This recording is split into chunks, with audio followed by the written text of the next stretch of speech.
YouTube, it's Brian Phillips. We're gonna open this thing right now, this little dinky box. Ooh! I think I know what it is, but you never really know until you open it. So we're gonna find out in a second if it's what I thought I was gonna see. And I'm pretty excited for this one, and I'm sure you guys are gonna enjoy it.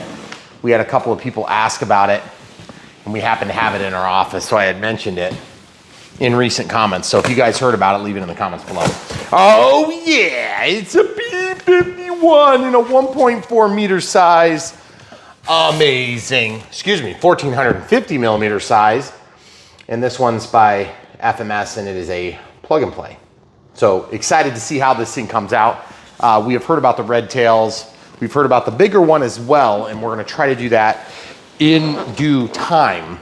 But this one is where we're gonna start. So we're just gonna pull this thing out of the box and see what we get. Did I say P47 or did I say P51? I think you said P51. Okay, so it's a P51. Obviously this has retracts, inboard flaps, upgraded electronic retracts featuring slowed retraction and extension speed. So that's pretty cool. Shock absorption struts, 4 millimeter diameter lower section, FMS sequencer, which closes the landing gear bay door after gear extension. That's good. Removable sliding battery tray. That'll be nice. Upgraded horizontal vertical stabilizers with attachment points for glueless assembly. That's nice. 17, oh, it's glueless. Okay, so it's gonna be bolt together. 17 gram digital metal gear servos, not digital. 9 gram digital metal gear servos. Sliding canopy, open air intake, which must mean it actually cools. The 80 amp ESC with 5 amp ES back. Wow. So what I want to do is we also need to figure out what type of battery this uses so we can get one charging, because we're going to be up against the wire to get this done. We'd like to try to fly tonight, and the sun is setting. So we're going to see, notice some tape over the bottom. They must have changed some features, so they went ahead and cleared that up by just covering them up with tape. Now, I don't know if that's an early sample sort of thing, or if that's, you know, like when we do a V2 for FMS, sometimes we're getting them pre-release details. I wonder if it had a reflex and now it doesn't. Oh, I don't know. We'll find out. This is like a V7 or 8 or something. And honestly, guys, that's one thing we've noticed about FMS is that they are definitely not afraid to change things for the better. Yeah. But that doesn't always mean that it's as best as it could be, which is why there's so many different versions. Now, I like that in a company, and I also dislike that at the same time. It just depends on which company we're dealing with, because sometimes that just means that you have inconsistency. But in this case, we're gonna find out. So I'm very excited. We've had a lot of good P51s over the years.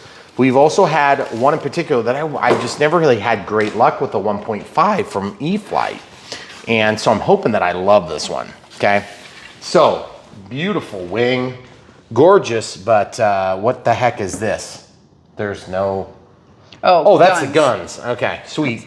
9 gram digital metal gear servos for the doors. This big doohickey is taped down, kind of tape is loose. Looks like a 6S connector. No, excuse me, that'd be like somewhere in the middle. It's only 6 connectors. So this is gonna plug into the wing. Looks like a couple of wing spars. Big gear door, do not match the color of the plane. Very weird. I wonder if that's the way the trim livery. Ah, control surfaces are not mounted. Okay, well, we can pretty much kiss our flight goodbye, and then the ordnance would go here. For me, it's always a big pet peeve when we have to insert control horns and stuff like that. I want the manufacturer to do it. So anyway, full disclosure, I mean, it doesn't mean it's the wrong way. It's just not one of the things I like. So it's carbon fiber wing joiners. Okay, so we have an FMS manual. So we had talked earlier about the possibility of trying to fly. That's probably been crapped out since we have to do all this other stuff. Oh, look, got a bunch of details too. So that's cool. But again, why are they not on the plane? Okay, so let's look. What do they suggest for battery? Maybe on the first page. Oh, yeah, they were stuck. No, not really. Nope. Okay, so I know with an 80 amp ESC, we get away with, see, and this is old information. 5 amp. Oh, yeah. This old information. Because this is the 70 amp ESC. So I guess we're going to have to pay attention to the ESC and see what it actually calls out. And plus it's going to be dependent on what type of connector it is. We also have to build the prop on this style of installation, okay? So it looks like this talks about the channels and how things are going to go. If you want to just give them kind of a quick shot of that. Install the battery. Why do they not talk about the battery? Goodness gracious. Well, I can tell right there, there's 1, 2, 3, 4, 5, so it's 4S in this. But this is an 80 amp ESC. I would be amazed if an 80 amp ESC cannot handle a 6S pack. Nice drop tanks, very clean detailing on these. Let's look at these. Pull these out. Now, very disappointing that this is a different color, but this isn't gonna rub off. Okay, the silver does tend to do that. Very clean seams, nice tight joints on there. Very few of these mold release bumps, okay? So that's of course gonna slide here, so we'll just leave the ordnance. In this case, drop tanks, not so much ordnance necessarily. Okay, we got the spinner assembly, and we also have to put the ports on the side. So this one's gonna take a little bit of time to do. Okay, so we've got the exhaust ports here. Those are gonna go on the side of the fuse, and then part of the assembly here, of course, is going to hold together the prop. So we'll get back to that here shortly. And then inside of here, we've got, just always double check the foam, okay? We've got some simulated guns and lots of parts. A lot of hardware. Okay, well, I guess that answers that question. And then we have the rest of the prop details, which this one does have a 4-bladed prop. I thought I saw 3, and I was like, I swear this is 4. So that'll be something we have to build. And then we have some sort of a sticker in here that is a quality certificate. So whatever that means. They passed or not? I don't know. It's in Chinese. China did it. Is this bent? Is it supposed to be bent? Yeah, it is supposed to be bent. I think. It is? That's weird. What the heck? It's got dihedral on the wing.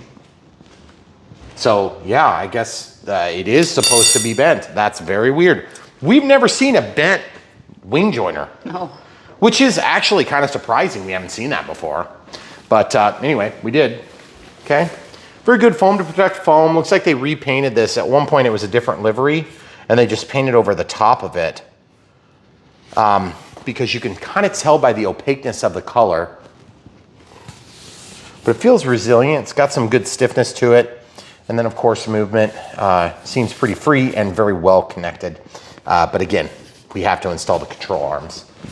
So that sucks. Anyway, some planes you don't have to do that on. And for most people, it's not a big deal, but just for us, given that we have built many planes, that's one of the stages of aircraft building on basically plug and play aircraft that we sort of have moved on from.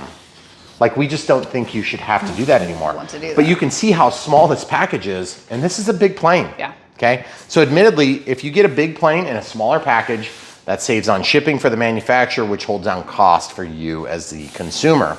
Okay, so then also I just want to point out a little bit of a mismatch in color here and here. It's not glaring, but it is definitely a mismatch and misalignment. Okay, so a little bit disappointed there. But otherwise, look how smooth and clean this is. Look at this, it's so smooth. Okay. So that's gorgeous. I thought, we do have LEDs here, but I thought these were gonna be LEDs, but of course they're the guns. Okay, so if you guys didn't get what I was talking about with the dihedral, there is a certain amount of dihedral in the P-51, okay? So a lot of warbirds have some dihedral, but this one has quite a bit, okay? So we'll just lay those on top of each other for now. So far, coming out of the packaging, really good. Lots of protection to protect the foam from the foam so that you don't have a lot of damage. And so as we pull these components out for these Unbox build radio setups, we always like to show you how it comes out, because really at the end of the day, we answer to you guys and not necessarily to these manufacturers that we either work. So when we take stuff out of the packaging, we always want to kind of point out the strengths and weaknesses of the packaging. I know it seems like a minor detail, but this stuff comes from overseas, and it has a long route getting to you. Okay, so you see this bag? This is one of the examples of packaging that we have not seen for a long time. Look at this, squeezed into a plastic bag. I don't know why. You have to be careful the way you get those out. Otherwise, you're gonna mar the finish on this. Okay, so I'm going to take and slide this inside the bag. What a stupid way of doing this. This is dumb. FMS, if you're watching, change this packaging. This is stupid. Just wrap a piece of foam around it. Yeah. There we go. Okay. So that is the inboard portion that goes here. I just don't know if that's left or right, but that looks like it's going to get glued in. So like what? I don't know. I don't understand. Sometimes this stuff makes pretty good sense and other times it doesn't. Yeah. So again, keeping with the tune of, we want to make sure you guys know what you're getting into when you get a plane. That's part of the reason why we bring value to the equation here on Brian Phillips RC, is because we do unbox these planes and show you both the good, bad, and the ugly. Because the important part is you want to be able to have good information to operate on, and that is gorgeous. Wow. That is really gorgeous. Duchess Arlene intakes here. That is an open intake, guys. That's what they were talking about. That's actually opened. So that's sweet. Okay, so it looks like we got a black pilot. That's unusual. Oh, and really detailed cockpit area. That's cool. Obviously, we have to put our own exhaust ports on, so we'll be gluing that on. So I don't understand the whole like, oh boy, is this not attached? That is not attached. What the heck? I don't understand that. How does that remove? Or does that open? It looks like this opens, but I can't quite tell. Oh, the whole thing comes off. But it looks like the canopy opens. Okay, so might take a second. We'll just lay this down. I'm gonna get a plane stand, come right back. So this is a plane stand. If you guys don't already have one, you can get it for about 20 bucks. We have links to stuff like this. If you're ever wanting to find stuff that we talk about in our build and you can't quite figure out where it is in our links, we have a link to like building materials like glues and things like that. And it just takes you to our website. Yeah. Okay, so, and at the website, you'll have everything you need. Okay, so this is a Predator 4250 540 kV motor. So that's gonna be very similar to what we've seen on the E-Flight lineup. And if you just kind of take a quick gander in here, of course, we got this protection on the tail. I'll go ahead and try to take that off just so we can take a look at the tail. This does have a retractable tail wheel, so that's pretty cool. And that's unusual for anything that's sub 1.5 meter. In fact, a lot of 1.5 meters still have fixed tail wheels. And so it's really cool to see that we're getting into that level of detail. However, I must say, every time we've had a retractable tail wheel, we've had poor performance of ground handling.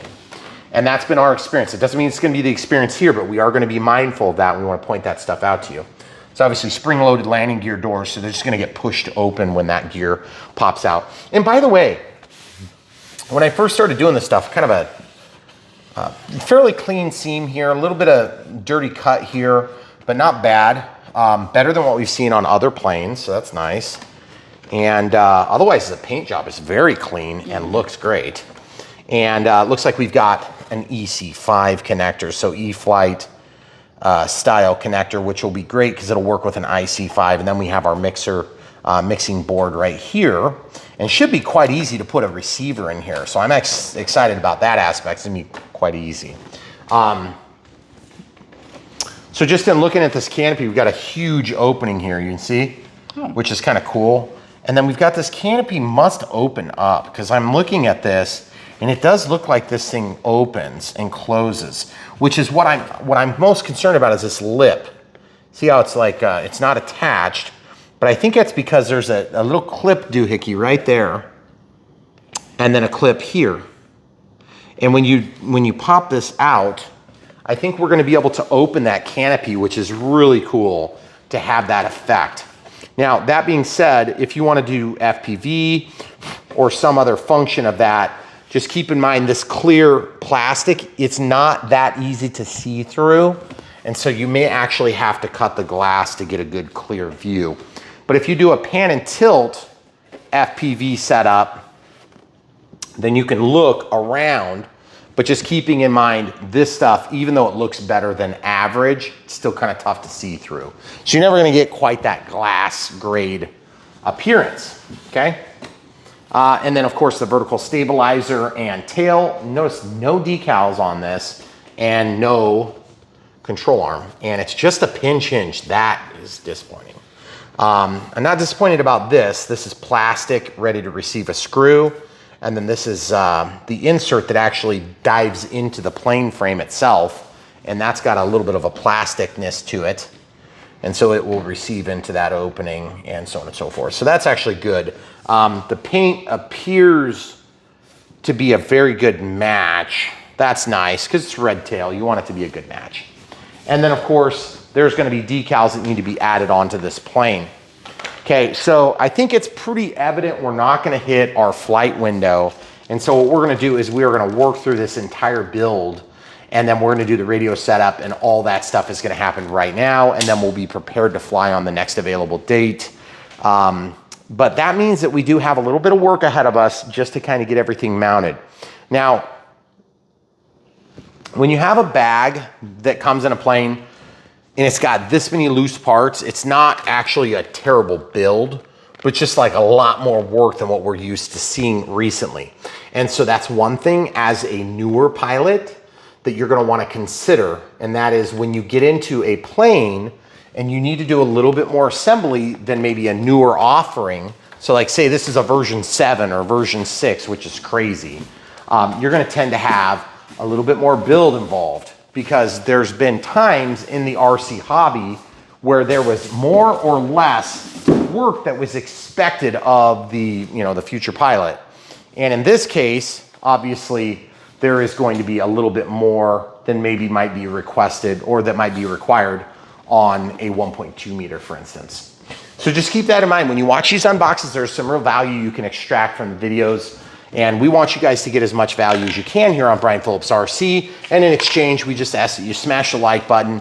You obviously come back and watch videos with us because we do a lot of video content here on Brian Phillips RC. And we have done a lot of content. Look at this piece of plastic in here.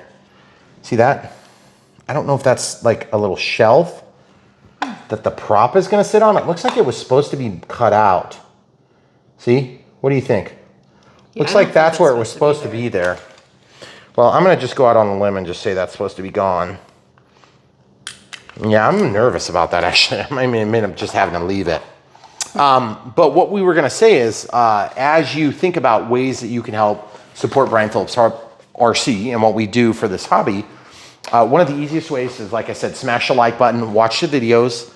Obviously, you know, subscribe to the channel, click the bell for notifications. Those are the normal things, very easy to do, low cost. But super thanks are always welcome. If you can't buy the particular product that we're offering on a particular video, but really we don't care which one you buy as long as you buy something, because we want you in the air flying.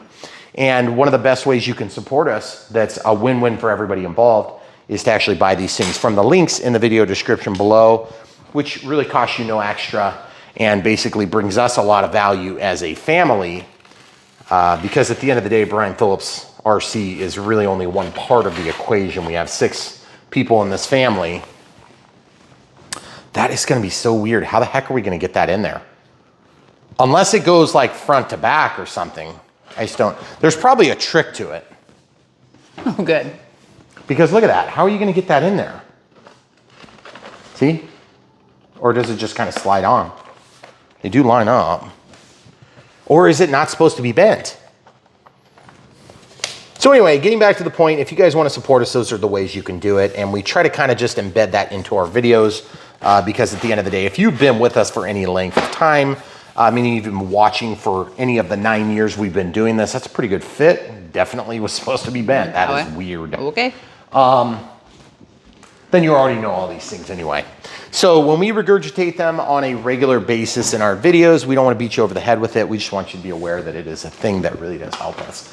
And if you're brand new to our channel, we've been doing this. My wife is the camera crew, and she helps us keep up to speed on the website, which is Brian Phillips RC.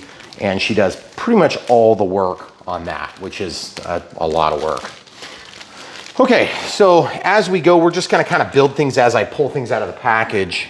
These are gonna be, of course, our exhaust ports that come off of the engine. And I'm just kind of verifying, yeah, those should point down.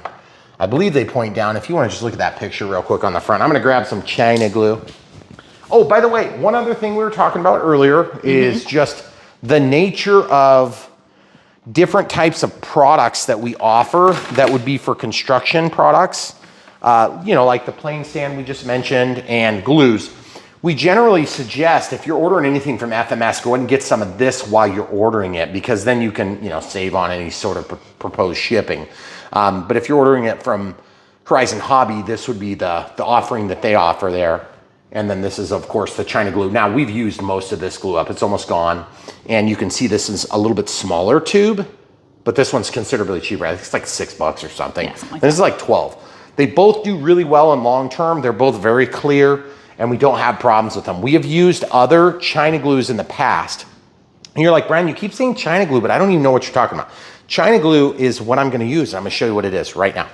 Okay, so looking at this component, we need to glue this little surface here so it can stick onto the surface. Now, I don't mean to make this difficult on you, Megan, but what I'm going to do is I obviously don't want to go that way, so I know that's over there, and I obviously want it to go here. So what I'm going to do is I'm actually going to pull this canopy off just so it's out of the way. Okay. Lay that on the table, and then I can turn this on its side so I don't have problems with the glue spilling everywhere, right? Okay.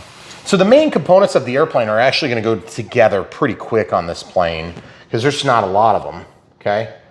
I'm just going to run this down like one little strip of it, if you will. And then you can see it's just like really stringy stuff. And I grabbed a couple of Q-tips, okay? So the Q-tips are going to be just used to help kind of displace this and move it around. You can see it's very clear. This stuff, once it's had a chance to sort of breathe and activate with the atmosphere, is going to get very tacky, okay? So the idea is, I like to call it cooking off, okay? So when I first got into the hobby, I didn't know anything about this type of glue. It's just something that existed in time and space, but it's a lot like rubber cement. If you remember as a kid, or if you were old enough to actually have rubber cement as a kid, like I am, then you'll know exactly what I'm talking about, but you could roll a booger out of it and you could clean your fingers off. And then you could flick that booger at your coworker, not your coworker, your classmate. Okay, so you see what I'm doing here? Give them a shot of that. I'm just basically putting this in here, and then I gotta get that lid so that it doesn't keep it. This is an aluminized tube, so it will actually squeeze out a little bit past what you intend to use. And so if you drop your lid, just be careful you don't lay it on your wife's counter and then get glue all over the place. The cool thing about this is you can just wipe it up. You just wipe it and, you know, it'll rub off your fingers and all that, which is nice. Because some glues are not, you see how tacky it is already, guys? So I'm just going along the inside seam of this. I don't even want to go to the outside seam. So you see, I'm just kind of hitting the spot that I believe it's going to contact the foam. Okay? And then it just needs to cook off for a minute. Like this stuff, it's crazy how sticky it is already, right? That's going to hold that thing on there forever. You're never even going to know that this wasn't glued by the factory. Now, complaints from Brian Phillips RC are generally complaints in compared to other, you know, considerably similar offerings in the field or just in that same price component. Because we've done so many of these planes, we've kind of learned like, oh yeah, if you're getting a 1.5 meter plane in today's day and age, you should sort of expect that to be installed.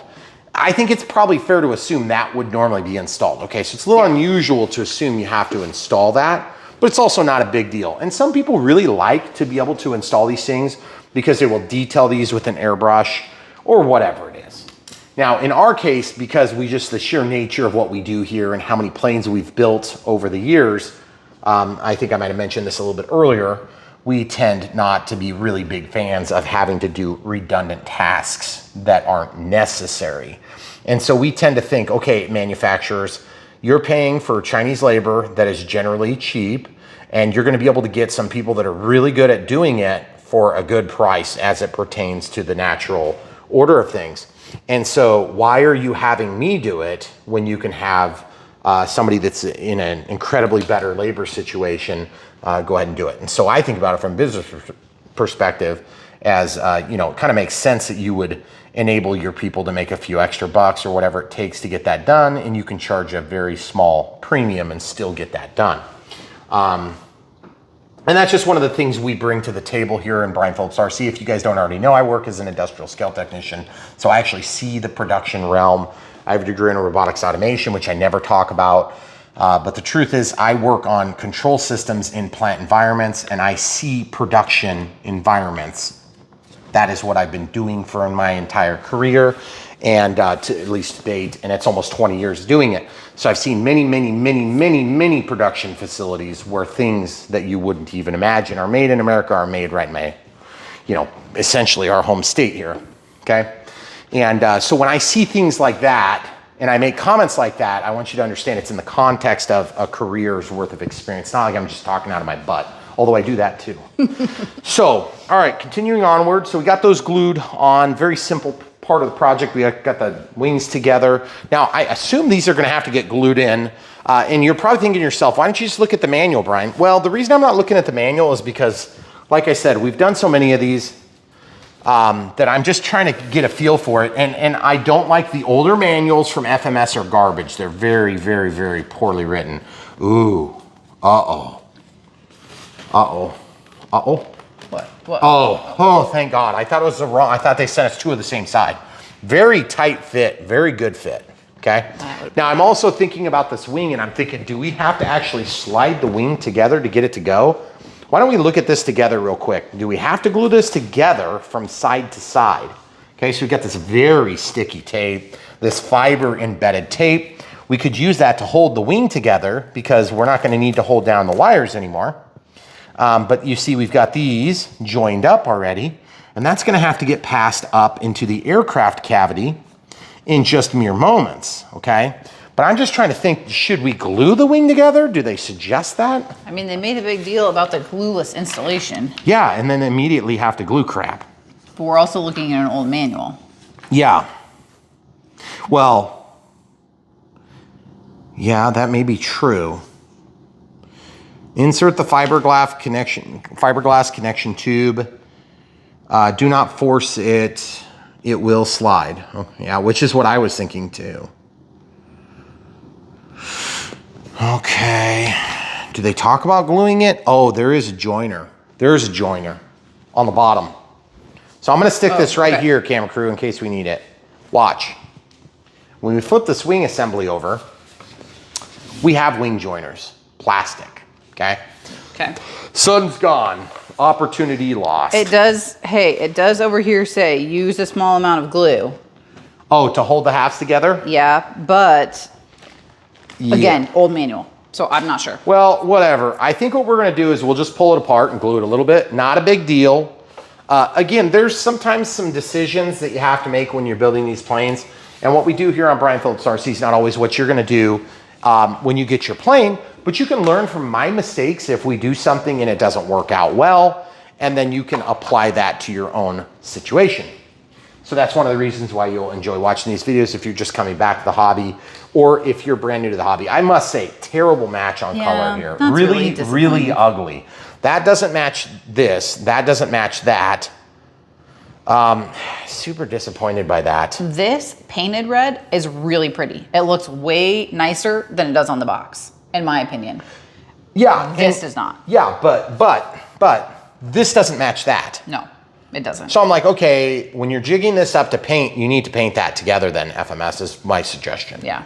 Okay, again, we don't say these things to beat up FMS because FMS historically does a really good job making planes. By the way, E-Flight model, made by FMS.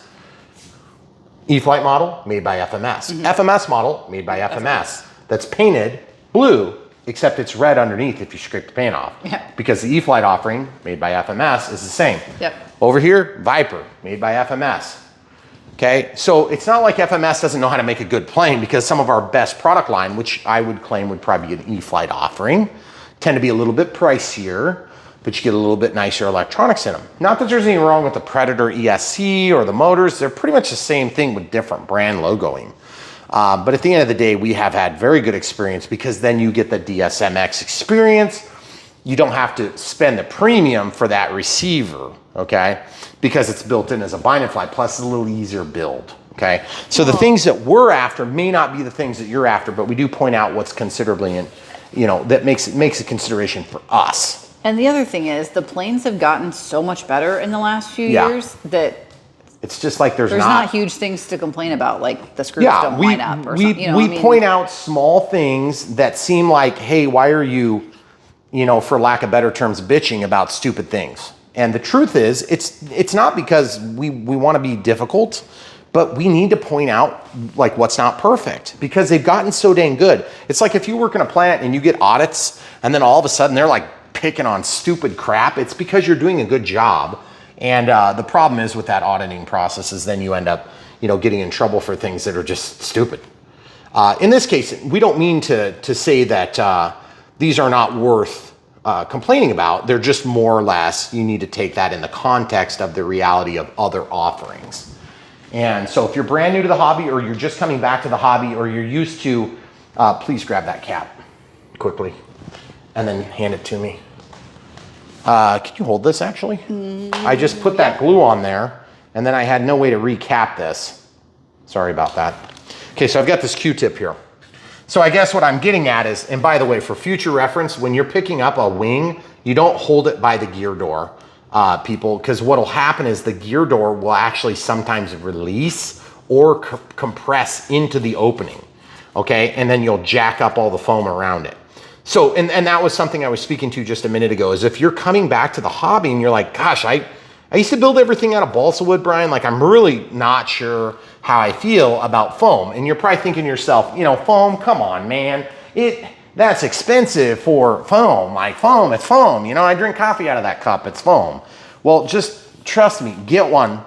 They fly good. They've got good resiliency to damage. I mean, they're not like impervious to damage by any means at all. And anybody who tells you that is lying. They might be a lot better than a balsa wood plane.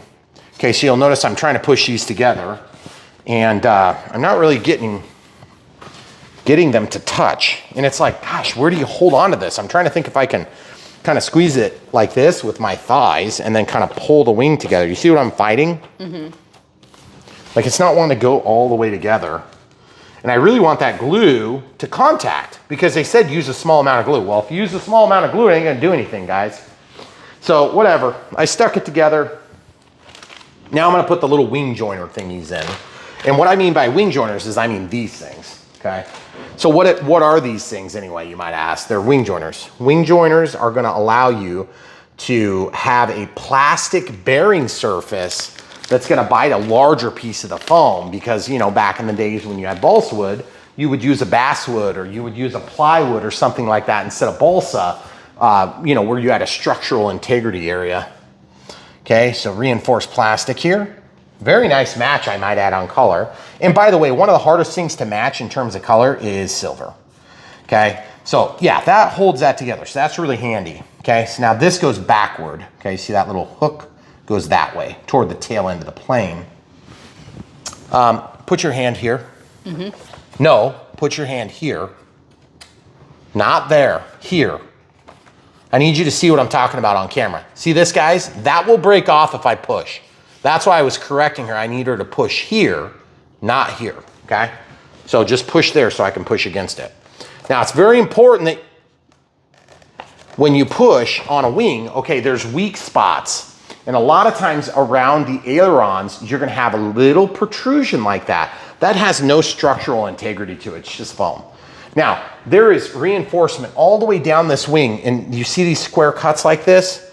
That means that there's actually a reinforcement tube that goes all the way down the length here, and then here, another one, okay? So it goes all the way down the length of it, and that's gonna hold the shape of the wing. So when you think, oh, it's just a foam plane, well, no, it's actually a foam plane with carbon fiber reinforcements and fiberglass inserts, and they, you know, rods going where they need to be so that they keep everything rigid. And then you have a fairly strong and also low density product. And so you get good flyability out of them, okay? Now, that being said, there are certain planes that have a little bit more weight than you would want. And so the density gets a little bit higher on those planes. Okay, let's flip this over. And so that's where you're gonna tend to see that better performance out of your balsa wood planes. Okay, so I'm gonna press this really hard on this side. And then I'm gonna have the camera crew hold right here. Spread your hand out as much as possible, okay? Then I can press here. You see how my hand is like the pad of my hand is there? I'm gonna push hard. I need you to actually push so I can push against it, okay? See what I'm doing? Pulling that hard. See that, guys? Now you can let go. And it will spring under tension back to position. So that tape I pulled off earlier, I'm just using the tape because it was in there already. And this stuff is super strong. It's also super tacky, so try not to stick it to itself like that. We're gonna do that again, camera crew. Okay. You don't need to hold it yet, just be prepared here in a minute. So I'm pressing that down really good. Okay, now remember, spread the palm of your hand. I need to push hard. Okay, you see what I did there? I'm pressing it into the foam, now let go. See how it goes under tension, okay? So what that's gonna do is that's gonna help kind of hold the glue joint together. It's not perfect, but it's probably better than nothing, okay? And just like I said, when we do these builds, it may disappoint us a little bit that there's more steps than we want, but it's not like the end of the world. We just kind of work our way through, and you can see right here. That's what I was talking about. You see how it's blue and then red. So that means at some point this thing wasn't a red tail, it was a blue. I don't know when that was, so this is just gonna slide in here. You can kind of tell which direction it goes because there's a little bit of a slope. I've been exaggerating with my hand effect. That would be level, this would be sloped. You can tell it's sloped from here to here. So that means this goes in here, just like that. And I would suggest that if you don't really have to glue it, don't glue it. If you wanna make that harder to pull out on accident, which is pretty good right now, take a piece of clear tape, run it around, cut it clean. It'll bite the opening more, but you'll still be able to take this out because I guarantee you, as soon as you go to transport this plane, that's gonna be the first thing that annoys you, okay? And also these decals, we'll go ahead and apply those after a bit. Well, it kind of depends. I don't know where all they're gonna go. Looks like the aviation fuel would go here and here, but it'd be kind of nice to do this before we have this fully assembled, but I just don't know if there's instructions that indicate clearly where to put the decals. Let's look into the book. Again, this is symptomatic of an older FMS manual, black and white, not super clear pictures, and we used to have that a lot on the FMS lineup. But then you get videos from guys like me that kind of go through the process. Oh, they showed putting some China glue in there. I don't think we need China glue in there.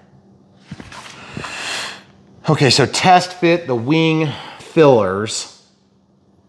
Determine the orientation it's installed. The notch orientation won't fit if it's wrong. Okay, that makes sense. I just don't know if we can put those in first or if we have to put those in and then install the wing. Yeah, it looks like we're gonna put screws in. That's pretty straightforward stuff. And then the assembly of the spinner should be pretty straightforward. That's easy stuff. But in terms of decals, is there a place where they talk about the decals? No, I don't see anything. Motor rotation is gonna be pretty obvious. It's gonna be based on how the prop comes out. Okay. Throws, yes, manual's stapled and it's folded in the wrong spot. That's why it looks sloppy here. They show the amount of millimeters up or down. I don't worry about that, and we'll explain a little bit more about that because of the way we set up our radio. Now, you may prefer that, and you can do that by all means. Okay, so it looks like... There's the decals. Apply figure 75. Ah, nice. They actually have in the manual where everything goes. And they're numbered, guys. Look at this. Very nice. Yeah. Okay, cool. So I think what we might do is an unusual step for us is going to be putting decals on. We might show if there was like 2 big decals, we'd put them on. But these are just a matter of actually doing it. So we'll probably pause, give the camera crew a break, and we'll just work through this real quick and have it done. And then we'll give you a quick rundown on any problems that we had. And if we do, on one side, we'll highlight it by doing the other side. Otherwise, just assume they're easy, and we'll be right back. All right, so we got most of these decals done.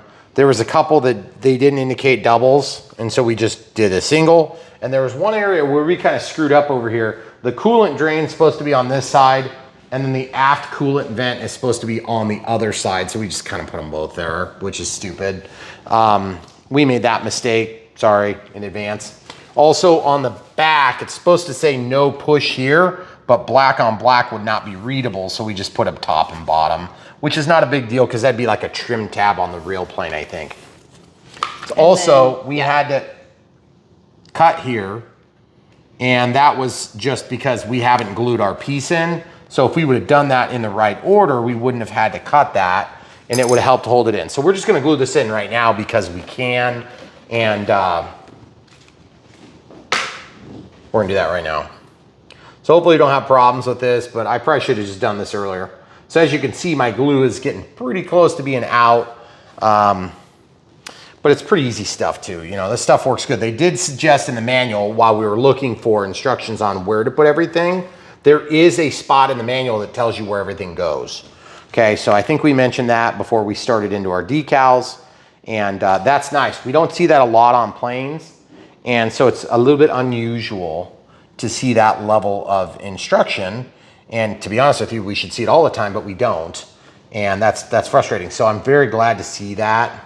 Again, that's something where if you come back here a little bit, they'll be able to see what I'm doing with the glue. So what I'm trying to do is I'm trying to get it up on the edge because I can't put it on this and then slide it in, it'll goop out on the edge. Okay, so I'm just taking and spreading this with the Q-tip and then going a little bit up the side so that we get that adhesion all the way down the length of it. Now I don't want to put it here because it'll slip in weird. Okay, and then you want to just let this stuff sort of cook off for a minute. And here's a good way to test. If you're not sure if it's sticking enough, stick it to something, and if it holds, then you're good to go. This China glue is incredible stuff, okay? So now you can see where my decals sort of delaminate a little bit. You could also glue that if you're concerned. And if you get this China glue and it sort of sets up on you, so you can't slide two components together, just put some fresh glue on there and it will actually lubricate until it's had a chance to then cook off.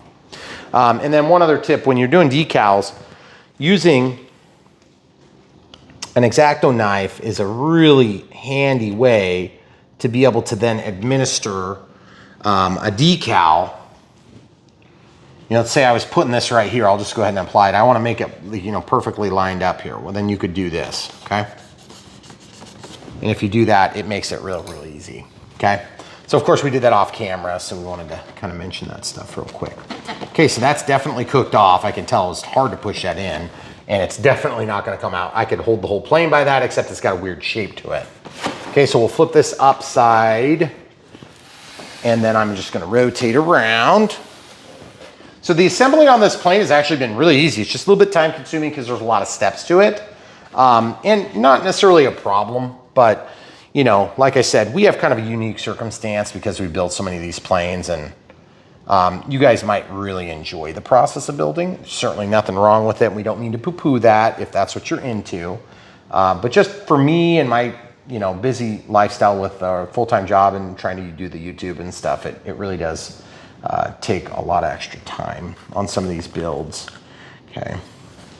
So then I'm going to take, and like I said, this China glue, it does go for a long time. We've been using this for a long time, haven't we? And I think we got like 5 bottles of this or 3 bottles of this when we got our last order of it. So it's just something you have to kind of consume periodically. And it's a little disappointing it doesn't come with a model of this echelon. But see, back in the day, they used to be able to ship that. And what happened was there was some change in rules. And I think what happened is they just kind of got away from shipping it generally, unless it was needed. And there's certain brands that used to ship glue with every model, and that was the best and only thing that we liked about those brands, is that the glue came with them. Okay, so you see I'm just kind of picking up a little bit and then just kind of gooping it down the sides. And same thing as we did on the other side. Now, if you put in your 2 components, like if it's a pressure fit and you don't let this cook off, here's what's gonna happen. The component will actually slide out slowly, and you'll have to redepress the part. So if you get into a model and you're noticing that your parts are wanting to kind of like poop out over the course of the curing process, it's because you stuck them together too quick. And so it's really easy to remedy that. You can actually take the parts back apart and then just let them cook for a second, then you can press them back together. And if you get it right, sometimes you'll actually crush the foam putting the pieces together. So my suggestion is don't let it cook off too much in a pressure fit setting like this, where it's actually going to be touching next to a finished part, okay? And you can see we just cut our decal. Now you'll never know that's cut once I slide this together. So I'm just gonna slide that kind of into position. And then once it's sort of in, I'm gonna push down and in like this, see? And And so I don't want to crush this, so I'm going to try to spread out my fingers as much as possible and then try to walk that in there. And it's really biting as I do this. You see it's wanting to crush. This thin sidewall's here too, by the way. There's a lot of structural integrity down below, but right here it's very thin. It's only probably a 1/4 inch thick. And so all your structure's down here through these big plates and things. So sometimes you got to get creative about where you put your hands. See, it's not wanting to press in there. And so what's going to happen is it's going to tend to want to buckle the foam right there. You see that, guys? That's from yours truly. And see, if you really get to a point where you can't get that thing to press in there, then you may have to actually pull it apart. Now, if it gets really bad and you absolutely can't get that apart, or you're afraid you're gonna really mar the finish, it's gonna be ugly, you can take Kicker, which is CA accelerant or accelerator, and you can actually take and drip that in there. But full disclosure, it tends to want to eat the paint or allow the paint to then separate and delaminate from your surface, okay? Now you'll also notice I didn't get all butthurt about the little bit of paint that was on that back surface. I don't care. This is going to be trapped by the wing anyway. But I will admittedly say I did not press that in quick enough, and so I'm having to really get in here and wail on it, and I don't like doing that. So, but it's in all the way. That's definitely a good fit. I like the fact that it fits tight. I'm a little annoyed with myself for not having stuck that together quicker. And that's a really quick cook-off. Also, meaning chemical cook-off, meaning that it accelerated its setup really quick. Let's talk about this decal here. See how it's flipped up? Mm-hmm. This is another place where this China glue comes in kind of handy, is if you ever have a decal that doesn't want to lay down and be nice, then what you can do is you can actually take some of that glue and just let it sit on there. And I don't want so much, so I'm going to take, and this one's unused over here, and I'm just going to take just a little teeny bit of that off, and I'm going to push that onto the surface of the plane. Now I'm going to let that cook off for just a quick second. And then once we're done with that quick second, I'm going to take and push it down into the groove, and then I'm going to walk it down and let that glue come out on my finger like this, and then I can just walk it off like a booger. Okay? Then walk it off like a booger and walk it off like a booger. And if it doesn't come off, here's the next trick about China glue if you're not used to it, is that once this stuff tacks up, you can actually use this to clean that stuff off. You see, I'm just rubbing it onto my finger, and then watch this. I'm just gonna walk off of this little teeny bit, but you run the risk, full disclosure, of taking that silver or green or whatever color it happens to be right off of there. But look how nice that held that down. That'll never pop off in that spot. It'll pop off somewhere else because obviously the adhesive they used on that particular sticker wasn't quite strong enough. So as you can see, lots of decals. I mean, if you go up and down that, there are tons of decals. The ironic part is there was nothing on this vertical surface. And I'm like, really? Yeah. Like all those decals, I mean, they had every conceivable cover, and I even put one underneath just for demonstration purposes.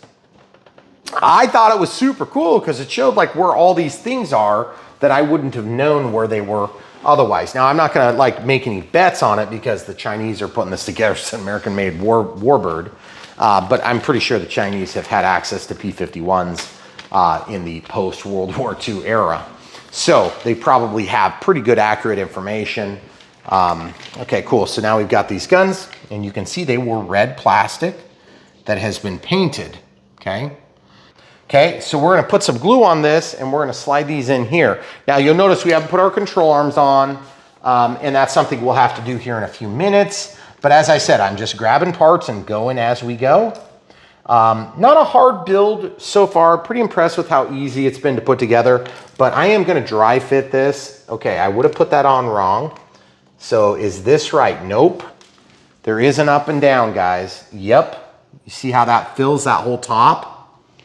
You see how this, even though you can get it rotated, it's small, okay? So that means this one would be up. And it's hard to tell, but if you look at the profile of that, this is the profile of the shape of the wing. And then this is the gun, so it's pointed pretty much straight forward. So if you look over here, if I were to dry fit this, I can press this in with a pressure fit, and I have to actually press that in, okay? So now look from the face, and then look from under, see? So you got a perfect fit, you got the even size that goes all the way around. Now, of all the painted surfaces, probably one of the worst painted we've seen on this entire model. So a little disappointed there. But again, we just point this stuff out to you, not to beat up FMS or any other manufacturer. You know, if they're a reputable manufacturer, they probably already know it's not great. And so we have been super impressed overall with the quality of builds that we've seen from FMS while we've been working with them for the reasonably long time. Actually, we've been working with FMS. Just one of the many brands that we have worked with here on Brian Phillips RC, and we really do like working with FMS. They have a lot of different products. They do a reasonably good job of supporting their customers, and that's part of the reason why we really like working with them. So that's a lot of glue on that one, okay? Now the reason I did a lot of glue on this, maybe even a little bit more than was necessary, is because I don't want to have to do a lot of surface gluing on here.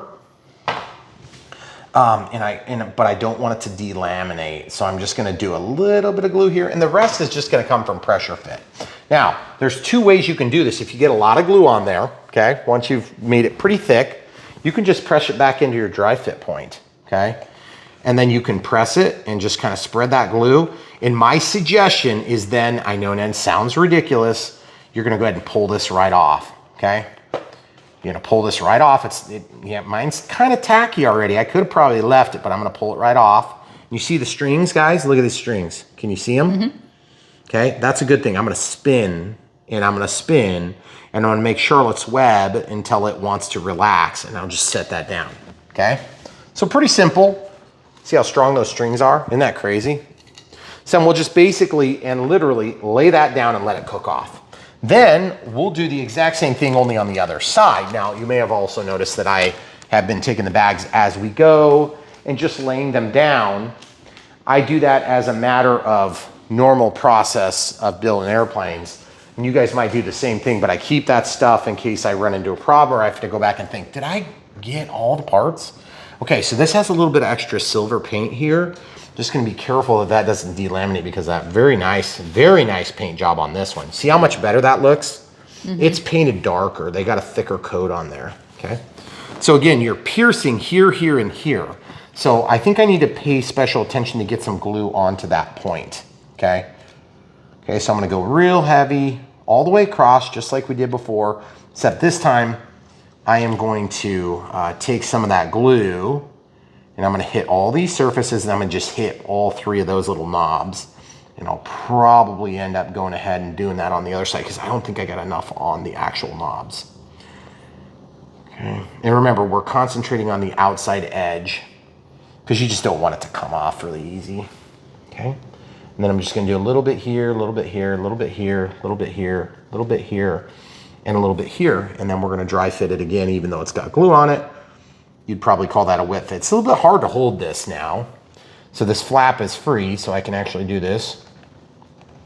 Press it in, kind of spread the glue around, and then go ahead and attempt to, see, I can barely get it out. I'm just gonna see if it stays. It's gonna do the thing that I talked about where it's gonna poop off. I'm just warning myself. So expect that to happen. Now, also over here, it would have been nice to have this cooked off, but you can see, I can grab that string, and that string is so weirdly strong. And I'm just gonna put a little bit of glue on each of these little orange zesters, also known as piercers. It's not called a piercer, I just made that up. It's also not an orange zester. Yeah, but it looks like an orange zester or an orange juice maker. Okay, so now I press this in and you'll notice that it holds into position and I don't have to mess with it. And that one will stay. This one may slip out, but there is a bit of a friction fit, so it might kind of prevent that. Okay, so real quick, coming back to, I want to talk about the crack in my wing. You see this crack between the left and the right side? Show them the kind of really up close. You guys see that goop? I really wish I could have got that to purchase better two halves together, but what happens is they're just not really designed to be a face that's flat. So as a result, you're not going to tend to find a really great purchase there. And don't confuse that with anything with purchasing this model. I mean, purchases in touch. So in this case, I don't think it's gonna be a big issue, but it is definitely something that's noteworthy. So I'm gonna mention it, okay? Now also, you see what I'm doing with these wires? I'm just kind of squishing these down into the opening, okay? I want to just have this exposed, okay? And you see that's pressed down now. These are just joiners that'll kind of plug the wires together inside internally. And I'd like to take some tape and press that down so that it just stays put. So I'm just gonna grab a little bit of this regular packing tape, nothing special about it. I'm gonna just grab a little chunk of it. Okay, nothing special about this at all. Just gonna clip the end so I have a nice clean edge.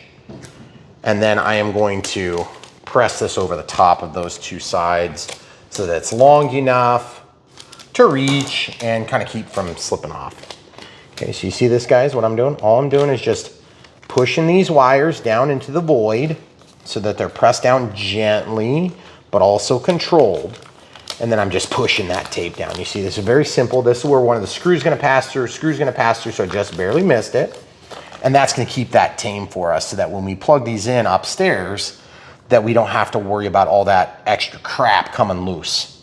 Now, since we have another chunk of tape, I'm just gonna do my due diligence here and just go ahead and probably go ahead and try to just tape these two sides together just a hair. I'm gonna avoid these screw holes and I'm gonna avoid the servos. So I press this down on this side, and then on the other side, I'm gonna take and hold this wing, press my elbow and arm down on the other side, and then press this down and drop it, okay? So now I'm noticing that my tape got kind of close to the servo, so I'm just pressing it around the edge. See how that servo control arm is close? And then just to be on the safe side, I'm actually gonna take and press this foam with my scissors, the back side, and just kind of put a little bit of pressure, and that's gonna just move that foam out of the way of that connection point. You guys see what I'm talking about there? I'm making a gap in this. Sorry, we're having trouble getting the thing to focus. And the gap is important because that gap is gonna be a clearance issue potentially later. And you see this is the tape I was talking about. Okay, so we'll go ahead and shut off the flash now. And if you ever have a piece of tape that doesn't work out the way you want, better to remove it now before you get that trapped in between the fuse and the wing. All right, so that tape can go on here because we're done with that. Also, this glue is like almost spent, so we'll keep using that until it's completely gone. All right, so the next step for us, we at some point need to build the prop. Technically, we could probably wait on that. I'm a little bit tempted to just get the wing surfaces ready with control horns. So that's probably what we'll do next. So control horns are gonna be a relatively easy thing, but it does take some effort given that there's a lot of them, okay? So we'll leave that there. So you can see there's sort of a clear control surface, and this has two linkages with two clevises, backer plates, and then of course the actual control arm, okay? So there's two there, and then there's two here. So I would presume that one set of those is going to likely be for the wing, okay? So this will, be for the wing and the wing. This is something about an attachment point. Obviously this one's gonna be for the wing, and then probably the tail section, okay? You can see machine screws. These ones are gonna be for the tail more than likely, so I'll just kind of lay that there. And then this one's clearly going to be for the assembly of our prop, okay? So we can kind of have that prepared and ready. So that leaves us with just these two that are going to be used for our elevator and our rudder, but you'll also note that there's no linkages included. That's because they come out of the back of the fuse, if you could just kind of poke your eyes over there for a quick second, okay? So you don't have to actually provide any linkage. It's already done by the factory. So like we said earlier, we kind of like when the factory does these things. Okay, so let's talk about the assembly on these. It should be pretty easy. And I also noticed there's an Allen key in here. So that's pretty sweet that they actually provided an Allen key. We don't get these very often anymore, and it's not probably a big deal because we have a little easier to use drives. We'll just lay that on top of our decal sheet. Now let's talk about these assemblies closer now that we've got them out of the bag. You can see there's 4 holes here, but then on the backer, there's only 2 that are thick. You see what I'm talking about? 1, 2, 3, 4 holes, but 2 of them that are thick. That's going to give you better support and structural bearing capacity. All right, so this is obviously the downside. This is the upside, so we'll see that drops in there. So it looks like we're going to be, you know, pushing that down. Now, some of you are going to say, no, it's actually supposed to be this way. Well, the way I figure is it depends on how much penetration you have from the screws. I want to hide that penetration in the wing, so I'm going to do it this way, okay? Part of the reason we're so disappointed that these things aren't installed is because that leaves us with a less pretty install, because now you have this ugly clear instead of being red. And also let's take note of the screws real quick. I've got another set for the other half of that equation. But if you look right here, we have 2, 3 short and 3 long. So that means that they are accommodating for the differential in thickness from here to here. So it's obviously thicker here than it is here in terms of the wing thickness. So I'm going to use a long screw, and I'm going to look here, and I'm going to say, okay, so this is where the thick part is. So I'm going to pass it through this side of the wing. And they did not provide a Phillips screwdriver, and that's fine because I obviously have millions of them, but we'll just grab this little kit thing that I put together the other day. This is working out pretty good, actually. I'm going to grab a Phillips screw. Now, you might be looking at me saying, hey, why are you driving the screw from this side to the other side? Because you could drive that from the top of the wing. That's true. I'm going to see if we have any issues here, okay? Because you can drive it from the top down, and then the tip of the screw would actually come down to the bottom. Yeah, and so that's going to be less pretty and less desirable. So now the other thing we can look at as we study this close, there's not a countersink in this, okay? So that leads me to believe that this is probably correct because it's not countersunk on either side, and yet all of the screw styles are countersunk, countersunk, countersunk, countersunk, countersunk. So I'm a little bit torn on this, if the screw should go through that way. You can really do it either way and it will work. So I guess, what do you think, camera crew? I think it would look nicer if it goes from the top down. Is that a shorty screw? Let's see if we can even get it passed through. It seems like it's gonna go really far through. That is the shorter of the 3, or of the 2 sizes. It is. Yeah. Let's see if it goes.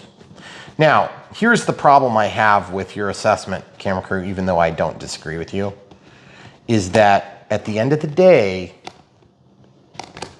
if the thread fails, there's a higher likelihood that this will break free. And this is the part that matters. That's true. And, you know, you can clip that off. That did fit pretty good for length. See, it didn't protrude near as much. No, it didn't. Even after having driven it a little bit further. It's a little bit tempting to just do it. The other thing is, I don't know if the rudder is going to interfere with this. I don't think it will because the rudder actually is farther back. Some airplanes, this part of the assembly would actually be overlapped by the rudder. So if you have a rudder that hits this, that'd be a problem. You don't want to bind up your rudder. So I guess in this case, we'll go ahead and do it camera crew's way. See, look, it already came off. So not a question now, but I am going to try to use the shorter screws because you guys see what just happened? Even though we thought we had made the right decision and we were about ready to roll out a long-term solution, this thing didn't even, it's not even biting from the other side. So I'm gonna just go with the shorter one. See, it just passes through this side, so you have to go the other way. Good to know for future reference and good to know for this build, okay? So now I've tightened this, and then I'm gonna go back around here and pull this out. So yeah, so you have to go the other direction. Because you see that bites all the way through the shank, okay? And so I'll just drive it through here, but it doesn't need to be driven until it hits the backer. See what I'm talking about? That's a pretty good fit. It's definitely supposed to go that way. Okay. But look how much protrudes. I'll go. So the other thing too is technically you're probably supposed to use all 4 screws, but then I'm thinking to myself, there's only 6 in this kit. That's a good question now. So I guess we're gonna have to put 2 on there and then put a pin in it until we get the other one done and see if we have any problems. Now also I want you to note that that didn't screw in very straight. You see how it's tipped at an angle? Show the people. See how it's, instead of being square, it's tipped at an angle like this, okay? I don't like that. But I also don't think it's a deal breaker, and I don't think it's gonna prevent the control surface from working. But I'm really not crazy about that. That makes me nervous. And the thing is, we're gonna see how this one fits. See, this one's got a flat and a flat. So I don't think we're gonna have the same problem. So if we have extra screws, we're gonna use another one over there to pull that square, okay? Okay. So we'll probably end up using longer screws here. Now, let's think about this. There's a rudder linkage coming out one side or the other. So it looks like when we assemble this, okay, if you look at that, that's where that comes out. It's obviously only got one choice. So that's going there. But then when we put this in, that means the rudder is going to actually be controlled on this side, okay? So you guys see what's going on? Because you can actually assemble this either direction, and then you would be trying to tap the elevator rod, okay? Let's put these bags over here for now while I'm walking by. All right, so not hard steps, just steps that we would rather not have to do. So again, you'll look outside, you'll see it's dark. If you're in a big hurry to fly, which we oftentimes are, then it's sometimes can be a little bit disappointing because we had reasonably good flying weather and just work kept me late. So the screws have to go this way, right? Yeah, if you want them to match the other side. Okay, so the longer screws do seem to reach through and give us good purchase. Okay, so a little bit of protrusion's not the end of the world, but it's also not ideal because it's kind of ugly. Okay, so we'll use another long screw and we'll go to the diagonal corner. Remember, we're trying to hit the spot where we're gonna get the best purchase on the plastic of that backer. See, that one seems pretty square and everything, doesn't it? Okay, good. Okay, get that torqued down and then get this side torqued down. Again, not like a huge problem, but it's definitely, you know, not maybe amazingly desirable. Also, just a point of contention here. This is an older design, and so they have a pinch hinge. Now that pinch is pretty thick amount of material, but in more modern aircraft, what we're seeing is that the manufacturers are embedding hinges into this type of a pinch, okay? So they're actually molded in, and they're overlapping, you know, finger hinges where they kind of wrap onto a pinion and they have a flat that sticks into either side, or they've just got a CA hinge, which is just something that's glued in on either side, and then it is allowed to sort of more or less break at that point, and it's very sturdy. So you've got a composite, like fiberglass joint. Okay, so that's definitely good. Camera crew, will you throw that back at me, the horizontal stabilizer? Okay, so the horizontal stabilizer, we were complaining about this angle here, okay? And then also the fact that this is not flat. Well, we have 2 more screws, so I think what we're gonna do is we're just gonna scrutinize it with the screws, okay? So I'll use the short one in the rear. Now these are not gonna bite as well because there's less material on this face and this face here, because they have the thicker, more stout chunk of plastic there. All right, so we'll pass this one through. Of course, this is the long one, so it's gonna have like a bunch of protrusion, but that's gonna allow us to then straighten our linkage. Square that up a little bit. See what I'm talking about? So then look how long that is. Wow, looks terrible. Looks really, really, really bad. Okay, so I'm gonna take this shorter screw and tighten that quite a bit more. That looks really, really bad. I hate the way that looks, especially that one. Yeah, especially that one. And we did not use either short screw on this. We used long screws on this. So we'll have to kind of play that by ear and see if we want to change the design to like a self-tapping screw or something from RTL fasteners. Which, by the way, if you need special fasteners that are relatively small and strange thread counts, we have links to RTL fasteners in our video description below. Another good place if you have to find some of these screws. Now, we also have 4 in here, and they are all long. Nope, there's shorter. There's 3 short and 3 long on this too. But you're gonna need short, probably. Yeah, but we have to install those. Yeah. Okay, now I'm sort of torn because I don't know if we need the customer base to have to watch us do 4 more of these. 4 more. So why don't we just do, one side of the wing, and then we'll come back and we'll pause for the other side. How about that? Okay, so you want to do this side? We'll do this side, and if we run into any problems, otherwise we'll film both sides. If there's problems, then we'll film both sides, okay? Okay, so we got the linkages here. These should be the same for both the left and the right. Okay, so remember, we'll just film the one side, but you guys can imagine what the other side is because it's exactly the same. So we're just gonna look at these linkages and just kind of see that they all exist in time and space, except these ones are short. You guys see that? Yep, there we go. So these are short guys, and these are longer guys. All right, so you see those leads, how they're kind of flopping everywhere? I'm gonna take those right now and just kind of stuff them here, or just verify that they don't lay over the edge because you'll get a big dent on your foam if you're not careful. Okay, so we'll just slip that carefully. And then what we wanna do is we wanna just look at where the servos are. Now they're obviously not out. Looks like we're gonna need the longer ones on the ailerons and then the shorter ones on the flaps based on that. So there's a short one and there's a long one. Now, how do I know that? Just from laying them down, you can see where they reach. That is literally all I'm doing to test that function, okay? This is a tape joint, so you wanna keep an eye on those as the plane ages, okay? So we know this one's gonna go here, so we can just lay this here. We know this one's gonna be here, we'll put it there. We know this one's here, and we know this one's here.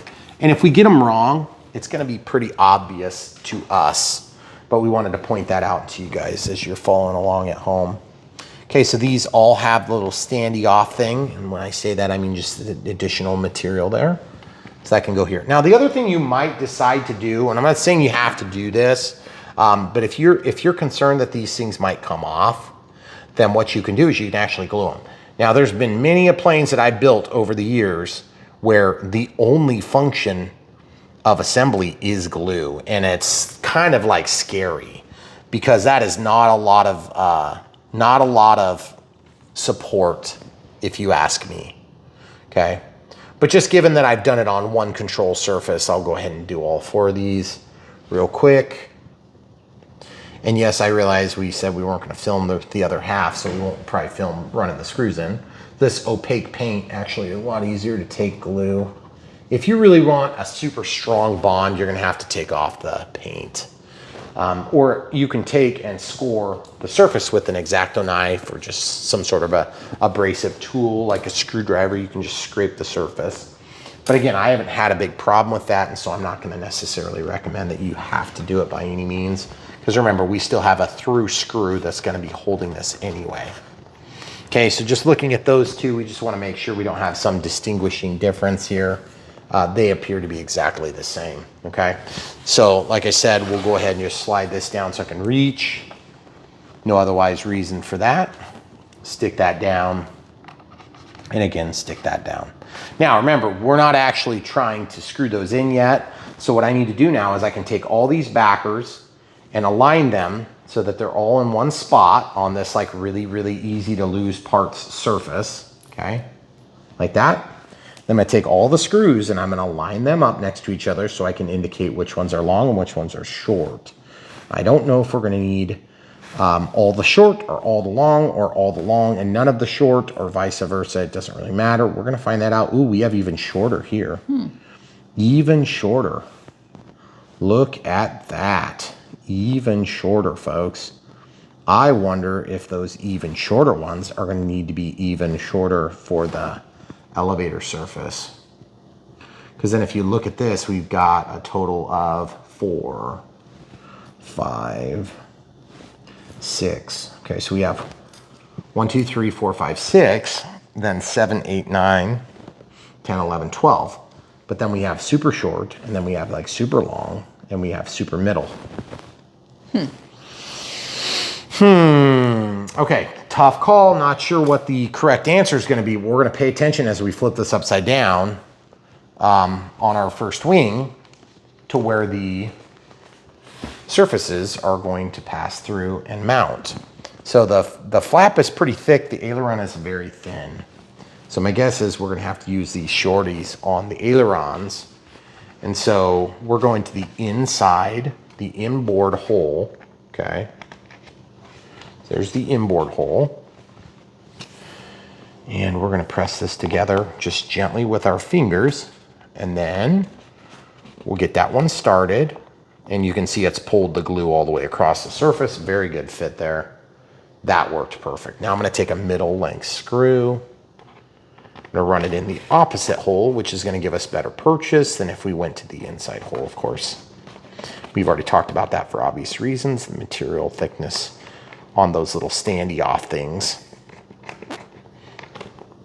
Okay, so the alignment on this one is not so good. So what's happening is we have a bearing surface that's like this, and I'm putting a screw in, it's wanting to go like this. I need to kind of redirect it so that it points back just a hair. Problem is it's the tip of the screw. I have to kind of pull this back up. Camera crew is trying her best to give you guys a shot of what's actually happening here. Now I'm going to try to tip this wing up on end so you can see through potentially the clear, but you can see it's wanting to probably poke out here instead of poking through that hole. Yeah, the hole looks like it's going at an angle.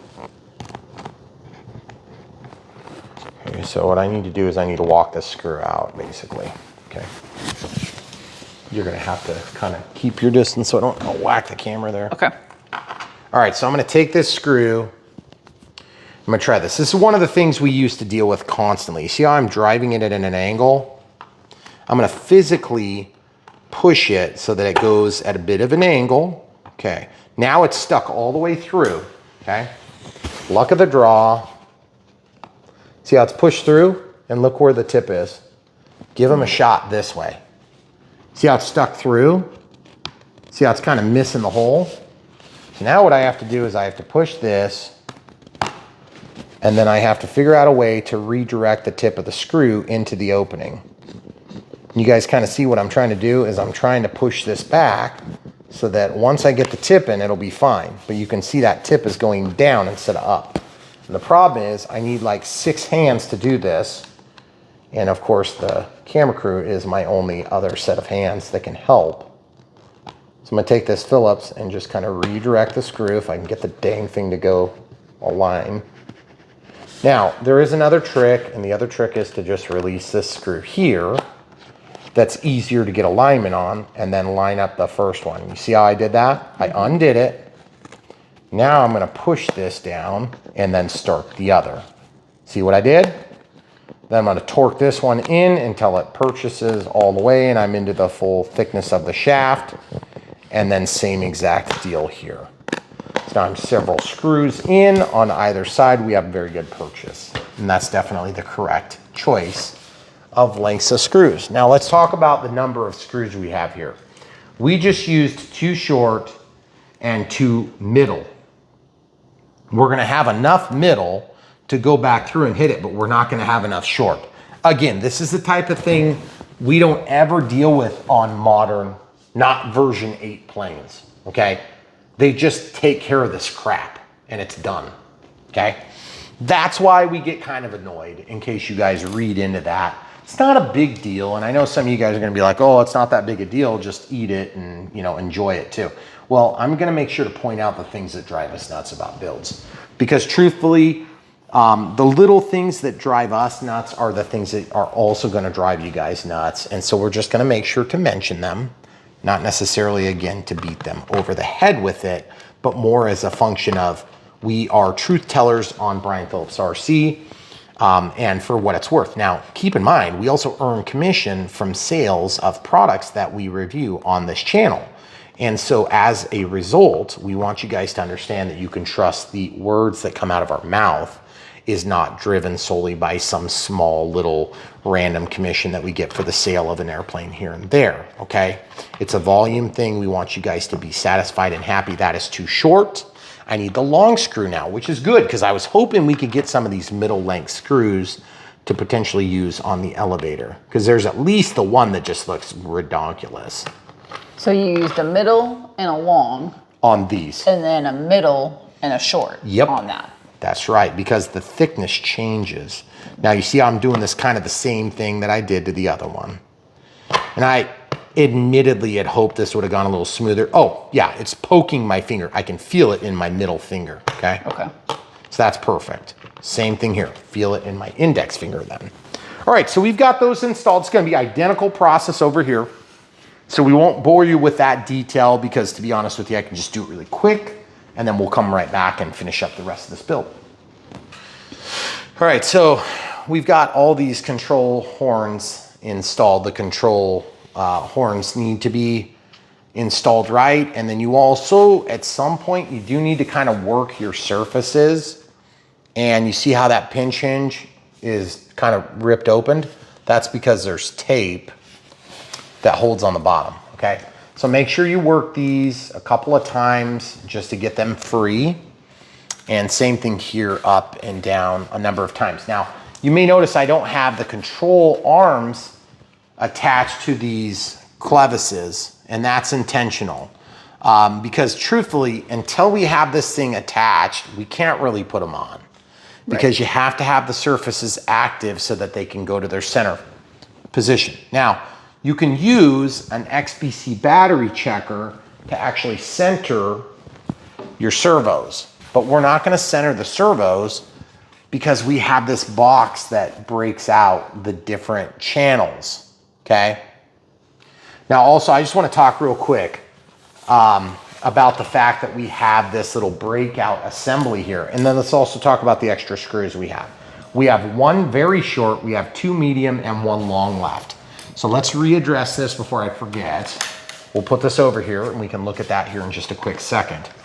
But breakout boards are here. It says LED channel 6, channel 1, channel 5C, channel 5B, okay? No clue what they're talking about. But the point is this is gonna go to a breakout board up inside of the plane, okay? So once we're done, then this will be reconjoined upstairs in the bottom of the fuse. And then we're gonna go to the receiver, which I laid out while we were kind of paused for a minute. But that's gonna be all passed through another board. So right now we don't have to worry about this, but if in doubt and you don't like these breakout boards, you can always take these wires and just pull those up into the bottom of the fuse. And potentially need extension cords and things like that. But the point is you can do that if you want the flexibility. Okay, so for now, I'm just gonna pull these and just kind of lay them flat. And this is just gonna kind of be out of the way for a minute because we don't need anything with it for now. So let's look at this. We obviously have one that's way too long here. Okay, so the first one I wanna do is I wanna try to take, that's the you know, take this short one, see if we can take care of that. If that doesn't take care of it, or if it's too short, then we know we can go to a medium. And the weird thing is we used to deal with this all the time, right? Like almost every plane from the Chinese manufacturers came like this, and it sucked. It was so annoying to me. And that being said, I know some of you are thinking, yeah, but you could build a balsa wood plane and you would have to do all sorts of steps. True. That's very, very true. But we did never do that on this channel, okay? So that's the shortest screw, and what do you know? It's a lot better. It's still ugly as sin because it comes out so much. Yeah. But I can live with that. It's better. It's a lot better. Yeah. Okay. So that's better. I definitely don't want any of those mediums, and yeah, that was a medium. So there you have it, guys. So we're left with a couple extras, and that's not uncommon. FMS used to always consistently give us one extra of every type of screw. We haven't seen that lately, even on the revisits. So let's get these things installed so that they're installed, okay? Now, they say it's a glueless install, and here's why, because there's a single screw and another screw that goes up to a nutsert. That's a nutsert, okay? So let's hope this works. I'm gonna press this down. Now, if it doesn't work, or if I'm even questioning it, I'm just gonna throw caution to the wind and just go straight in there with some glue, because I could care less if it's glued together. I'm not gonna disassemble this every time. Some of you guys might. And so as a result, the bolts together, screw together assembly is a big value, you know, because you can actually rebox it if you have to, or if you're transporting it to meet you on some other side of the country for a trip or something like that. It's handy to be able to do this. I'm not even gonna worry about the instructions. They're useless on this. Okay, so let's look at the bolts and the screws, okay? These are very obviously going to be for the wing, okay? So I'm just gonna pull these out and put them right here in a pile. Okay, those are 100% for the wings, okay? Then there are a total of 1, 2, 3 long and 2 shorter, okay? So I'm gonna lay these down right here. And then look, guys, look at all the bags of hardware bags that we have here. That's a lot of hardware bags. Okay, so we have 3 longer and we have 2 shorter. Okay. So now, what can we tell from looking under here?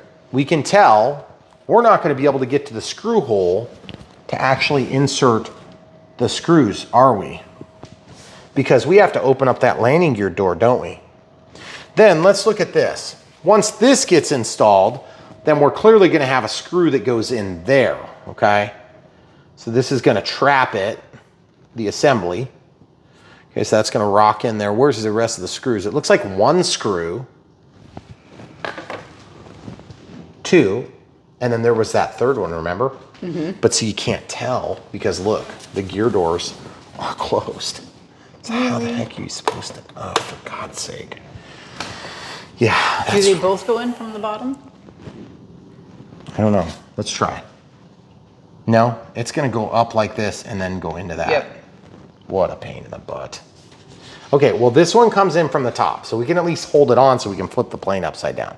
Now, do you use the long or the short? I have no clue. I'm just gonna go with, we'll try short, and if it doesn't bite, then we'll go longer. I don't wanna run longer and then need this somewhere else. That's not it. Yep, did not protrude through. So that answers that question. So we need the long one here. Just kind of pushing that through and immediately dropped it on the ground. Big surprise. Okay, so I'm gonna feed that through. Oh yeah, better protrusion. Okay, so we're gonna go like this, and then we're just gonna try to get that started. See, there's kind of like a bearing surface in there. You see that kind of like plastic washer bushing thingy. So I held up the wing there for a second. And you see what I'm doing with my other hand? Show them a wide view. I'm holding the nose down so that I can press. Oh, this screw is just a little bit too small. The screwdriver, a little bit too small for that screw. That screw is a little bit bigger, like a number 2 Phillips. And as a result, I'm gonna grab, let's try a 6mm. And while we're kind of out, we'll try this again. See this, guys? That's a pretty good fit. That's a huge screw. Jeez. Oh yeah, don't you know, she goes right in. Okay, I'm gonna hold down the nose while I press the tail down and attempt to get purchase. And I am still not sure I'm hitting. And how are we gonna know unless we pull up? And we pull up and look where my screw hit. Show the people the hole. Oh man. Right there. Okay. Okay. All right, so we're just gonna be a little bit smarter this time. I'm gonna press this back through. I'm gonna let it fall out into my hand, set them on the ground. Then I'm gonna try, yeah, you ain't gonna see through there. You're just gonna have to get lucky. Okay, so now I'm using my middle finger to hold this on the tip of my screwdriver. And I'm gonna try to direct it straight down, walking it back. I felt the edge that time. Okay, so I just kind of grabbed the whole wing and did that. This step, okay, now watch what I'm doing. As I tighten this, you can see the white around that bearing surface squish. Yep. Okay. All right, so that's gonna get our surface mounted, and you can see it still wiggles. So we're gonna have to flip this upside down, paying attention to the antenna so we don't rip it off. Okay. Now let's see how hard it is to open this surface. It's spring loaded, so I think it's just a spring, I think. Yeah, it's more than a spring. It's actually, why the heck is there a spring if there's also a servo driving it? Can we wait if we don't forget? If we don't forget. Well, what if we mount the rest and we can't get that alignment right? Then we'd be screwed. Okay, so watch this. We're gonna have to probably deploy the gear. I'm gonna show you a trick. If you don't already have one of these tools, you're gonna probably want one at some point anyway. So this is called the XBC battery checker. I'm just gonna grab whatever random battery happens to have the right type of lead. We're gonna energize it with this. We're not really trying to test this battery, okay? So whatever, so we got that plugged in. Now we'll walk back over and we're gonna find a gear channel, which hopefully we have access to it, okay? So the gear channel is in here. Yeah, there's gear. Okay, so there's a gear sequencer. Then there's flaps, rudder, aileron, elevator, throttle. Okay, so we'll just plug into gear, okay? There is a servo plug on here and it says S plus minus. So the minus is gonna go black to minus. Okay, so we're plugged in. Now, am I clear? Oh yeah, okay, come around. The other gear. I wanna show the people how to use this tool. So you're gonna press them, and then it's gonna bring you down to this. Start. Okay. So we don't see any change of state. Let's see if that's because, if you want to look down here with me, that's going into a sequencer, okay? Sequencers sometimes control gear door and not necessarily gear. And I'm looking on channel 5. There's this wire that goes all the way back and the orange goes that way and it's in the front slot all the way at the front, okay? I'm gonna just unplug this, okay? Now, I don't know if this is gonna control the gear or the gear door. My guess is, since it's got a super small lead, it's probably gonna control the gear. So I have to be Johnny on the spot with this. Okay, so is that the door or the, yep, so look, it opened. Yep. Okay, good enough. So as you can see, yeah, good. So we didn't destroy it.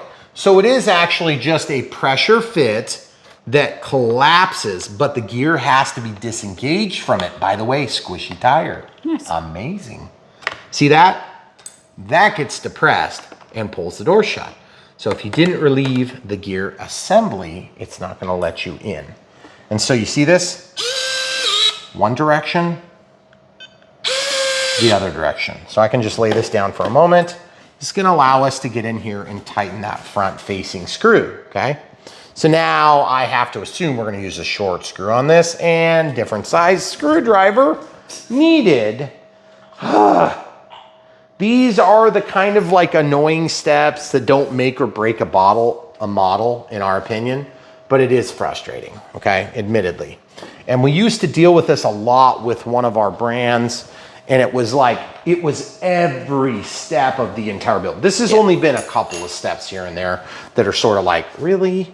And then like gluing these things, I'm like, really? Come on. It's not hard, it's just annoying.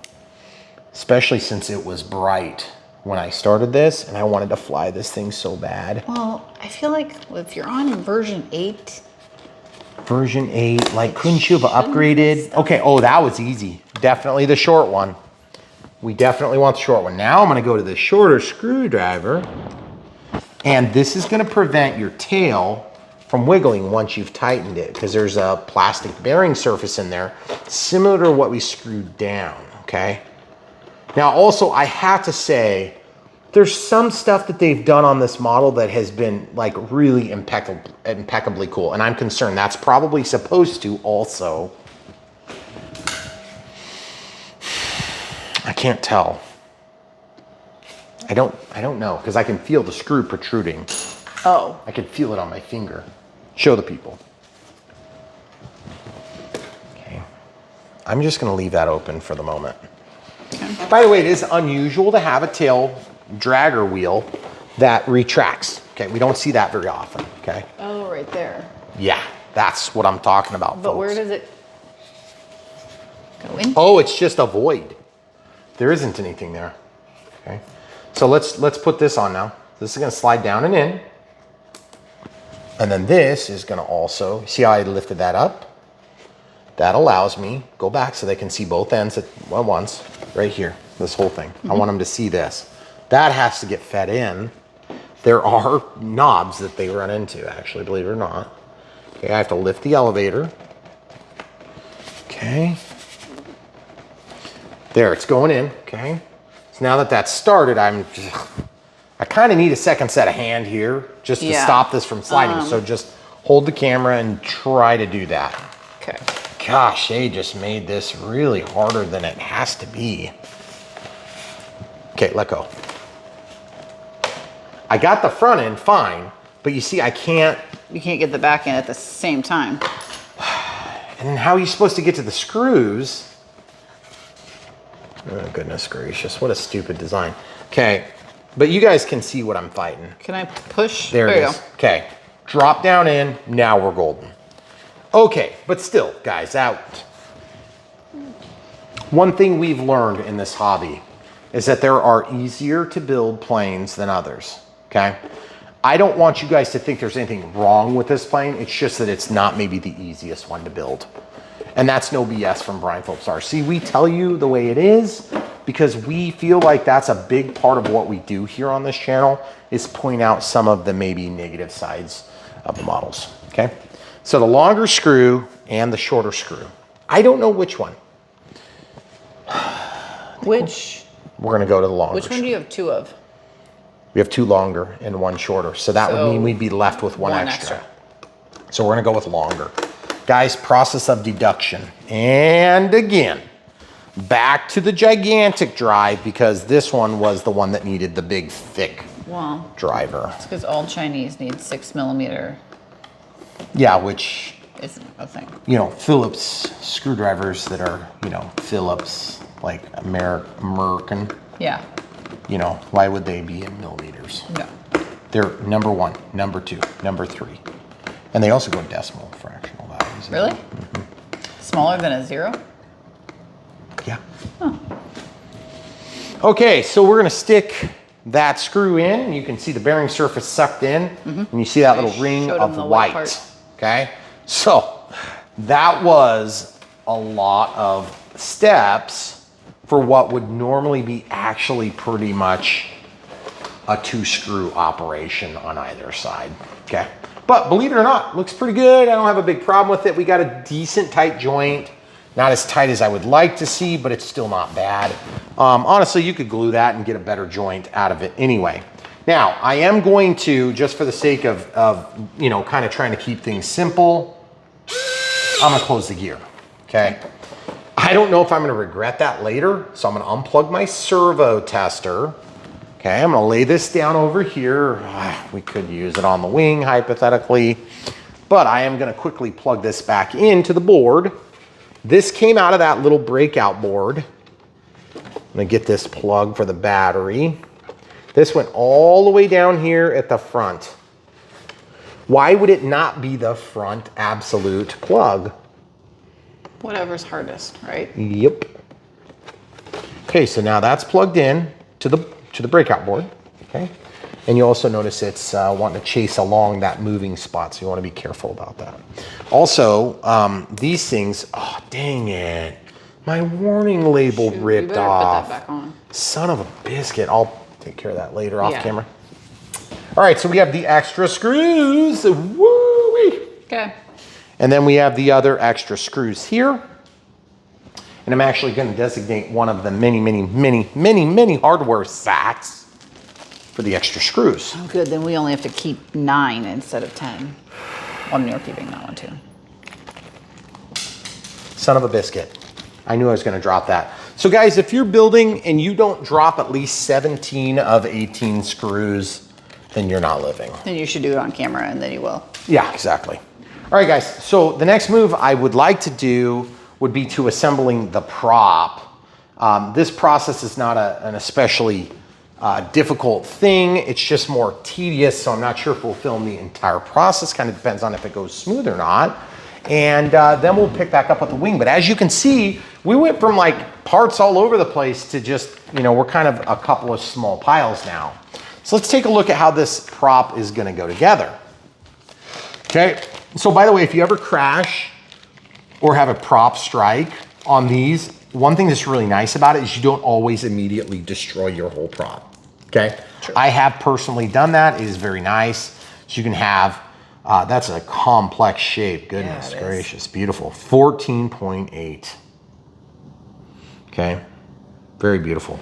Okay, and then we have these labels, or not labels so much, but the detail there. So we want this X-Acto knife is gonna help in application of these stickers. These stickers do not come off. You might be thinking to yourself, I don't know if I wanna put stickers on my props because it's just gonna fling off. We've had pretty good luck with these things. Yeah. Okay, so I'm going to do this before I assemble the prop. And you're probably thinking to yourself, but why not just get the prop together and be done with it, Brian? Because like it's taken forever. Well, the truth is, because when you're building this assembly, you want to be able to locate these in the same spot out from the center, okay? So that means you probably don't want to go right on the bottom, because look what's going to happen. As you mount these, you have to make sure you're going to be out, and you're going to be out. Okay, cool. So there's one. Look at that, blends right into the black, really nice. I'm actually really impressed with the stickers on this model. I'm annoyed that I had to apply so many of them.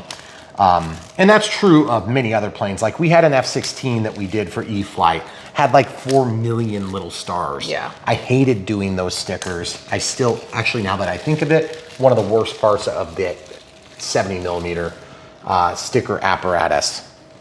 Is that why I had to put all the decals on the Max Smasher? Even on the UMX, F-16 from yesteryear with the 28 millimeter there was EDF. a million stars. Yeah, and I'm like, are you kidding me? Why did we have to do that? Why is that not one decal?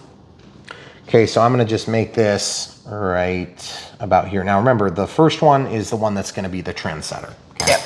So once you set that, you're like, well, I wanted to build it first. And now you're understanding why, because what we're gonna do is we are going to then apply them in a row. And I like using the X-Acto knife because I can really get good placement. Remember, if you get these off by just a little bit, it will make it look terrible. And this is actually a very beautiful detail. I love this detail. I wish all the manufacturers would apply these stickers at the factory or silkscreen a simulation therein, because I think it's a sweet detail. Yeah. Very cool looking. And look how nice and easy it is to line all that up. I don't even have to paint the tips, but beep beep, why didn't they do this side? None of the manufacturers do that. That's because they can make a jig and just pass them through and they're done. Yeah, but can't they just flip them over and do the back? Well, you would think, but it's easier to dry if they've got one side that's not. At least that's my expectation. Okay. And you'll notice that with the X-Acto knife, it's really nice because then you don't have to get as much of your fingers, oils and things like that on the backside. You can use a clean blade to apply the sticker, and it helps to keep them from wanting to delaminate real quick. Okay, and the fourth and last, as you can probably imagine, if you're watching this short video, Brian Phillips RC does not do a lot of shorts. We do occasionally do shorts. We want to just express our feelings with shorts. Shorts are great for people that are on TikTok, that are dancing around, shaking items that God gave them to interest men. Well, I don't have those parts, so we don't do that. We do long format videos because we want to try to give you something of substance, and that's what we try to do our very, very best at here on Brian Phillips RC. We have another bag of accessories. Goodness gracious. Just add this to my collection. So what we do here is we unbox, build, radio set up these planes of different types. We do helicopter squads, all that stuff. And at the end of the day, okay, so let's talk about this for a second. That goes in here. bolt goes from the front, okay? So you obviously want the prop to be facing that way, okay? It's a really simple setup. It's got kind of a little pops into, you see that? See, kind of pops in there, okay? Pops in there, wrong. Pops in there, got it? And so when we do all these long format videos, what happens is we do get punished a little bit by YouTube. And, you know, admittedly, people don't necessarily always want to watch a super long video, but that's just part of what we do. And so we really appreciate you guys smashing the like button on our long format content, because it helps us to undermine the YouTube algorithm slightly so that we aren't punished quite as bad as we might otherwise be if we didn't get a lot of likes. And so our like ratios help to facilitate that to a degree. It doesn't necessarily completely stop the negative treatment that we would get on recommendations from YouTube. But the truth is, most people that are interested in this hobby need help for a few planes, and then they pretty much figure it out, right? Right. And so we're really speaking to the brand new or returning audience within the RC realm. You see how that that is not a nut zert, but rather the nylock is now sucked in tight to the octagonal opening. And same thing's gonna be true here in just a second. Now we also have two what looks like self-tapping, kind of like a machine style. It's not a machine style, but oh, for God's sake. Those two screws, those are gonna be to hold the spinner from the face back. And that's because once we assemble this item, we have to take apart that goofy nose spinner that would be designed for a non-spinner setup. Why did they put this Because on? it's cheaper. It's gonna get covered up. It's a prop saver with collet. And so when we take this all apart, then we're gonna slide this assembly back, that's gonna bite it, and then this goes over the top, okay? Yeah, it's just a goofy, it's kind of a goofy weird. setup. Yeah. We've seen a million different ways to do spinners, and to be honest, it's not like one is wrong and one is right, but we have definitely seen and come to appreciate the simpler designs. And this is a complex design because the spinner is integrally necessary to actually facilitate the movement of the prop, okay? Now, one other thing too about these props that can be very frustrating when they're a multi-piece combo like this is they're a little bit harder to balance, okay? So if you have to balance your prop in a prop balancer, then that means you're gonna be beholden to doing it with like all this freaking assembly. And it can make it a real pain in the neck. Now, I'm not saying it's gonna necessarily be a pain in the neck. I will not attempt to balance this prop unless it proves to be a big issue once we get it on the plane, okay? Now, you guys might decide you wanna put it on a prop balancing tool, and that's fine. We've done prop balancing on this channel. It's not a big deal. It's fairly easy, but a lot of people don't have a $50 tool if they're watching videos of this echelon, meaning that they're kind of new to coming back to the hobby. Maybe they don't have that tool yet. And so the truth is, use some clear tape, guess and check until you balance the prop. Once it's on there, it's one way you can get by. And if you're a brand new pilot, you're probably gonna be replacing the prop soon anyway, because you're gonna be hitting that prop on the ground. Okay, so we're torquing that down. This one didn't want to start for whatever reason, and now we do have good penetration, but as you can see, I'm having to turn it the entire way, which is annoying, okay? Normally they just push through, but I'll take it. Not a big deal, and then I'm just gonna drop this nylock down there. Now, I did put the nylon facing out toward you and the camera crew there, okay? Now, the reason I did that is because I want to make sure I have purchase all the way through, and then I have the flat, larger bearing surface of the nut down in the bottom of that pocket. So it's going to sit down in the pocket like this, rather than having that narrower portion down in the pocket. Even though we would get more purchase, we would go through more threads on that nylon, okay? Okay, so there we got two, and we're gonna continue and just basically put the other two on. We'll probably pause for a second, come back, because there's nothing special about these two. All right, so we're gonna tighten all these screws, and then we're just gonna re-torque and check.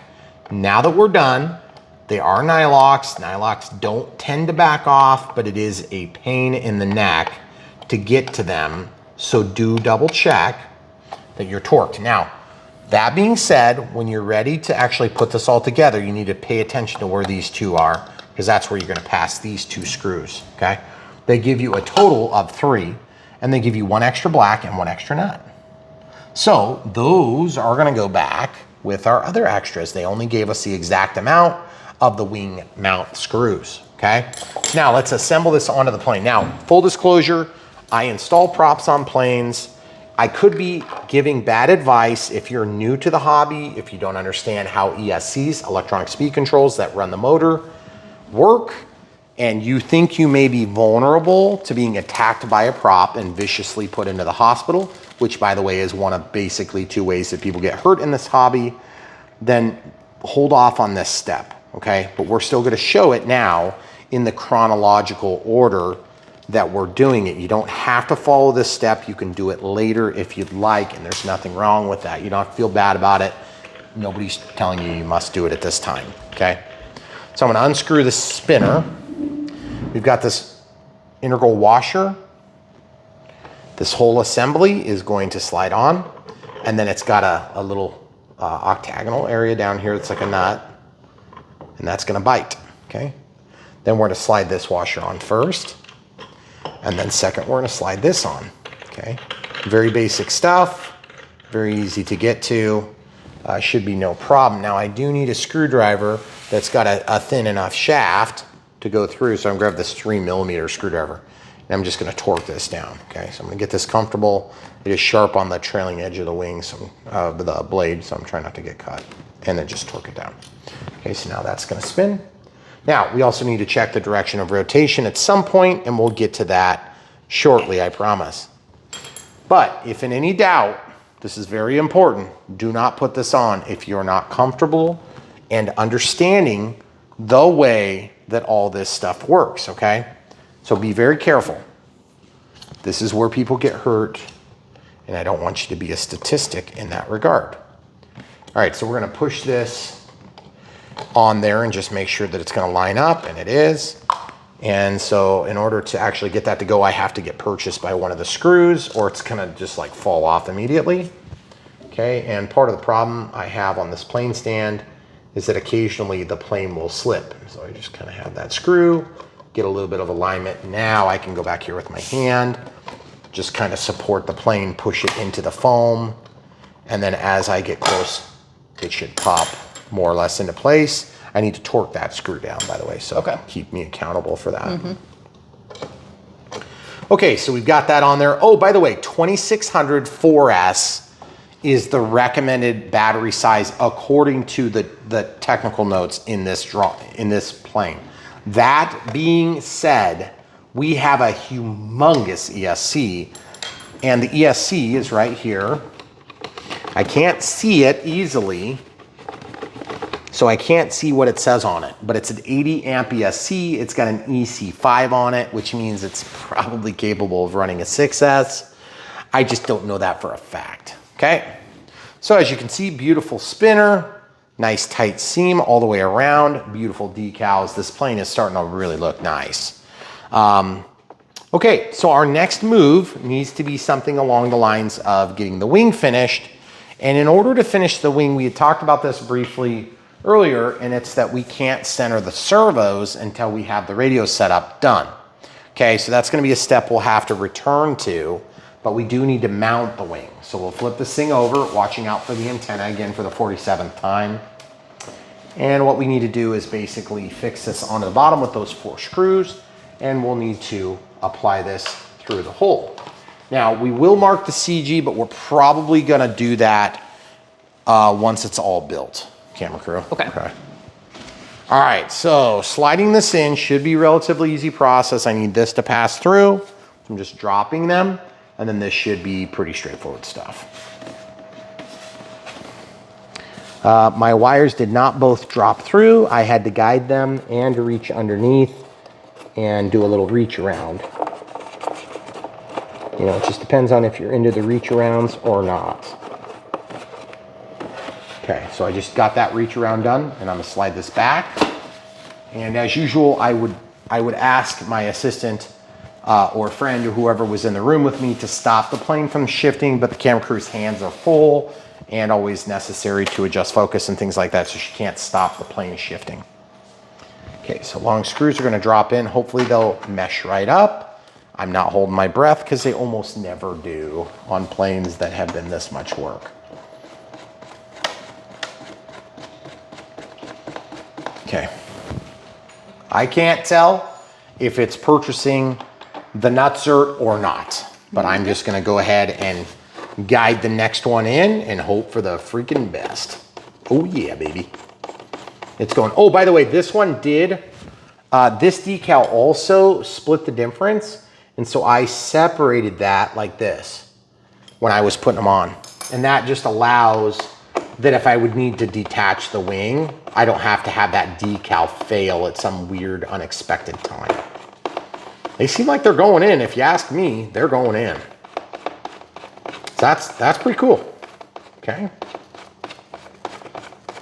Yep, they're definitely getting purchased. And I'm starting to tighten up and I'm looking for puckering around this bite point. You can hear the squeal. Okay. And then same thing here. Now you can use a drill. If you guys are going to use a drill, just be wary of impacts because you can rip out these nutserts pretty easy. Okay, see this puckering? That's usually a pretty good sign. That squeal and puckering are a good combination of noises. And we'll just, in turn, go to the next spot and hope for the best. Okay, so I'll do the far one first. Oh yeah, it's going in. Well, that's okay, good. Well, that's one thing that went smooth. Yep, going in. Now, if you have a tip that squeals and it's squealing from an early stage of the penetration, you may need to pull your tip out and lubricate it. Mm-hmm. With some soap. Or other product that you have lying. Oh, look what I just did. Freaking idiot. So annoyed with myself. That was so dumb. You guys see what I did? I slipped and I made a little Phillips mark here. Okay, that's how easy it happens. See, you were worried about lubing your tip. Well, I got distracted. Was thinking about putting other products on the tip so I could get better penetration, and then I ended up ramming it in the wrong spot. Maybe I'm not getting penetration here, speaking I was of. gonna say, is that one going?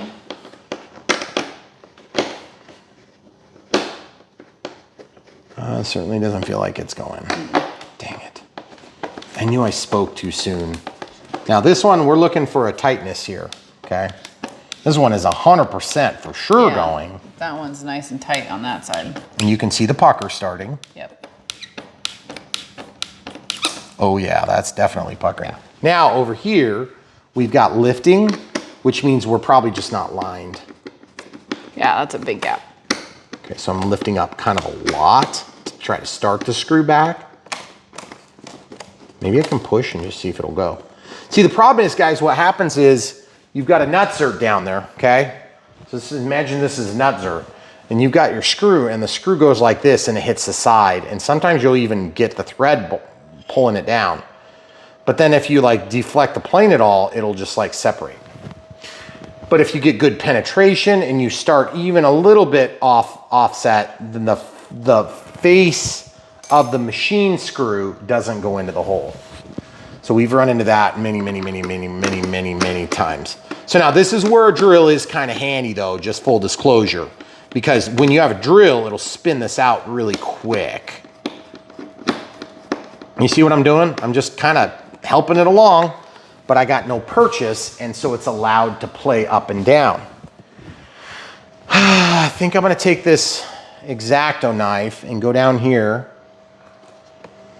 and I just wanna see if I can grab the side of the threads. Do you guys see that? How I'm pushing it toward the camera crew, and I'm gonna see if I can back this off. Do you guys see what I'm doing? That's allowing me to pull it out. Okay, yeah, I got what you're saying. So now I'm pulling this up, and I'm gonna pull it that way and try to push it down. I might need the camera crew to push the wing, not on the end, not on this end, here. You guys, you understand? Mm-hmm. Put your palm of your hand like this, hon. Look, see the pad of your hand? Here, not here. You'll break it. You gotta go right to the center of the wing. I'm gonna press down with my elbow. And I'm lifting and then you're gonna up pull it. towards you. No, you're gonna pull it like that. Back towards the tail, okay. Back toward the tail. Hold on, hold on.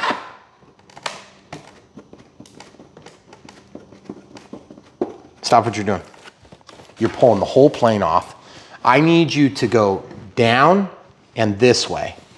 But I'm not sure that you're gonna be able to accomplish that with your camera in your hand. Yeah. I wanna see if I can get it started. I'm just not feeling any good. I'm not getting any traction with that. So I have to come over here with the X-Acto knife. I'm gonna put the blade toward the camera crew so I get the sharp edge. See, and then that rides in the groove of the screw. And I'm just gonna walk it up and out. See, once we've walked it up and out, I need to visually look at this. So what I'm gonna do is I'll turn the plane up and give you guys a shot to see. You probably can't see, but we'll try it anyway. Okay, so what I was trying to get the camera crew to do is down and over. Okay, so I'm gonna press kind of down here and over with the wing. See how that moves? That's gonna allow this alignment here, okay? Now, show them this hole from an angle that they can see now. That's where it needs to be lined up. Yeah, like that. And it's lined up like this. Yeah. So I think what I'm gonna do is I'm gonna grab this screwdriver here. I'm gonna see if I can slide it in and get penetration.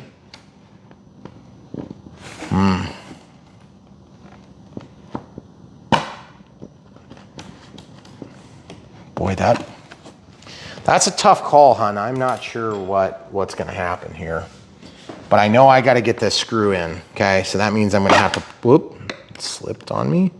See, and that's the problem. Like that does not feel like it's even remotely close. And it's all buried in the side of here. Right. It's all buried inside of here. You can't see it, okay? It's all right in the middle of the foam. Okay. I have to pause just so I can help you with both hands. Yeah, we'll pause, guys. We'll let you know if it's anything more than just like manipulating and moving stuff. You guys hear that noise? That's the ribs, that's the edge of the threads, okay? Look where the screwdriver is actually penetrating toward. It's actually buried in the foam there, okay? So what I'm concerned about is when I press my bolt in, the bolt is being directed like that. I need it to go like this. See that? You can hear that noise as it ramps into the hole. So I'm gonna try this again. Hopefully I'll have better success. Don't do anything with the camera, just kind of keep it on cue where you are there, okay? See, I'm trying to go at the same angle.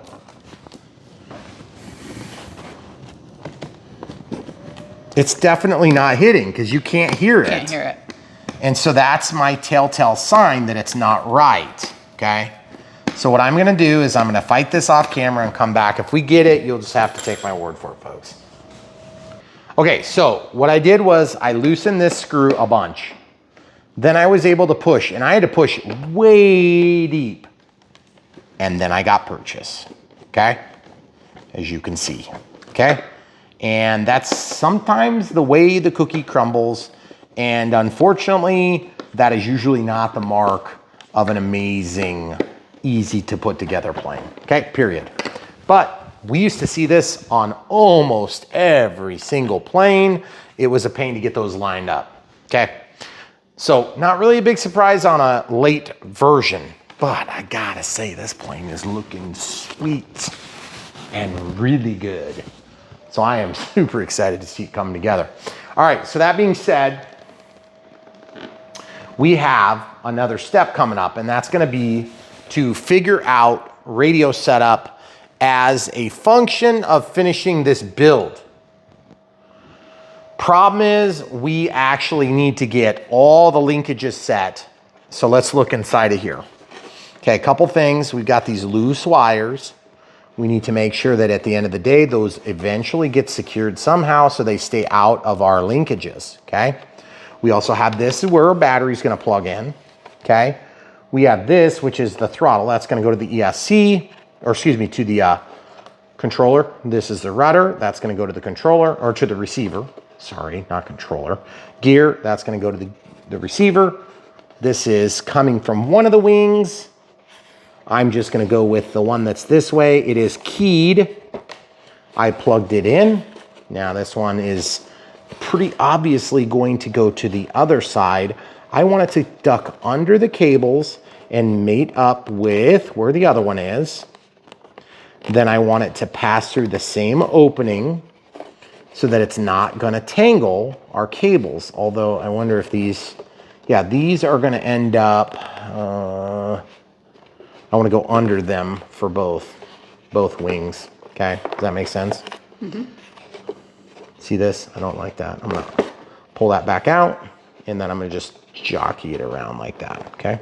So you see now, this is gonna come out and go back under. This is just the preliminary cable management. You don't have to do cable management like I do, but some people have suggested that I am pretty good at it. And they like watching me do it, which is weird, but it is kind of what it is. If you guys like watching that, that's fine.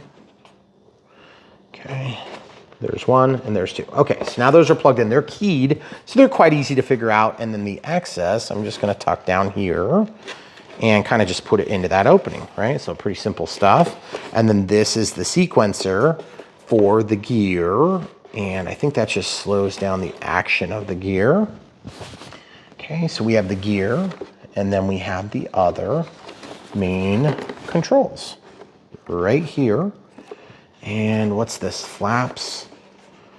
Gosh, I don't like that all tangled up that way. I always feel like maybe I picked the wrong route there, camera crew. What do you think? I'm having a hard time seeing around your hands, but it does. Well, then maybe you should move that camera, because if you're having a hard time seeing, that means the people at home are too. So this is going to unplug from the furthest out, and I'm going to untangle this. I'm going to untangle that. That's just an extension cord. Oh, look at that. Now it's straight, and I don't have a big problem. And the brown is going to go forward. This is for the rudder. Okay, and if you can't get your hands into your plane, get some forceps. And forceps will help a lot with that, okay? So we've got that, we've got this, and we've got this. So I'm gonna try to untangle this by going under. Oh yeah, we're getting this all straightened up. Yeah, it's looking better. Looking a lot better, okay? So now where do we want the excess? I guess technically I'm gonna try to put the excess down here. Okay, camera crew, I need you to trade me sides because I have to be able to reach and you just need to be able to show the people at home. But if I can't get it done, then we can't show the people at home. That's kind of a bummer.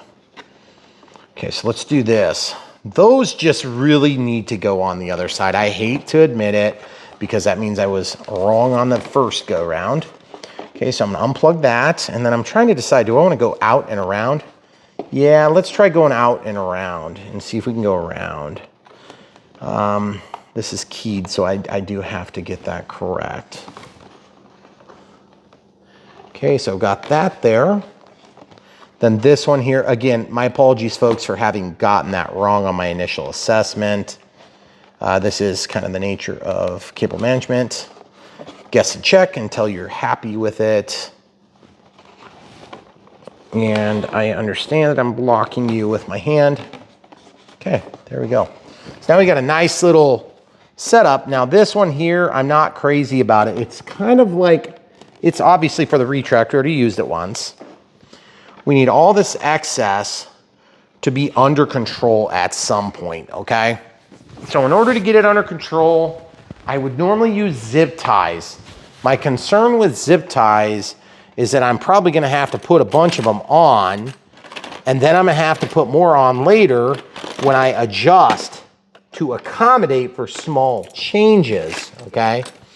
And so I'm sort of torn between getting a bunch of small zip ties and getting twisty ties and different things of that sort.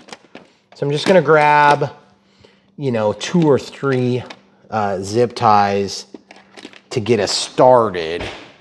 I think that's gonna be enough to kind of get us in the ballpark. Okay. So I'm gonna tip this again. And if, hey, see this? I need you to warn me if you see me like twisting into something like that. Okay? Because I can't always see where I'm trying to twist it from. Now these are forceps. If you guys aren't already aware, forceps are, they clip and they will hold like a vein shut or an artery. And same thing here. You can see they've got different clip points and then you can clip them onto cables and things like that. Of course, I just drop those. If you're buying a set, my suggestion is that you buy the bent tip. You're going to tend to use the bent tips more in my experience. They work really nice for stuff like this, okay? So I've got a single zip tie, real small, nothing really particularly special about that. And I am going to attempt to just bring all the slack to one spot.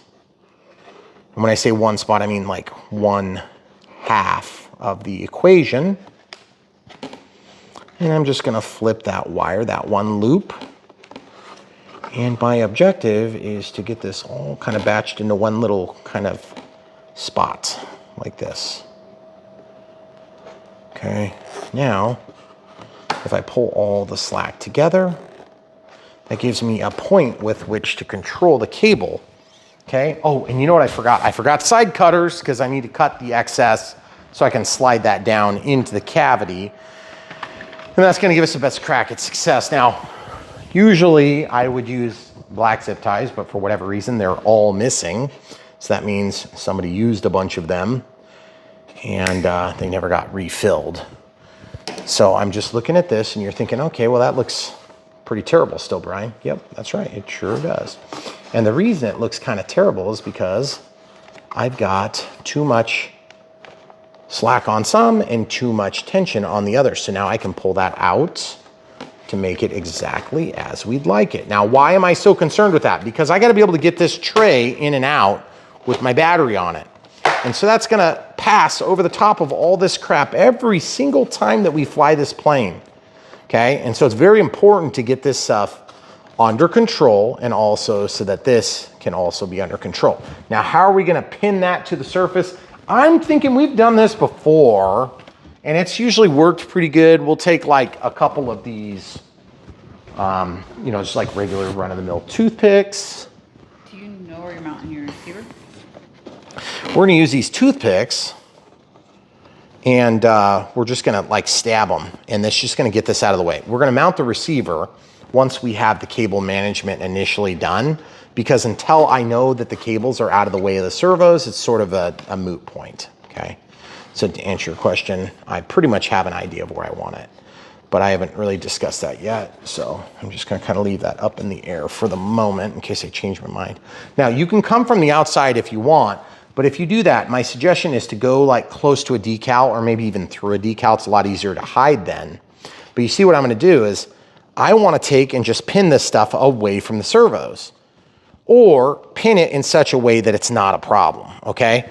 Now, there's another trick of the day you can do that works pretty good, and that is you can use the forceps to actually hold on to these and get them into these really tight and awkward spots, okay?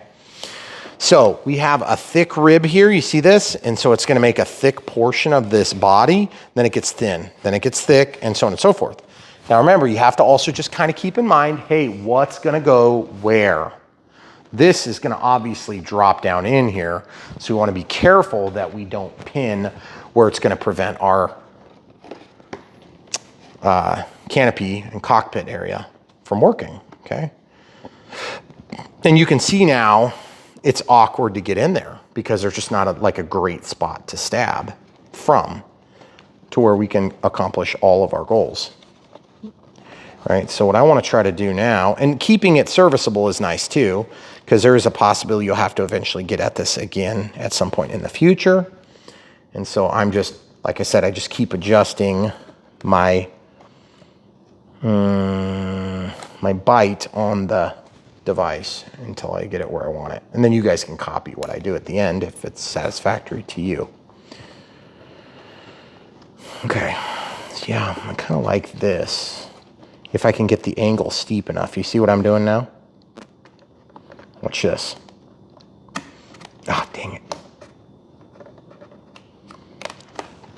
I need to tip that just a little bit more. And then look at this. I can reach down in here. Now, the other trick you can do is you can actually take and you can break these into portion sizes. And then that gives you an easier time getting in and doing these weird angles that you need to do. See, I'm just starting that same hole that I already created. Okay, remember, this is not like it's like some heavy duty lifting, you know? Look, now I've got that managed and it's gonna stay there. And I can also go in there and unmanage it, okay? And it's also not gonna protrude through the outside. And look, now that wire is unlikely to ever end up in this moving part. Now, to some of you at home, probably watching this thinking that was a lot of work for one piece. I agree, but truthfully, now all you have to do is just copy that and you don't have to watch me waffle. But you can if you want.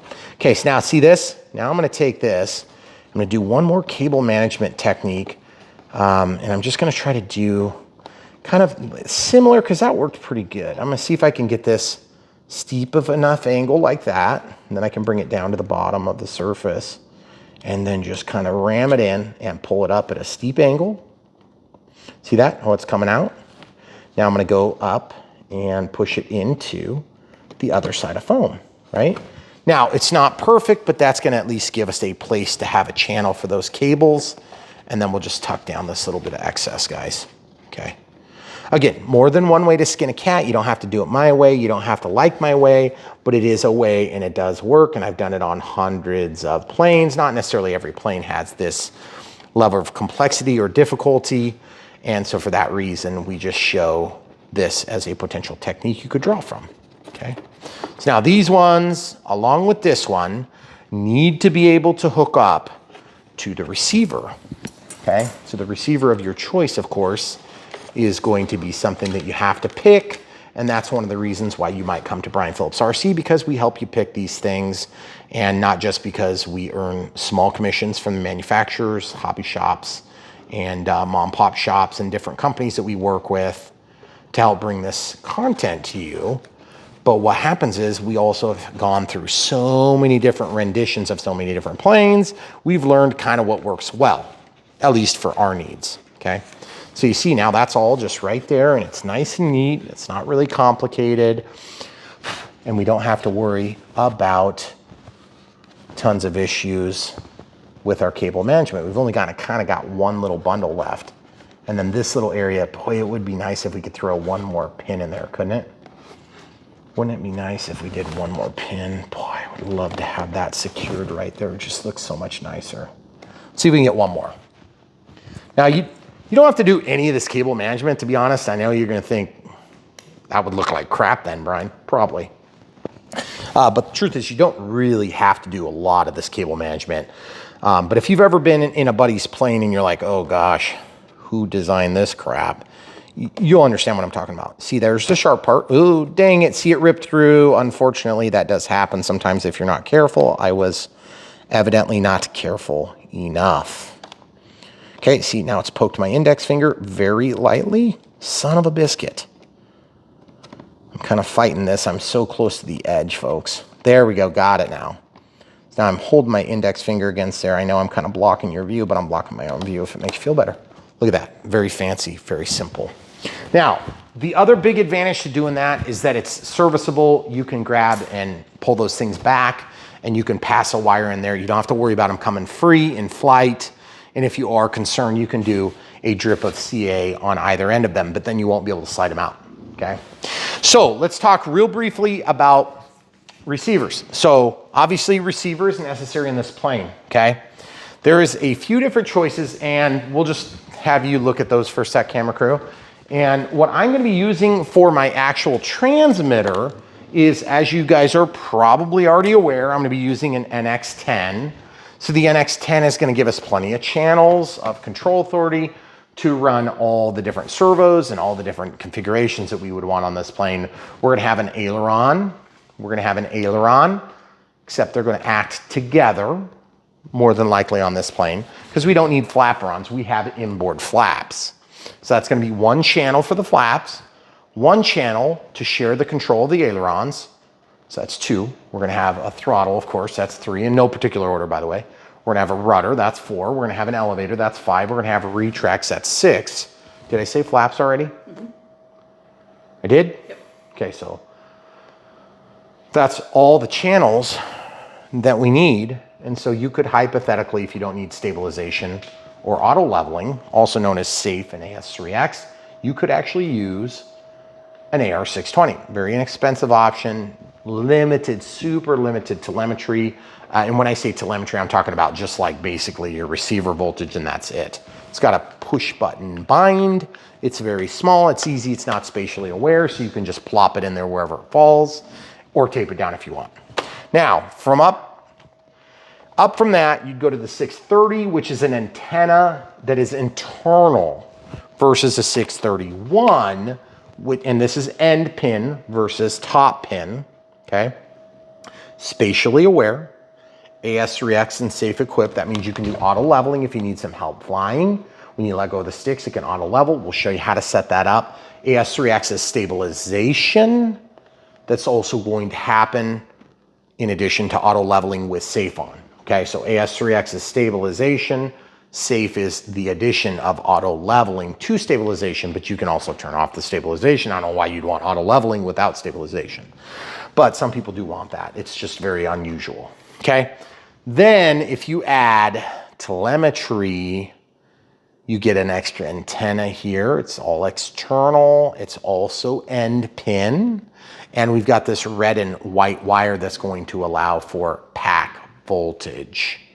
Even without a smart ESC that would normally pass the values through either of these on a data line.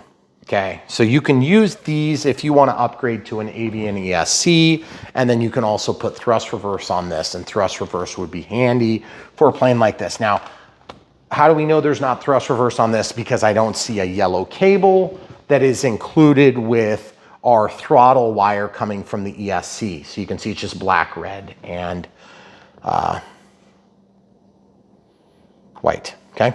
So if there was a yellow wire that came out of that Predator ESC, then that would usually mean that we can toggle that channel and then correct the direction of rotation.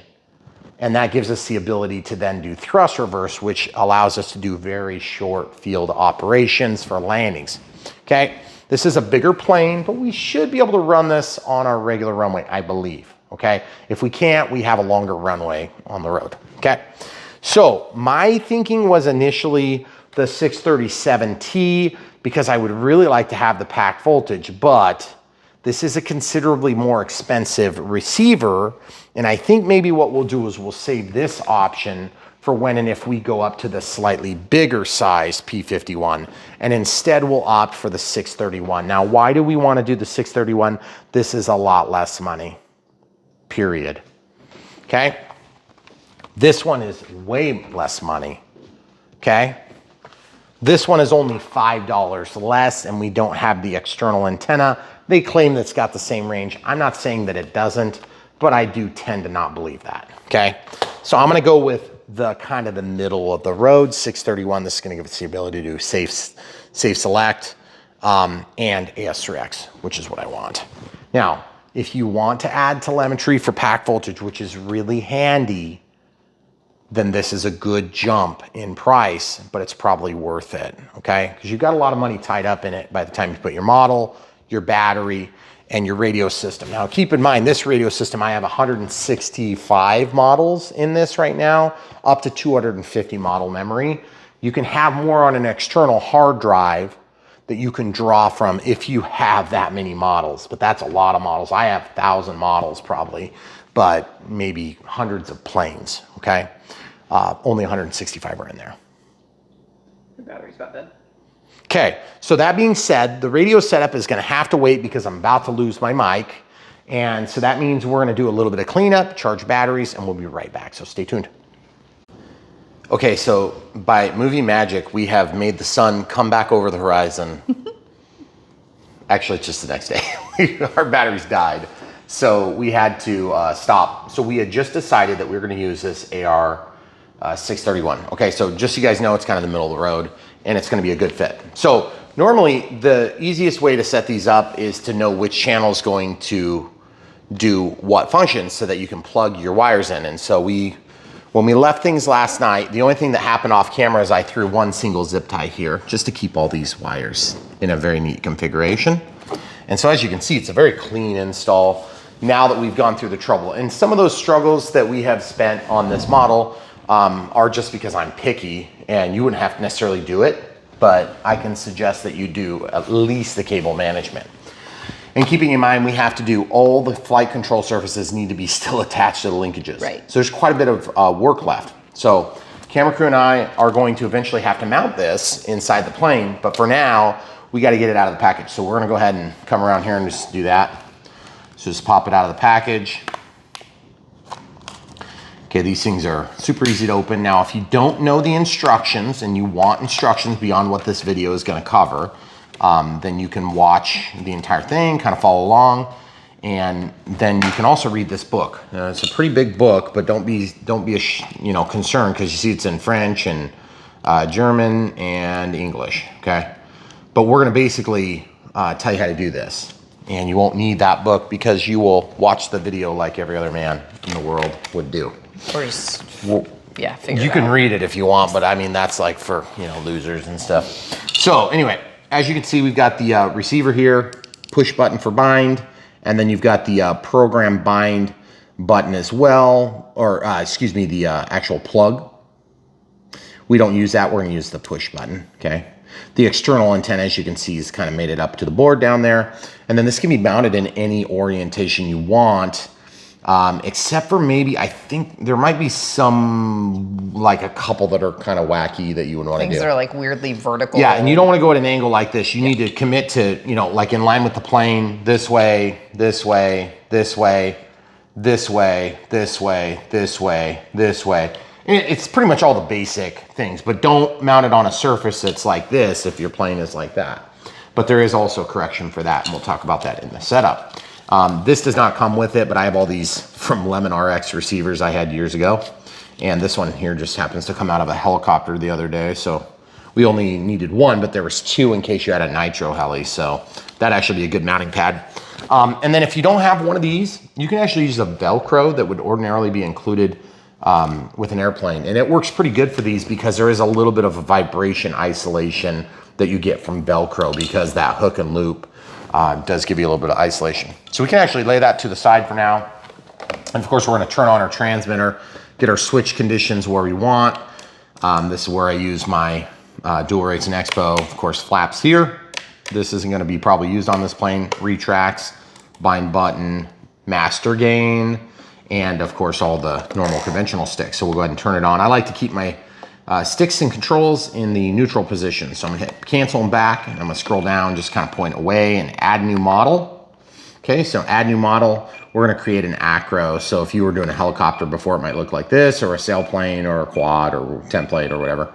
So we're just gonna do that, and we'll create. Now, it takes longer, admittedly, when you're doing the 156th or 166th, rather. Yeah. Whatever number it happens to be. So don't think it's gonna take quite as long as mine does. But that is just something about the way you have to kind of deal with it. Okay, so then the model type, this is where you could change that, but if you do, it'll reset everything. Okay, then model name. And what we're gonna do is we're just gonna walk through the entire setup for this plane, so we have like kind of a basic starting point. And then of course, once we get it energized, we'll be able to, of course, at that point, hook up the wires. Then we can start getting all of our servos centered and get all the linkages installed. So that's our quick overview. But the first thing we have to do is type in enable. Oh, 170, sorry guys. Okay, so the index put us at 170, and I'm gonna go ahead and type this in P-51D Mustang 1450 millimeter FMS, and we'll be right back when we're done typing. Okay, so we had to do some compromising and double checking, just for the simple fact that the FMS P-51D Mustang 1450 didn't fit. I tried a few. See, we've only got so many characters in here. But that's what we ended up with. And by the way, full disclosure, that is the legacy keyboard, which I prefer the scrolling legacy keyboard over the current like full keyboard, which is like a QWERTY keyboard. You just prefer things don't change. Ever. Yes. Even if it's for the better. Aircraft type, okay. So we're gonna go to one aileron, one flap, tails normal. And then we're gonna go down to select an image. And yes, we should be able to find a P-51 in here because there is a P-51. There she blows. And that's actually a pretty close rendition, cool. Okay, cool, and then, okay, so the next thing we need to do is we're not gonna do a ton of stuff, but we are gonna set up a flight mode. And so this is F mode setup. So I'm gonna make an assignment. for one of the flight modes. Now let's talk about this verbally here. This is gonna be my flaps, this is gonna be my landing gear retracts, and then this would normally be where I do that. So I'm gonna go ahead and instead of inhibit, I'm gonna set it to switch D, okay? And there's gonna be 3 modes. So as you can see, it's flight 1, flight 2, flight 3, okay? And what we're gonna do is we'll assign AS3X, so stabilization here, we'll have off there, and then we'll have auto leveling or safe there, okay? Safe and AS3X in this case, okay? So that'll be nothing, and then there's that. All right, so spoken flight mode. So the flight mode name will display based on what switch condition you're in. Now, the reason we like to change this, even though this is just a label, it's actually an important label because you want it to say the right thing audibly when you're flipping between modes, okay? So I'm gonna cancel, or back, cancel, clears it. Then I'm gonna go AS3X in this top setting. Now keep in mind, guys, you're not actually setting anything. This is just a label. And so don't confuse a label with actually changing the configuration mode, but this, you gotta label it at some point, okay? So then we're gonna scroll way down to about here and we'll come right back. Okay, so we're getting pretty close. Now you can also make, hold on, gotta be getting close. There's safe, there's AS3X mode, okay? Okay, then this flight mode 2 will do the same thing. We're gonna highlight, cancel, then we're gonna type the word off as in OFF, and we'll be right back. Okay, so off, and then we'll set this to off, which is like right up in about the same spot. And you can make your own selections, and you can make it custom so you don't have to scroll so much, but we just kind of work from the default version settings of these transmitters for a reason, and that is because we're trying to help you guys that are basically, there's off. And then we're gonna set this. Now remember guys, just labels we're dealing with, not the actual setting. We'll set that later and I'll show you exactly how to do that. So it's gonna be safe, sensor assisted flight envelope. And what that means is that auto leveling, okay? So it's very easy to do that. And then we'll do the same thing here, come right back. Okay, so there's safe mode, test. Okay, pretty simple. All right, guys. Now, the other cool thing is that will be displayed live on the home screen. Okay, so channel assign, I want to just unselect aux2 from B because we're going to use our switch B for flaps. So I'm just going to inhibit that connection there. Okay, we'll come back to other stuff later. All right, so now walking out to the main screen, just so you know, that was system setup. Now we're in the regular main screen, and this is what we needed earlier. Throttle, aileron, elevator, rudder, gear, flaps, auxiliary 2, auxiliary 3, 4, and 5. Now we don't need to use anything beyond these first 6, 1, 2, 3, 4, 5, 6, because even though this thing has 6 pluggable channels, there's actually like 8 channels working on this receiver. Okay, so that's part of the reason why these things become such valuable tools, is that you can set your master gains and you can make changes of conditions on those upper channels, even though they're not pluggable, okay? So you get a lot of value in this package. Although this package is considerably more expensive than a 620, it's considerably less than a 637T. Now keep in mind the T would also add a barometric pressure sensor, so you can have a vario for boop, boop, boop, beep, beep, beep, if you like that sort of thing. Okay, so before we even stick this in the hole, we are gonna put the double-sided tape on. Now these ones from Lemon RX are notoriously terrible to take off.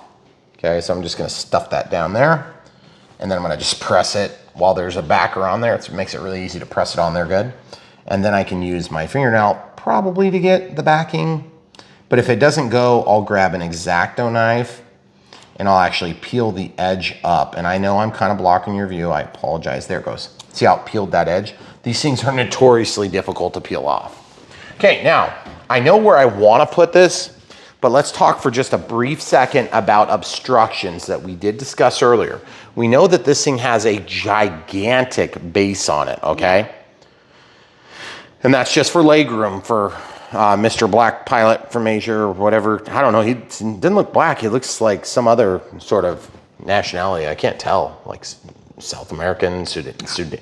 Sudan, Do you really? Sudanese. He's a plastic dude. No, I know, it's a really nice looking dude, but the problem is it's just the skin tone is weird. So unusual for an American plane. Although if this is red tail, I wonder if that's why the pilots That's fly. what I was wondering. Is there, because there was like a squadron. Yeah, I think that's what it is. Yeah. So, but what I'm getting at is that is going to fill this pocket, folks. It's a big, bulky, yeah. Yeah, so we have to think about that stuff because we are, after all, doing this. So just imagine where that's going to go. And then here's a trick. Set this down where it's going to sit. Now look from the outside. You can see exactly where it hits, okay? See that? So now you can pull this away. It's right on her thigh, whatever that thing is. Looks like she's having some personal problems there. So we actually have room to put it right there, okay? So now I don't want the antenna to be damaged or entangled in the gear. Here, how about we trade sides? I'm gonna get my transmitter so I can easily see this when I need to call out my questions. And I think I'm just gonna try sticking it right here because that's gonna give us enough. Now, I'm just gonna full disclosure say this. There is a bit of a ramp on that surface there, okay? Oh. Now, I don't know if that ramp is flat compared to the taper of the wing or if that ramp is just pointed a little bit downhill. It doesn't really matter that much, but you have to remember when you have a tail dragger plane, especially a warbird, you're gonna have a nose-up attitude at idle. So when you go to take off, you're gonna get a lot of P factor and you're gonna have to deal with this rolling effect when you administer throttle really hard, okay? It's gonna wanna spin the plane, basically. And you're gonna bring up the tail and you're gonna get up to speed and then you're gonna fly like normal. You retract the gear, you do your normal pivot function on the center of gravity. But the idea is you have to plan ahead for where this is gonna be because you don't want it to be like, you know, way off center. You know, just pick that if you want that, that's fine. But don't do something really extreme. And specifically, don't do 50%. If it's halfway, it gets confusing on which direction you are. Are you here or you're here, okay? So that's what I found. Now, if you're a couple degrees off, there is literally a correction for that, and we'll show you that in the setup.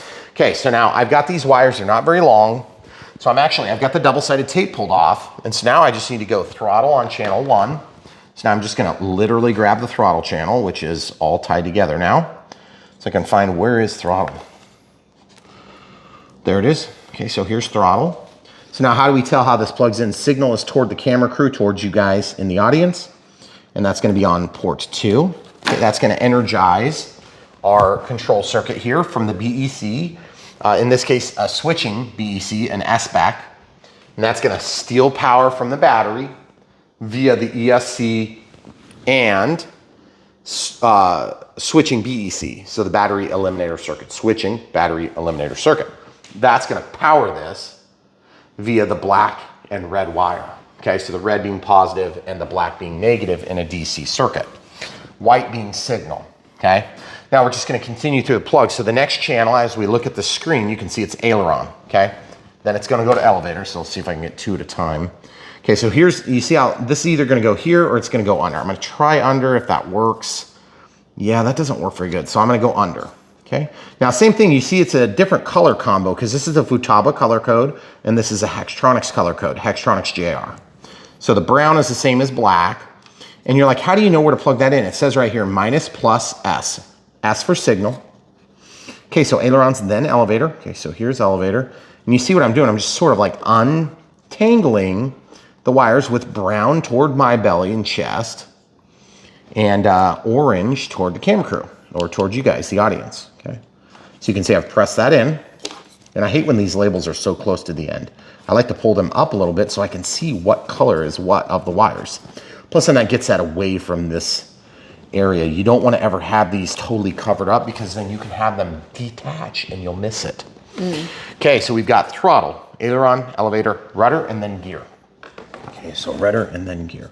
So this is rudder. So I'm gonna kind of fold these around a little bit, get them untangled to the extent that it works, and then orange toward the camera crew and brown toward my belly, okay? And then gear. Gear is the Hextronics color code, or also in Futaba Hextronics. Excuse me, this is Hextronics JR. The red, white, and black would be a Futaba color code, okay? So then the last thing is going to be flaps. So it's 1, 2, 3, 4, 5, 6. So flaps is the last connection. So same orientation of the cabling. Slide this in. Now, just to be clear, these are keyed holes, but you can force a cable in backward. I have done it. It is not as hard as you might think it might be. And so just use your best judgment and be careful that you do actually relieve the necessary pressures from these cables. Okay, so you can see kind of what I did. Now all those are mounted, and you can see a few of these have some slack that needs to be evened up. That was the wrong cable, so I'm going to hold on the pinch point, the zip tie that is, and then I'm actually going to try to even these up. This is just a function of cable management. Wrong one. Wrong one. Jeez, which one is it? Oh, wrong one. What the heck? Wrong one. There's only 6 of them. I know, there's only 4 that are this color. Wrong one. Wrong one. Good lordy, lord. Okay, see what I'm doing? There we go. Okay, so now you can see we've got a nice amount of slack that's gonna allow me to have this in a very nice, neat package, okay? And we don't want those to have any pressure as we're flying and being able to put in and out of the battery and all that good stuff. So I'm gonna pull this toward the edge of the counter a little bit, get you a little closer to the edge, a little bit more comfortable. For those of you that might have back injuries or difficulties, you see this plane's wing is right in a vulnerable spot. So you do not wanna get whacked by the wing. Getting old. Oh yeah, there's that too. Okay, so I don't like this tangle. Seeing if I can undo this tangle on this red, white, and black one.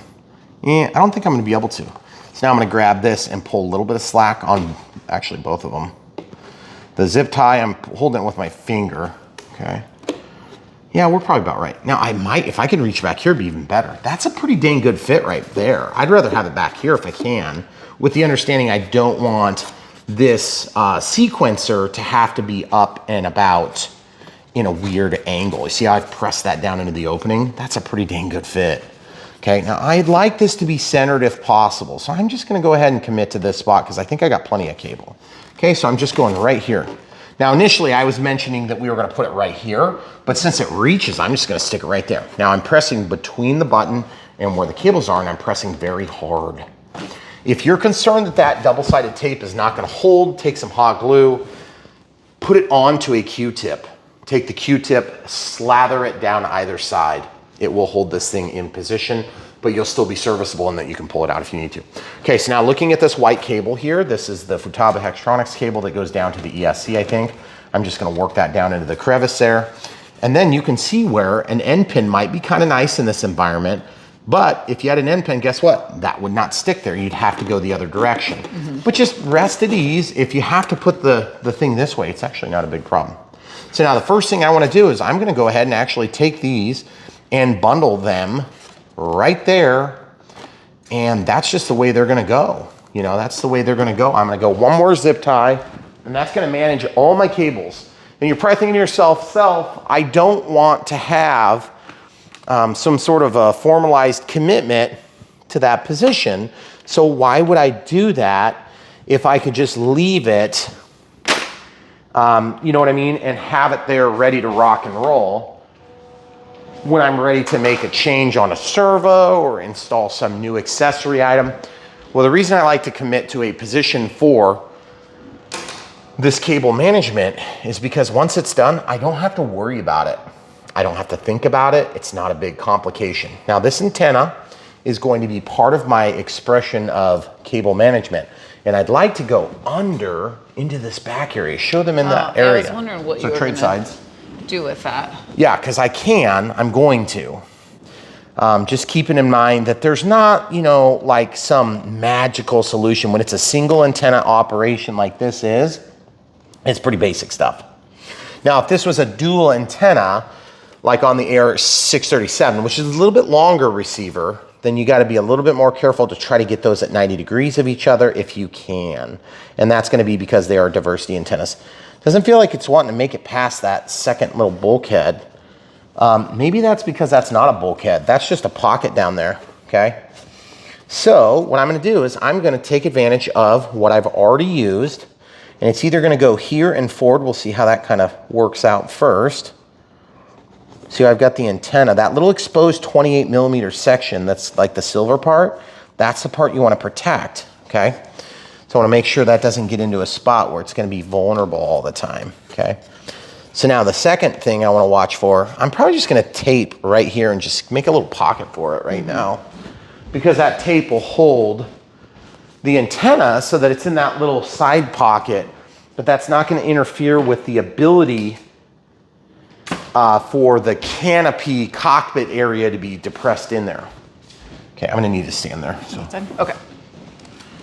So you see this, guys? I'm just gonna take this, and I'm just, again, this doesn't need to be pretty, it just needs to literally go across the opening. See what I'm talking about? And then that antenna is just right there. It doesn't even need to be held tight. It's good enough. Now, zip tie, I've already got a temporary zip tie there, so I might come in here, and I may have played with this just a little bit off camera, guys. I apologize, I didn't mean to mislead, but I can't remember if we were just running out of steam too. It's just a long day, guys. You may not be aware, but I had a little injury last week, and I'm still recovering. I hit my head on the concrete, ended up in the hospital, and it was kind of a traumatic thing. And I lost a couple of days of work and about 5 hours of memory. So don't ask me what happened. I was not there for it, evidently. Can you move that camera? Because I'm getting, thank you, that helps so much. Okay. Because the light was kind of shadowing. I'm sort of frustrated with this wire. Why is it giving me so much trouble? That one that's all the way on the bottom, I'm trying to get under it. There it goes, I think I got it now. So anyway, guys, if you hadn't already heard the story, just riding a bike up and down the driveway with my daughter, nothing special. And I decided it would be fun to fall off and totally hit my head on the concrete. And turns out I'm not near as hard-headed as my wife says I am, because I hit my hard head on the ground and it was much, much, much harder than my hard head. So after we replaced the concrete on the driveway, just kidding, guys, just kidding.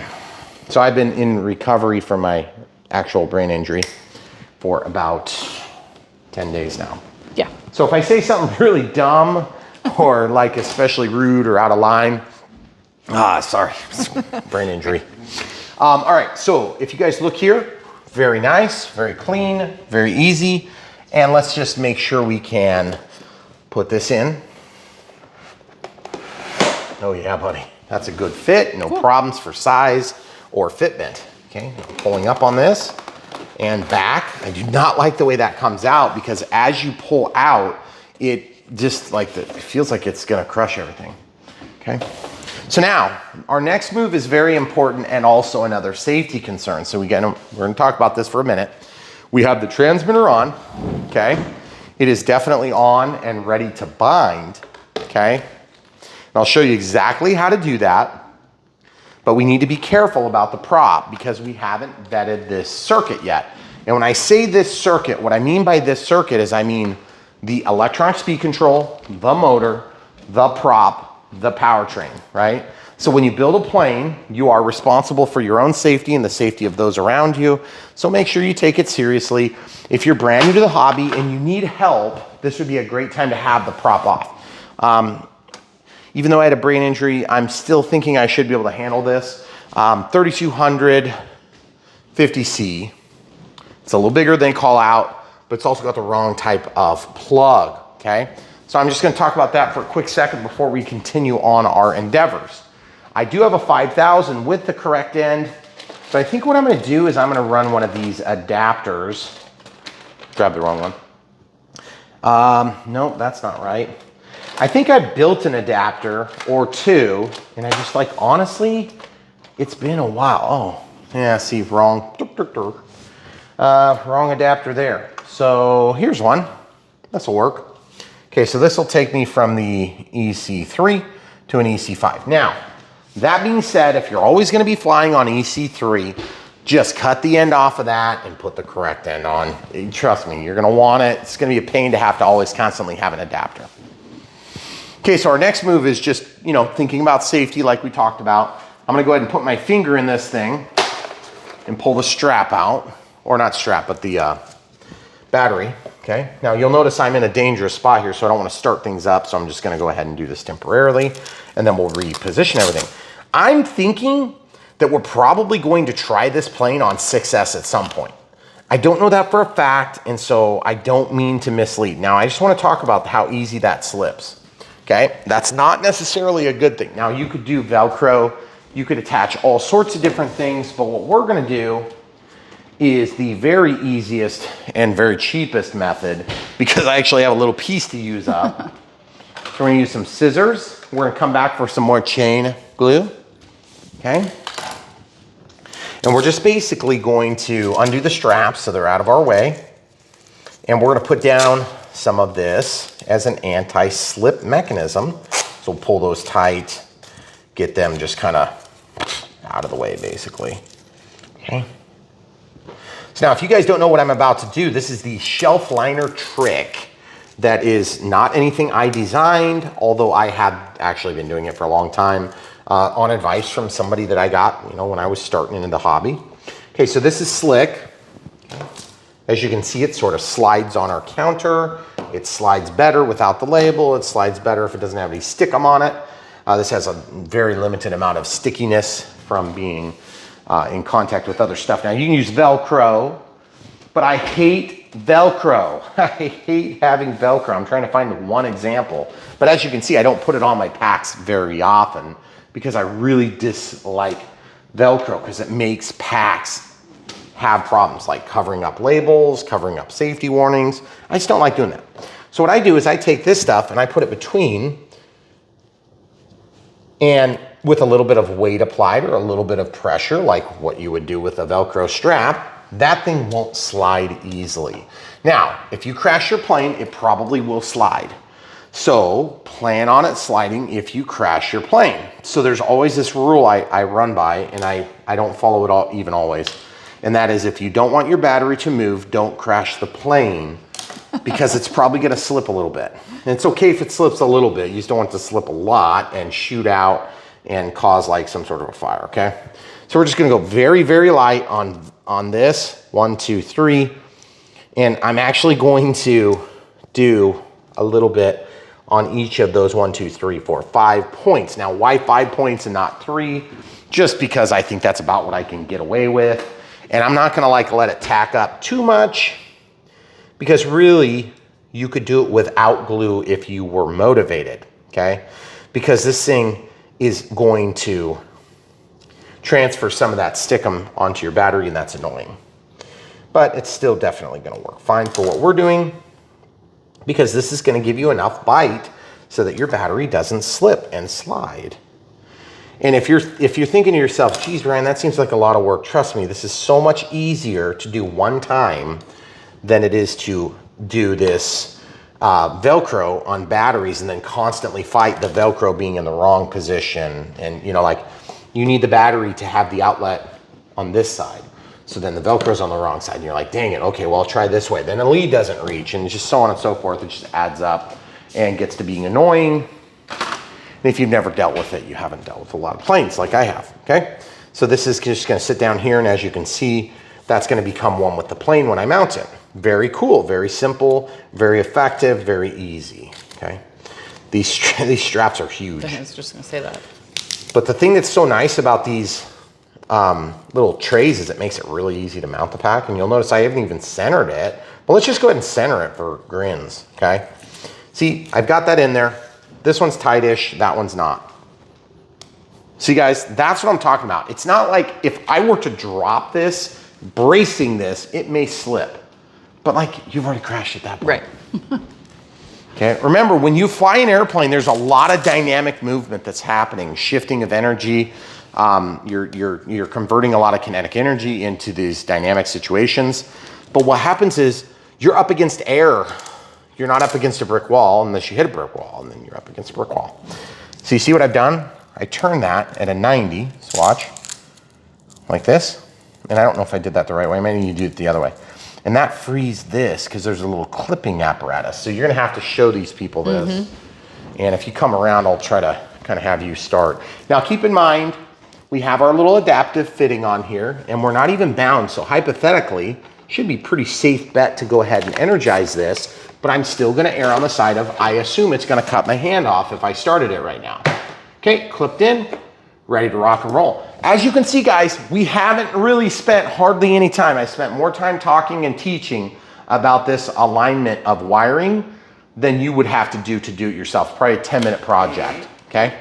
I don't like initiating planes like this because I don't want them to learn their home position at an off-level condition, okay? I also don't like doing a tail dragger on the mains if I can avoid it. I will typically prop the tail to a flying condition. Hence, we have it on the stand. And I've been working like this so I can see, but I'm gonna go ahead and level it for the binding procedure-ish. Doesn't need to be perfect, but it, you know, close. Just because devil's in the details. All right, so transmitter's on. I'm in a monitor mode. I'm gonna just hit cancel or back. I'm gonna click and scroll down to bind. I'm gonna be prepared. Oh, we need to set up throttle cut. Sorry, folks.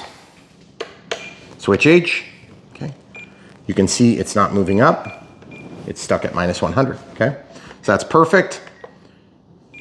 Then we never set up dual rates in Expo. So why don't we do that real quick? Switch F. We're gonna do 5%,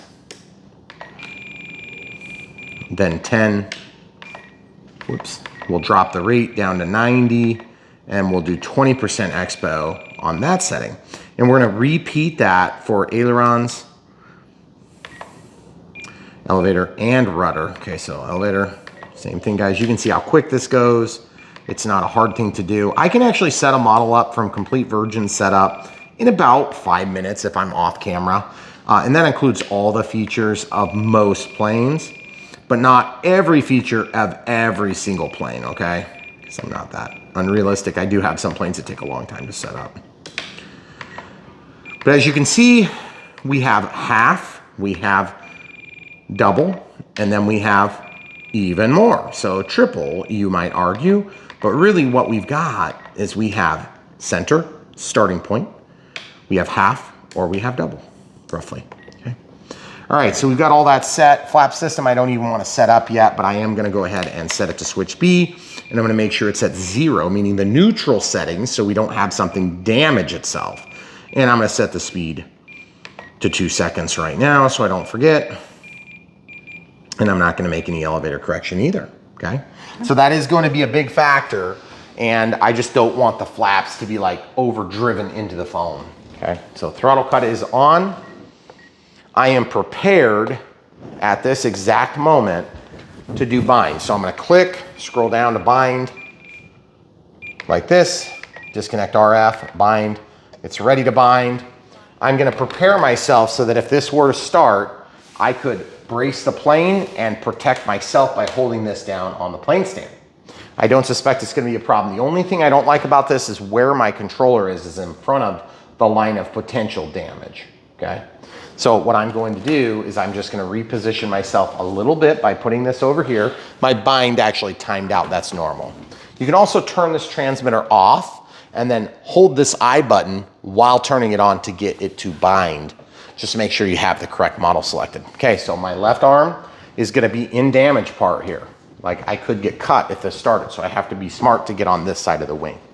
Now we're gonna plug it in for the first time. Nothing should happen, but I've got my hand here. I can secure the plane. Worst case scenario, that battery runs for like 5-10 minutes and I sit here in embarrassment and I protect my TV from getting hit or my kids or my wall or whatever, okay? There's always a point of vulnerability, it's right now. Here we go. Okay, so plugged in, very nice. Nothing special yet. We're just gonna make sure nothing crazy happens. Nothing crazy's happened yet. So we're gonna drop this down. The ESC is beeping, that's fine, because we have no signal. I'm gonna press the bind button. It's gonna start flashing. We're still vulnerable. We still don't trust anything yet. Okay, now I'm gonna click. I'm gonna go down to bind. Disconnect RF, bind, securing the plane. Did they open okay? Nope. Nope. Okay, I cycled the gear to protect the landing gear from themselves, okay? Gear doors just closed. Okay, so we're okay. That's something you can't anticipate until it happens. Right. We'll talk about it more. All right, so now, first thing I need to test is, first of all, servos move, no flaps, because we haven't set them up. We also know that the gear are on the right channel, and I have them in the right condition, because that's up, and that's gonna be down. Let's see if they open. Oh, that's sweet. Oh yeah, love it. Look at these spring-loaded oleos. That is so cool. Oh wait, that's simulated. No, that's real. It's a real spring-loaded. See, look at this. Oh, that's so sweet. Don't like those gear doors. They don't close. They don't close all the way. Okay, flaps don't work yet because I haven't set them up. And we'll show the tail wheel as soon as this is done actuating. Yeah, we'll have to adjust those so that they get closed all the way. Because that's gonna suck air, is gonna get under there, and it's gonna make them chatter. Sweet. And tail wheel, cool. Okay, closing the gear again. I know it's kind of annoying and long, but at least we're secure. So, my switch is already in the correct condition. If I wanted to flip this, all I would need to do is click and go down to servo setup, travel, scroll over to reverse, and go to gear and do that, okay? We're not gonna need to do that on this plane because it's in the correct condition already. All right, so we haven't tested throttle. That's the only thing I don't trust on a plane until I trust it, okay? So I'm gonna move this out into the middle so I've got a little better sitting spot. I'm going to brace the plane with my hand. I'm gonna shut off my throttle cut for the first time. If it starts spinning, I'll know that I need to adjust the throttle range. Throttle cut's off. Oh yeah. And as you can see from our paper towels, that is 25% throttle.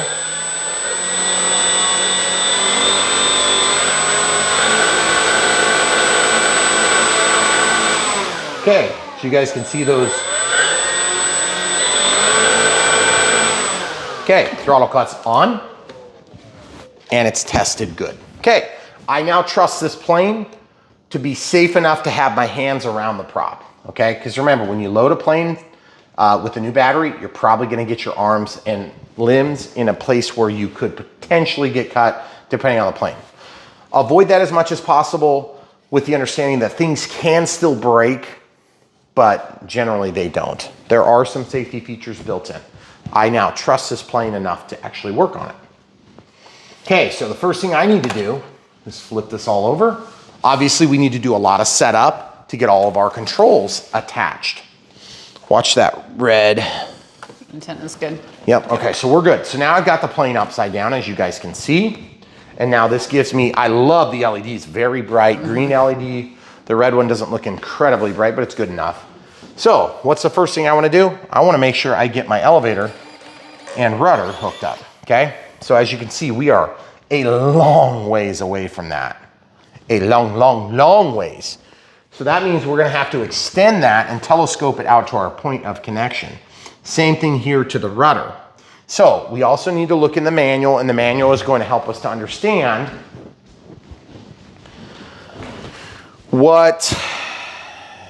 it's gonna help us to understand what hole we need to go in. And if you don't know which hole, make sure you get permission. Look at the manual, correct? Yes. Okay, so we have 1, 2, 3, 4. Those are for the wings. We'll do those next. Camera crew and I are gonna quickly look at this. FMS is good about telling you which hole to stick it in.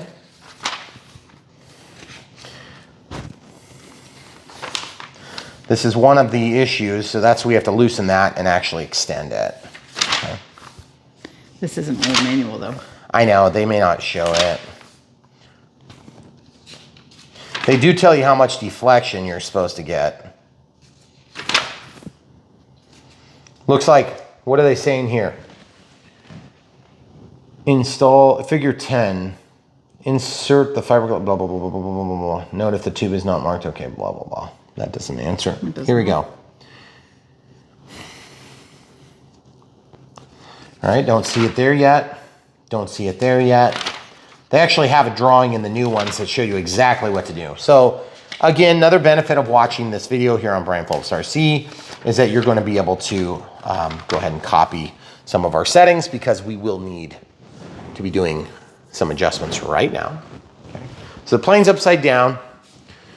Maybe since it's upside down, guys, forgive me, we'll go ahead and get the wing done first because we're already ready to do the wing. So why don't we go ahead and just do that now? Okay.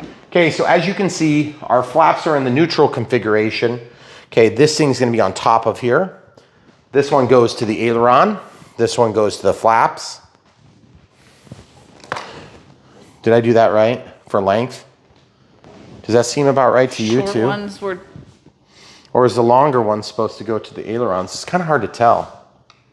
They seem so similar. I'm just gonna try this one. These ones are about the same length. They seem about right. Okay, so now we have to set up flaps and ailerons. So why don't we go ahead and set up aileron or flaps? So I'll just lean on the couch here. So go down to flap system. So one position is here. I'll just go to minus and then, okay, so let's look where the servos went. That's forward, so I actually have them backward, okay? See how they moved? Okay, so now let's come back over here. So I wanna do plus 100 or flip the servo, okay? Then we'll do minus 100. Now, how do I know what that setting is? Well, I know because I've built a lot of planes, okay? So now we're gonna look when we, wait. I totally just did that backward, guys. I apologize. I completely did that backward. I had it right the first time. My apologies, folks.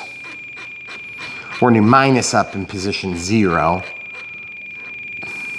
And then we'll do plus on position 2. And then we'll probably mess with position 1 when we're done installing these, okay? Now that we know that we aren't gonna overdrive the servos. Okay, so 2-second deployment speed. Okay, so that's neutral. That means the flaps are put away. Okay, so I'm gonna lay this here carefully. All right, so the first thing I need to do is stow the flap here by holding it in that position. And I'd like to have the aileron also square, but I can't do that yet. I gotta start somewhere. So I'm gonna start here. Why here? Because I have something to reference. If I was starting with the aileron, I could reference here. That gives me my central position. Okay, so I'm gonna hold here and see if we have proper alignment. We do, it's very close, okay? See that? We're not perfect, but we're close enough. Now you can stay there. Okay. I am going to go ahead and get a pair of needle nose pliers so I can spin the control arms. Now, the manual does not make it clear which hole you're supposed to go in, which is annoying. As you can see, this is going to push our flaps all the way down. I think the short one's supposed to be here, hun. Don't you? Yeah. I think the short one, because yeah, now that everything is stuck out and where it needs to be. Okay, so these have threads that go in and out. So I'm gonna go ahead and grab on that Z-bend and just run these in and out. And if you need some more traction, you can use that little rubber fuel hose to help you get it to move in and out, okay? So I'm gonna make that so that when I press this in, and then fold it, oh boy, we got a huge amount of adjustment there, okay. So we gotta get that way adjusted. So if in doubt, which hole do you put it in? Whichever one you can get away with. The outside hole, if in doubt, okay? The outside hole for the output, the outside hole for the control surface, okay? But if you wanna make it deflect more, you'll go in more. And if you want to make it deflect less, you'll go in more, okay? So this one, you'll have more deflection compared to less deflection, and but more strength. And then over here, you'll have more deflection down at the bottom, but more strength out here because you have a longer lever arm. Okay, so now that we have tested that, we can go ahead and slide this in. Now, it's not super hard to do this, and once you kind of do it a couple of times, it comes pretty naturally. You'll figure out how to do it without too much effort.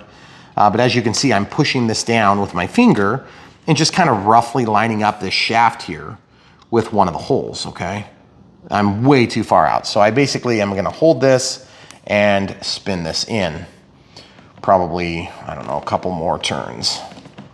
Okay, further in is generally a safer bet on these linkages, but not always. See how far that is? It's way above center. Mm-hmm. Now you can also change the amount of setting from the servo setup But because you don't want to run all the way off your threads, okay? And we may have to do that on this plane actually, because I'm like almost all the way in, okay? And you don't want to break that little pin off. It will be impossible for you to continue using it if you do, okay? Okay, so let's try this and see how we look, okay? We're really close now. Do you guys see that? Mm-hmm. There's a little bit of slop on it. I don't like that, but that's just the way it goes. So I'm gonna actually grab this and go out half a turn, okay? And now you guys see what I'm doing? I'm just kind of aligning this and then getting it ready to snap. So that's gonna be, yeah, that's the better position, okay? So now that's snapped on. And now this fuel tube goes there to kind of add some additional security. All right, now let's test our throw. That's our takeoff flap setting and our landing flap setting. I can probably live with that, but just to be clear, I can also go in here to servo setup and I can go to flap and it's in that position because I have it in the landing flap. Now look what happens when I scroll. So I'm gonna do 125 and just make sure it's not touching too bad. So we have real barn doors going on there, okay? So I'm not gonna adjust that position because it's already pretty much where I want it, okay? So takeoff flaps and then into landing flaps. Okay, so now I'm gonna walk down to flap system and I'm gonna go into my neutral setting for takeoffs. And I'm actually gonna back that off to like -30, okay? So it's a lot less deflection and then a lot of deflection for landing. I'm actually gonna do less. Okay, so there's our, that's still a lot. I'm gonna do like -50. Okay, so -100, -50, and then +100, which is actually driven out to +125%, but you can only deal with 100% up or down in the flat menu setup. Now, you'll notice I did all my adjustments on one side before I even tried to replicate it on this side. That's because I don't want to do it twice. There's no reason to do it twice, okay? So now I just need to do that over here. So same exact scenario. I'm gonna go so that this thing is twisted in kind of the same way. I twisted this so it's on the inside. And so I'll just do the same thing. I'll go to the inside, meaning I want the shaft to be on that side of the actual output. In this case, because there's more clearance on that period than there is on this period, okay? So there's more clearance here than there is over here, okay? And remember, this is foam. It can be deflected. Oh, wow, this one's not gonna need near as much adjustment. Nice. So I'm gonna grab this, I'm gonna drive this in 1/2, 2/2, 3/2, and get that squared up, ready to rock and roll. And we'll see if we can go ahead and land that right now. I'm gonna slide back my fuel tube and let's look where we are. That is pretty good. Really good. I will take it, okay? Click it, and then we're gonna slide the fuel tube back, okay? So that's as easy as it goes. It seems like pretty easy stuff. If you're new to the hobby, this seems like a lot of tinkering. But truthfully, when you've done it like 500, 600, 700 times, it's not really that big a deal. But if it's your first time, take your time and get it right. Okay, yeah. I gotta see the gear. Oh, that's so sweet. That's so cool. And slow too. Oh, that's so cool. I just hope this doesn't wiggle too much. This one closes pretty good. This one doesn't. So I'm wondering if I'll have to do like,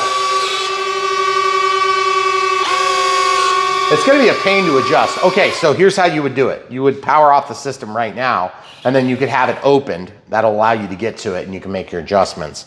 But you see, I don't like where that is. I like where this one is a lot. You see what I'm talking about? That inner gear door needs to come down probably 2 turns. Yeah, I don't like that. Yeah. Because it's gonna totally catch air. Because it's not gonna push it up in the wind. It's gonna like make it wobble, right?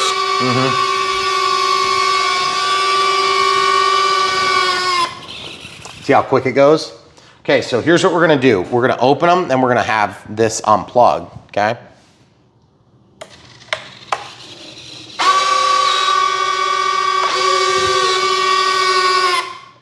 Unplugged. Now it's gonna stay there.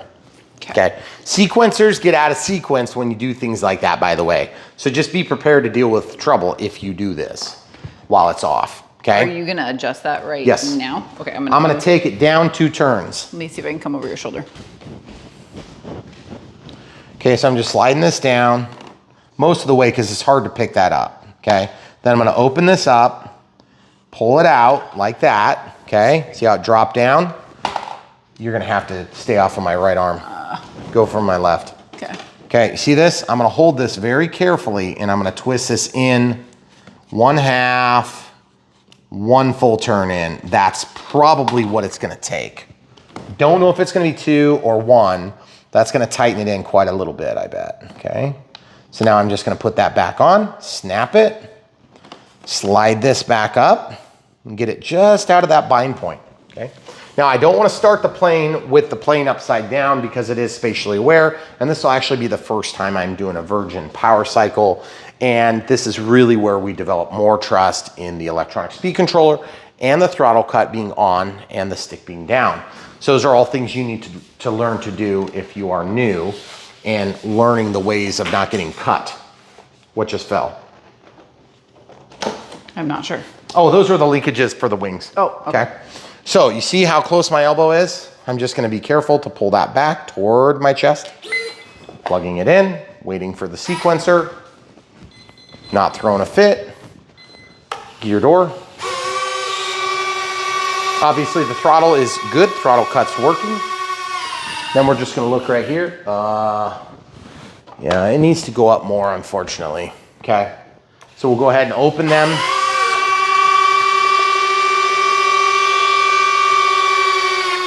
As a rule of thumb, my suggestion would be that you allow the gear to open all the way and close all the way before you intentionally power cycle. You don't have to do it that way, but you'll find out that I am correct the first time you don't do that, because sometimes these gear will get out of sequence and they won't always come back. This is a high quality pair of landing gear, so I don't think you're gonna have that problem on this particular model, but I've had it on other models, okay? So I'm gonna undo this, drop that down. Remember, we wanna pull this down more, which means we need to shorten the linkage. So I'm gonna hold this again, and then I'm gonna twist it in. There's another half, there's another half, there's another half, and there's another half. So that's a total of 3 turns in total there. And so that should pull that down and make a better purchase. Now remember, we're going plastic into foam. So as long as you're not like way over driving it, it's not gonna be a big issue, but you don't want that to drive so hard that it causes a mechanical bind that's gonna overdrive the servo to the point of failure, okay? So I'm gonna flip this over, we'll lay it back down, pay special attention to your antennas. Okay, everything should be safe here. Plugging it in, let everything initiate as expected. Make sure the throttle cut's safe and cycle gear. You're at the wrong side to see if we fixed it. No, because you flipped it. Is it tight? Yeah, this side is. Well, now I'm thinking, I wonder if I was looking at the wrong side. No, because it was that side, but then when you flipped it, I mean, you tightened Just the come right look. side. So you got to tighten the other side too. Yep. We're gonna do 2 turns. Okay, so we'll open them up. Guys, this is just the way it goes when you do these models. But admittedly, most of our new equipment that we're getting, when I say new, I mean not revision 8 of an airplane, tends to not have as much of this fiddle work that we're doing on this plane. Okay, so we need to now take this one off. And this is the fiddle work that some people really enjoy. So I don't mean to poo-poo it in toto, but I personally don't like the fiddle work that much because we've done it just on so many different planes.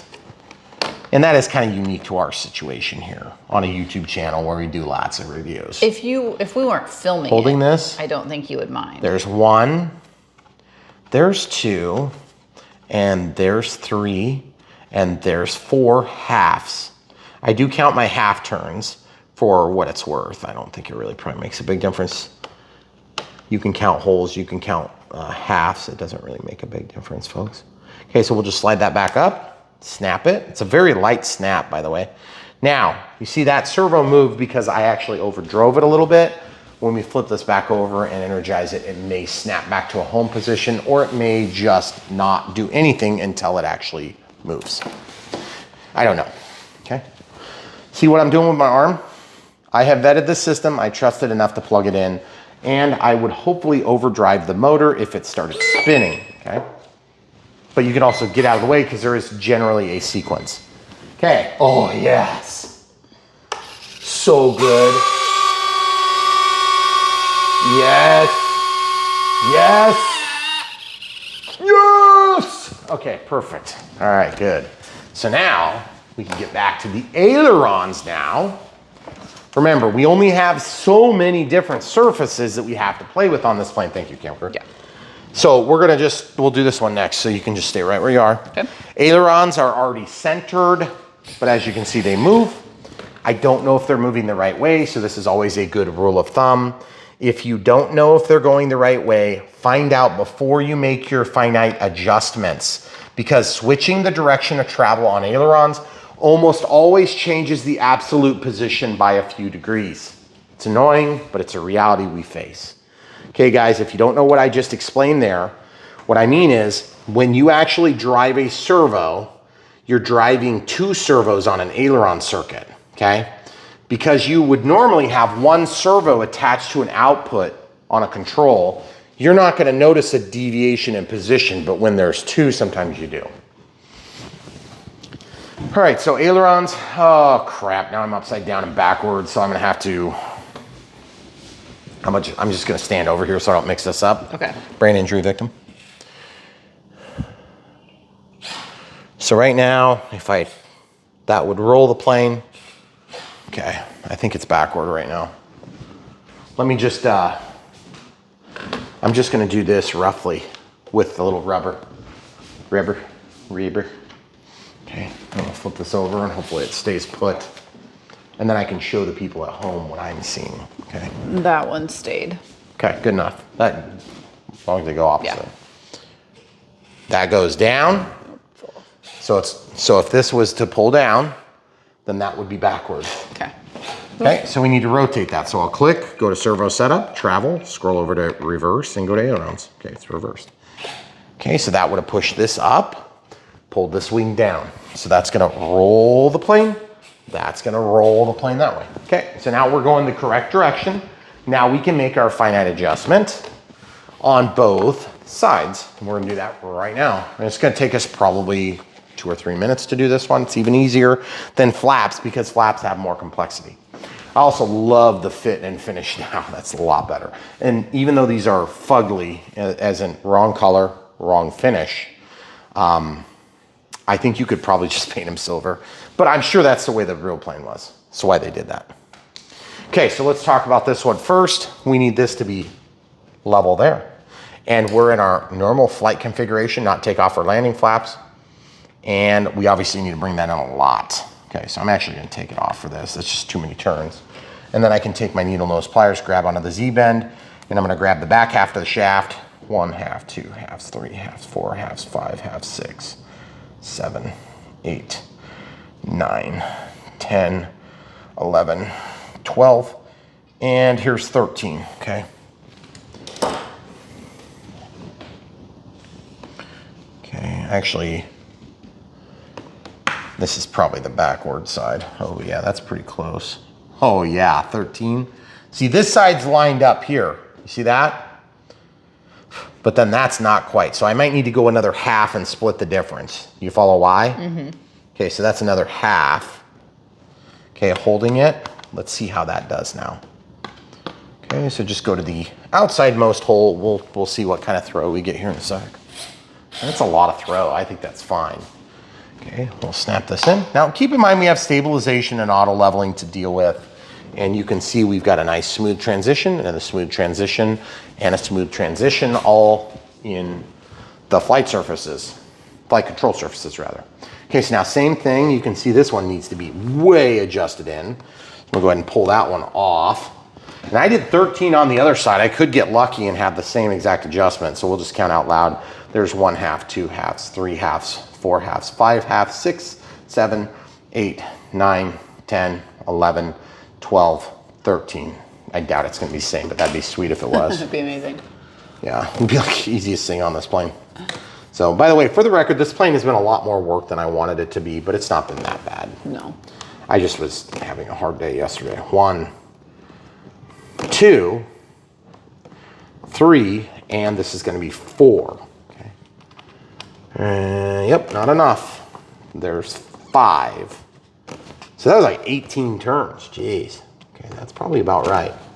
So now I'm going to try to pop that in there. Oh, yes. Gorgeous. Oh, nice.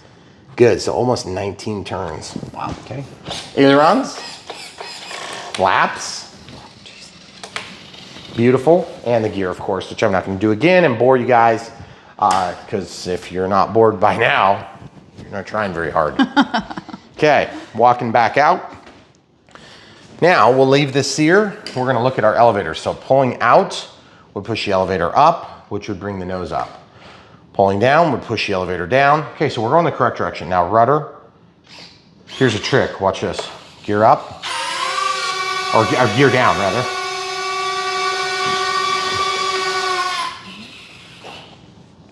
I'm sorry, I'm just having trouble thinking this through. Upside down and backward. Upside down and backward confuses me. I'm sure I could actually fly it and taxi it and do all that stuff with no problem. I just can't visualize it very easy right now, and it's easier to just flip the dang thing over. Okay, so I've got this little Allen wrench in my hand. Why? Because first thing I want to do is I want to see if I'm pull back, does my elevator move? The elevator linkage should go out toward me. Yep, it does. Okay, so that's correct. Now rudder. The rudder's going the right way there. That's correct. That would force the nose that way. That would force the nose this way. Okay, good. So we have the correct direction. So now I'm going to take this tool and I'm going to loosen these set screws. And once I loosen them. Can I do that? Yeah. Is that okay? Yeah, it's fine, but I just, I don't know if you can see from that angle. You guys see what I'm doing? You just go around. So I loosened both of those, okay? That's gonna allow me to pull the shaft in or out, okay? Now remember, we still got some safe settings and all sorts of things to do, so don't get too excited. We're not getting done anytime quick. Okay, so now I'm gonna pull this out toward me, and rather than unscrew this clevis, I can just go straight to the middle, or not the middle, but the bottom hole. And we're gonna go right in like we did on the wing.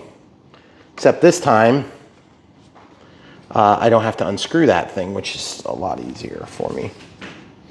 I don't know if you're getting a good angle or if you're at a good spot. I can't tell. Well, I can see what you're doing. I want to show them when you tighten it up here. Well, you're a really long ways away. So I'm hoping that you're getting a good enough angle. Okay, so that's attached. Now, same thing over here. I want that this direction. Yeah, this direction. So it's pointed kind of down, so it's got a better angle. See, that's wanting to spin on me. Okay, so I'll press that up and then put it in the hole. Make sure the control surface is nice and neutral and centered, which it is. Looking at the shape of the wing, looking at the shape of the control surface. Now I'm just like literally going to tighten those sets. Okay, so I'm tightening, tightening, tightening. Now, if in doubt, you have to probably take your finger and support that cable, or not cable, but the attachment point. Very hard to get in there with this, so I'm just gonna go ahead and grab another tool because I'm sick of fighting it already. And I think this one is a 1.5 millimeter. Yeah, feels like 1.5. Man, that green light is bright, I love it. Mm-hmm. Bright nav lights are huge, huge. Oh yeah, way better. And that is a 1.5 meter driver I'm using. Okay, so we've got that torque down. Very nice. Now, elevator up, elevator down, elevator up. That's not a very much elevator. I'm a little bit nervous. I might need to go to the inner hole on that. Y'all left, y'all right. Ugh, gosh. You don't think it's enough rudder either? No. I would rather have a little bit too much, okay? A little too much, I can always taper that. I can always control that down, you know? So we are going to go to an innermost, not the innermost, because I like having a lot of rudder authority, guys, especially on P factor. of these warbirds. So I'm gonna go to the second to the inside hole here, and we're gonna see, we're already square, so that's perfect. Yes, I'm not sure that's enough, but we'll find out. Now I'm gonna also take and pull this linkage out. I'm gonna grab it with my pliers and then just pull that linkage like that. You see what I just did? I freed it so it's not touching. Now it's got a slight bend in it. Show them down the length. See? Now, same thing with the elevator. I want you to come over here and see if you can get that angle for me there, camera crew. So now I'm gonna pop this off, and I'm just gonna, like for grins, I'm just gonna go, I am gonna have to mechanically adjust that, unfortunately. I wanna see how much throw we've got now. That's, I don't know. That might be all that might be fine. But now I'm gonna lay that down, and I'm going to go ahead and release that. Get it to neutral, and then retorque mechanically, okay? So that's probably about right. Now let's see what kind of throw we got. Oh yeah, that's way better. Now I can always just use the stick less, okay? Right. But if you need more elevator and you can't make it actionable, then you're gonna be screwed. So you gotta make sure you get that done right, folks. So my suggestion to you would be to go ahead and just make it the second to outside most hole for best results on your initial maiden. Now, maiden flight does not necessarily translate to every single flight. We might find out we have way too much elevator and it porpoises a lot, or the stabilizer is like way over involved, and so it's just not very fun until we put it back to a further out hole, but we'll just adjust if necessary. Now, let's talk about this for a minute. This plane could technically fly right now, okay? I don't have the CG marked, but that's one thing we're gonna do next. We're gonna actually mark the CG with the understanding that drop tanks, the red marker indicates which outside goes to. Okay, so we'll go ahead and throw these drop tanks on. They just slide back, and those are very easy to put on, but they're kind of scarily easy to put on. I feel like they're gonna pop off really easy too. Oh yeah, they slide on way too easy. So if you have one that slides on too easy, you can apply a little bit of glue to the side rail and let it dry and set up totally. Not on, then slide it on, it'll have resistance. You can also sand the plastic a little bit and give it some roughness, but I prefer to just have a little bit of glue residue, because you know, just clean that residue off if you don't like it.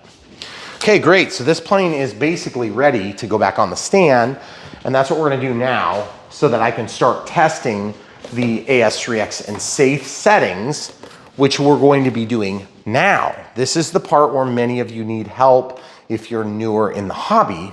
And this is part of the way that we bring a lot of value to our audience on Brian Phillips RC. By the way, if you guys haven't already heard me ask numerous times, we want you to buy stuff from the links. That is how we earn money for the invested time on this channel, okay? There's a little bit of ad revenue, but it's actually a pretty small percentage of what we earn on YouTube. So if you want to help support us financially, the best thing you can do is buy these planes from the links, and that will help support us with small commissions. It also helps us to build relationships with the companies that send out these planes for us to review, because I could not afford to buy every plane. We have hundreds of them. I'm serious, hundreds. And we do planes very quick. We do them, 17, 20 of them a month. So I couldn't afford to do that even if we were just loaded. Okay, all right, so you'll notice I pointed this plane away from me.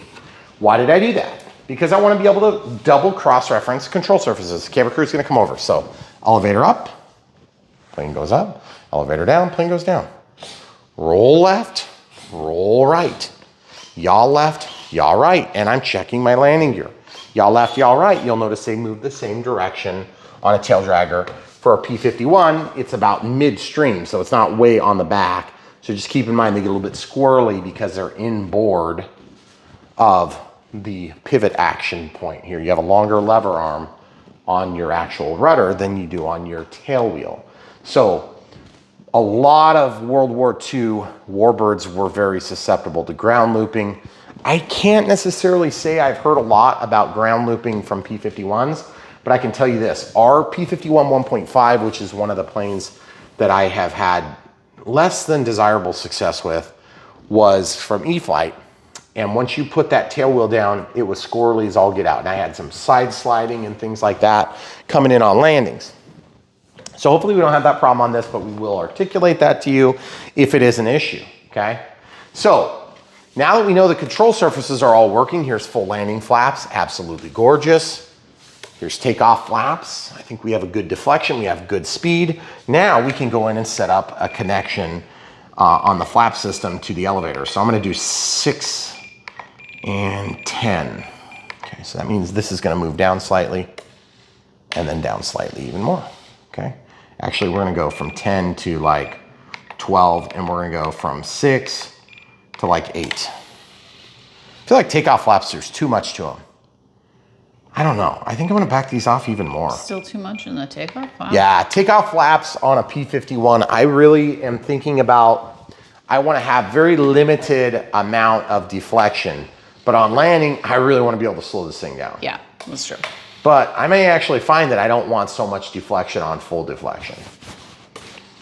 Maybe you're right. Maybe I'll go back to 50, guys. So I'll go back to 50, okay? All right. All right, so now at this point, we can go ahead and start setting up the next function, which is gonna be AS3X and safe. Now, you might notice it says AS3X, it says off, and it says safe. But it doesn't actually do anything because we've never configured it. We're gonna do that right now.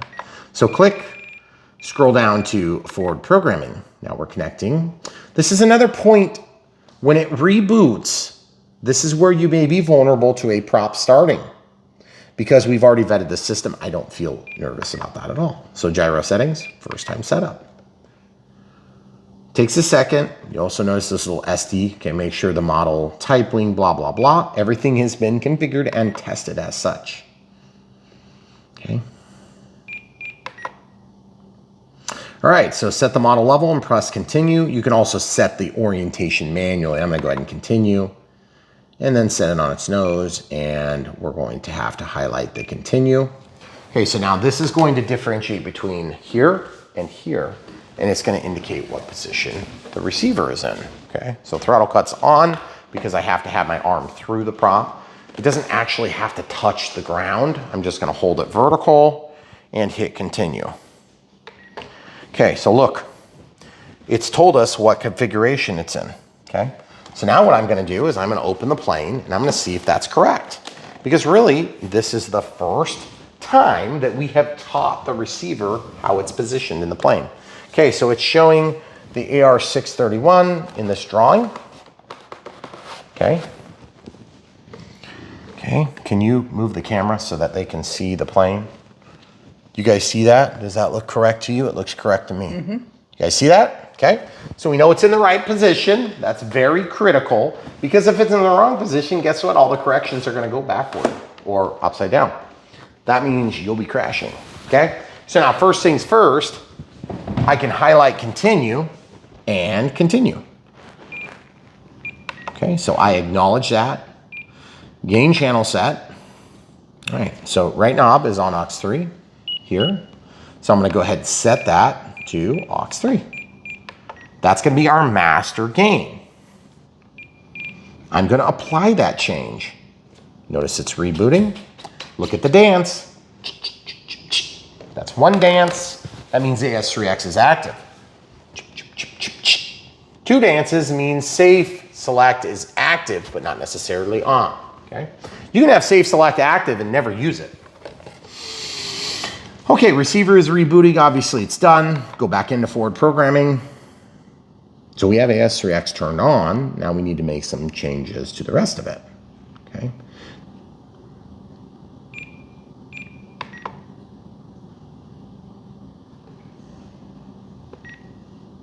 Excuse me, gyro settings. Okay, flight mode setup now. So now flight mode 1.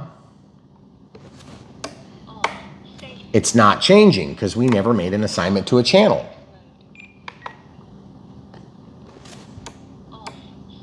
See how it's saying D? That's the input, but it's not actually attached to anything except aux1, correct? aux1. Now watch this. Watch that. F, flight mode 1. Ah, flight mode 3. But it's not changing. Why is it not changing? Okay, flight mode. Ah, see, next. Flight mode 1. Okay, so I'm just gonna hit back. Now you'll notice it didn't save those changes for some reason. I'm gonna go back into flight mode setup. Sometimes you gotta do this a couple of times. It's one of the few weirdities that we've run into. Nothing's changing, so I'm gonna walk back out. Okay, now I'm gonna go all the way out. I'm gonna go over once to the right. Excuse me, once to the right. And you can see flaps are actually on auxiliary 1. So we want to use auxiliary 2, folks. Now, did you see what happened in that menu? It said aux 1 for D. That is incorrect. You'll find that in the Ford programming menu from time to time. So I want to use aux 2 as aux 3 will be our master gain. Okay, so now watch what I have to do. I'm going to scroll down to system setup, disconnect RF. Then I'm going to scroll down to channel assign. And then watch this. Aux 1 is NA'd. Why?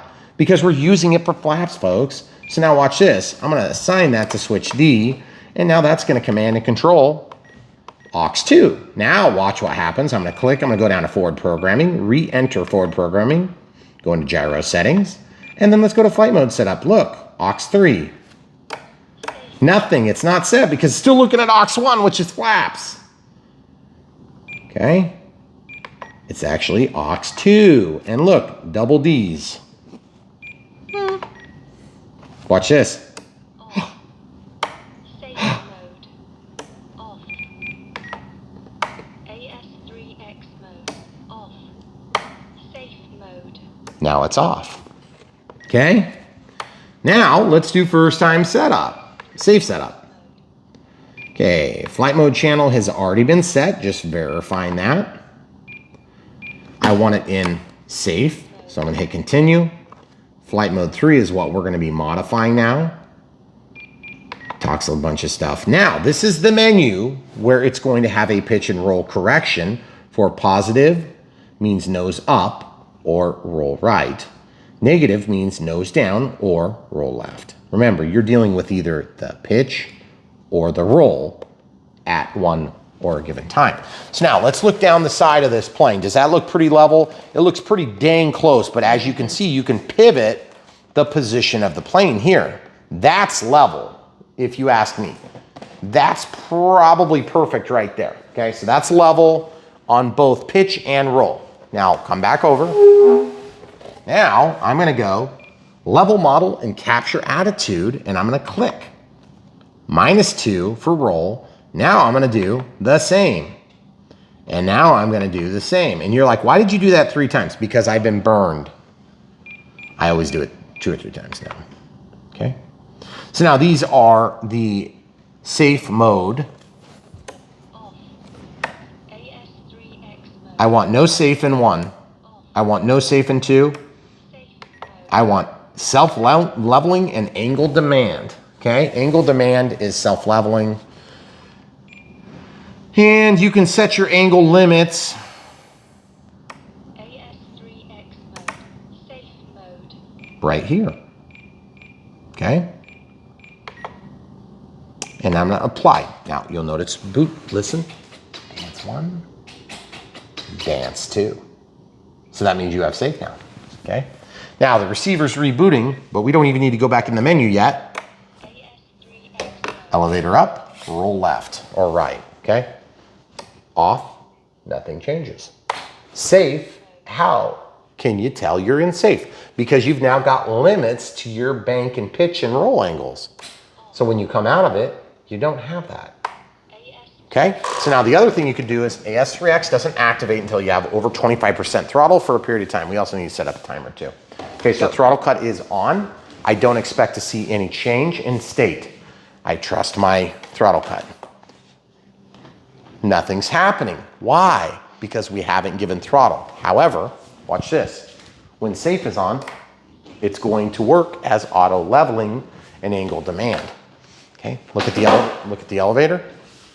See how the elevator's trying to pull out of this dive? Now it's fine. See how it's going to pull out of this climb? See the elevator pointed down? Mm-hmm. Okay, now it's happy. Now watch the ailerons. Watch them. Uh-oh. Uh-oh, it's trying to resist. It's trying to resist. Oh, goodness gracious, I need to go the other way. I need to go the other way. That's your other very good way to see if you're in safe, okay? Also, when you get level, look, the aileron stopped adjusting. But it's not level, I need to adjust. Now I'm level. Oh, but it's not level, I need to adjust. Okay. And it just controls those two axes of control in order to make the outcome level, okay? So that's safe is currently on. So now safe is off. I'm going to control the plane for safety. I'm gonna go ahead and give throttle. Feels nice. Throttle cut's back on. Now we're gonna test to see if AS3X is working. Throttle cut is on, throttle stick is down, it's been tested, okay? Up, down, left, right. It's very subtle. Aileron up, aileron down, aileron up. It's very subtle and very quiet. I'll show you how to test it so you can see it. Okay, here's what we're gonna do. We're gonna take, and we're gonna either turn our knob all the way up for master gains up, and we can also jump into forward programming, and then we go to gyro settings, AS3X settings, 1X to 4X. Now watch this, okay? Gains all the way up, it's already active. You can see it moving, okay? Camera crew is gonna do her best to be out of the way and also be able to see this so you guys can see it. My gain is all the way up, okay? So I'm gonna hold the plane, you stay there. Okay. I'm gonna hold the plane and move it. Rudder goes left, rudder goes right. Watch the elevator. I'm gonna go up, it's gonna resist. It's resisting, it's resisting. Now I'm gonna look at the ailerons. Look at the aileron. When I lift this wing up, it's gonna go up with it to fight the resisting the impact. Up, down. Now watch here. It's gonna go up as soon as I lift this wing. Up, down. But it's not auto leveling. It immediately lets go as soon as the movement stops. Look at the rudder. When I move this rudder, it's gonna go toward the door when I swing toward the door. Goes toward the door, now it's gonna go toward the camera crew. That's resisting environmental impact. Now, you'll note that it's going to let you control the aircraft, but it's only going to then fight environmental impact that is notwithstanding your impact, okay? So if I have rudder, see that? Look. I'm giving it input, so it's not moving, see? I'm still controlling it. So I get priority over AS3X. That's what priority is, okay? Now I don't ever mess with it because it's generally good by default, and the only thing I mess with is the master gain. Okay, master gain, now that we have that set, I almost never, oh, okay, I'll show you one other thing before we take it off 4X. You can stay there too. So, I'm gonna hold the camera this time to just give them one more demo of this. Okay, camera please. All right, so looking at the rudder, watch the correction factor. It's going way over to that side. Now it's gonna go the other side. See how it's going the other side? Now it's coming back. That's just movement. Now look at the elevator. Down, up, down. Now watch the aileron. Okay, I'm rolling up, it's going up. Rolling down, it's going down. Now watch the other one. Up, down. Hi, little brother. So as you can see, it's definitely correcting in the correct direction given the environmental impact. But I want to show you one other trick, and this is very important. You can stay about there, you should be able to see. Okay. I'm going to pivot and look at my elevator. Gains all the way up. Gains all the way down. Gains all the way up. Okay? Now, we'll do that with the rudder too.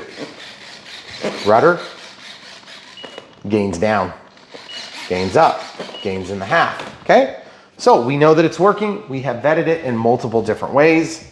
Now I'm gonna click and I'm gonna go back into forward programming and I'm gonna change my gain factor gyro setting under AS3X from 4X down to 1X. Now, why would you do that? It's so much harder to tell if it's working, Brian. Wouldn't more be better?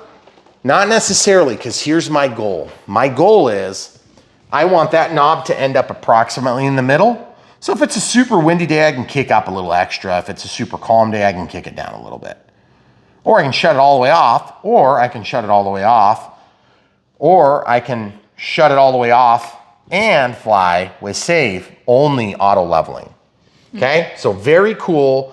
With the flip of a couple switches, you can change the entire performance of this aircraft, and you can do it with impunity, and it's very easy. And then you can get your settings, and then you can also relearn your gain, which I'll show you in the forward programming now. You don't need to do this stuff, but it is an option, so I'm gonna point it out to you right now. This plane is ready to fly right this second. If it weren't dark and it was calm, I could fly it right this second, okay? So I'm gonna click and scroll down to forward programming. I'm gonna enter the forward programming. I'm gonna go to gyro settings, AS3X settings, AS3X gains, and there's your default mode. You could make a different setting for that, and you could still have it on, but have it half. Safe mode. You could also set that to have more for safe AS3X mode. and less for pitch, or excuse me, less for regular flight mode. You can also make those, this button feels like it's getting sticky. Fixed adjustable. Watch this. Adjustable, adjustable, adjustable. Once you get this set and you no longer want to play with this, you can make them fixed. Or you can fix one control here on a slider to the roll axis, and one control here to the pitch axis, and one control here to the yaw axis. And then you can make on the fly adjustments to each of those controls. Very cool, very capable system, okay? And that's just the very tip of the iceberg. We haven't even set up a fail-safe, or not a fail-safe, but we haven't even set up a bailout or a panic switch. A panic switch would increase all of those gains so that it would help you to quicker restore auto-leveled flight.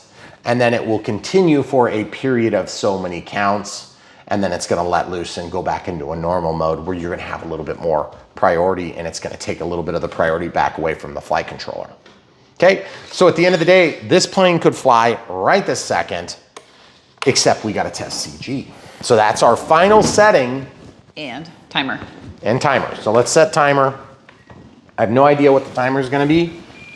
So it's gonna be guess and check at first, but we'll set the timer for 5 minutes with a 25% 1 out active. So that means when I break 25%, it's gonna start the timer, it's gonna count down. Next, and at 1 minute I want a voice. At 20 seconds I want nothing. At 10 seconds I want voice. At expiration I want tone and vibrate with a tone every minute thereafter. So we're ready to go. So throttle cuts on, I can still start the timer. And it's gonna start counting down, and I can cancel or clear and reset. Okay, so this plane is done with the exception of the center of gravity needs to be marked and tested as per the battery that we picked for this, which is 3200 Gen 2 4S. I would like to fly this on 6S if it provides that 4S is not enough power. It's possible, but I don't know that yet. So we're gonna just kind of play it by ear. Also, I do have a 2600 milliamp Glacier pack, and I had forgotten about that because that's actually the pack that I use for the M4. Yep. So that'd be a perfect size as per the requirements of this aircraft, provided you're gonna fly it on 6, that'd be a good size. All right, so where is the CG It marking? was towards the back. We had it open, but then we had to look for Oh yeah, we had to Control wait ones. for an entire day. it's highlighted. There it is. 110 millimeters, okay? CG, 110 millimeters. 110 millimeters from the wing's leading edge, measured at a point of contact with the fuse. Good job for actually mentioning that. Throttle cuts on, throttle 6 down. Everything should be tested. Okay, pulling the calipers open to 110. And that is a hyper-specific CG in that it is not a range.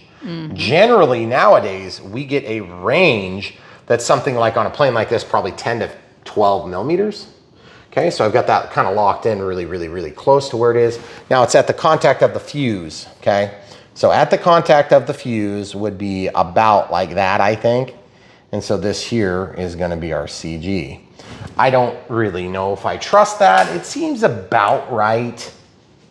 And yes, I am gonna make the mark on the top of the wing because these planes are gonna be tested upside down. okay, because it's a low wing plane. And I'm just gonna basically eyeball it here.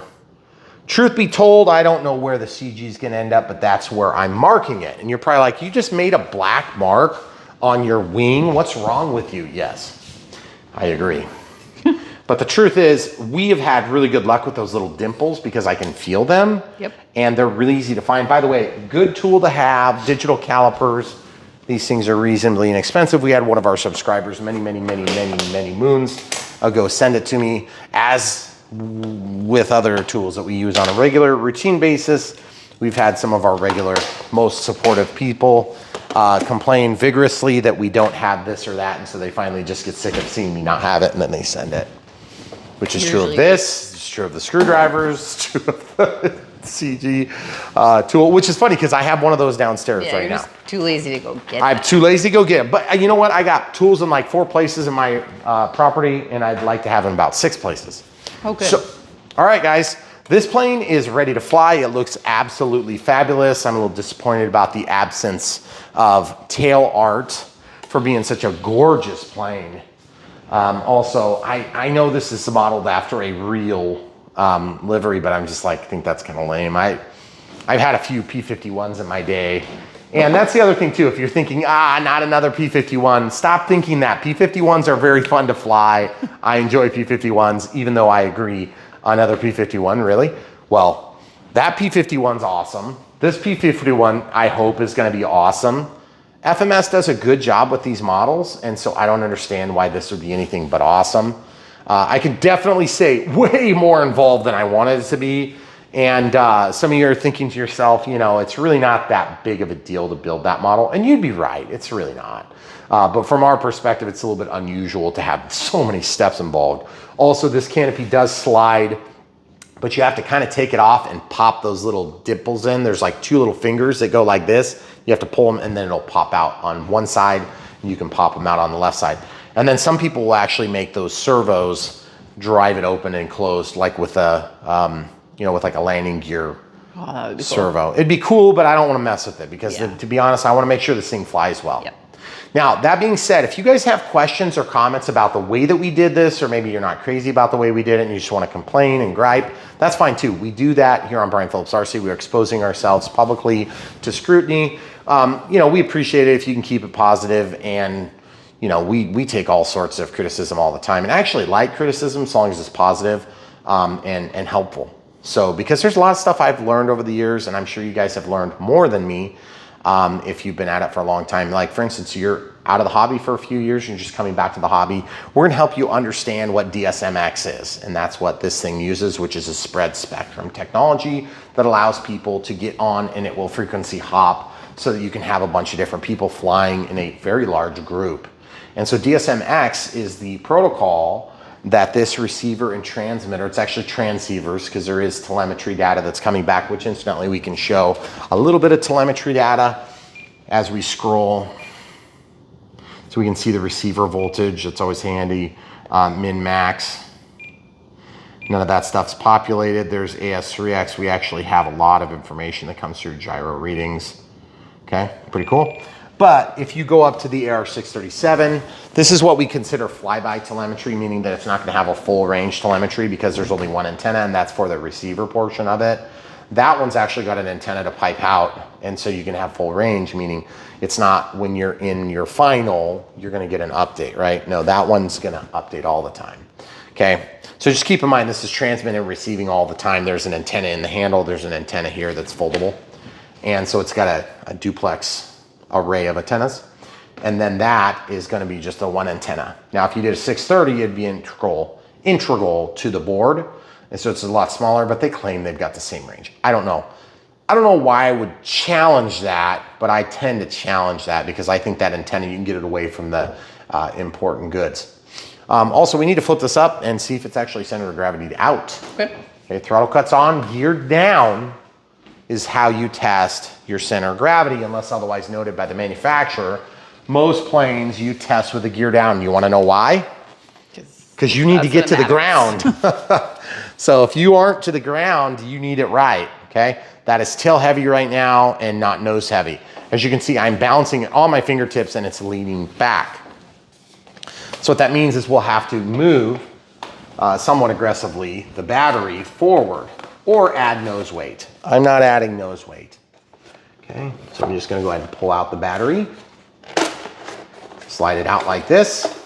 Got very easy time getting that in and out, even with our little adapter. And I'm just gonna try sliding this. You see what I'm talking about, guys? You can barely move it, okay? So I've got that even further forward by a tune of, about 2.5 inches, okay?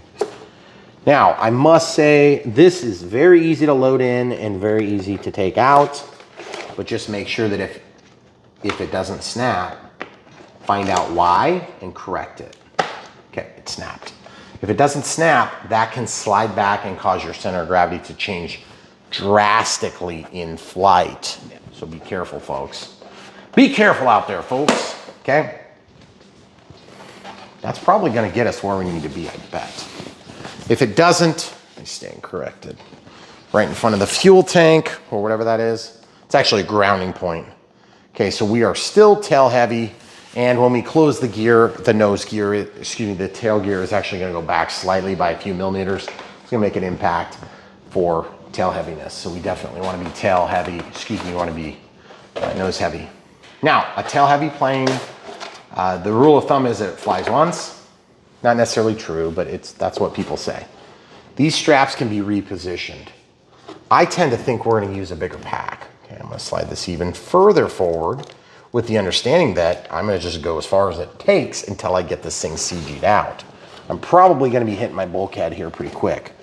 The actual firewall where the motor is more or less mounted, okay? So that means I'm not gonna be able to go any further, I don't think. Oh yeah, I can tell the battery's already fully engaged to the front.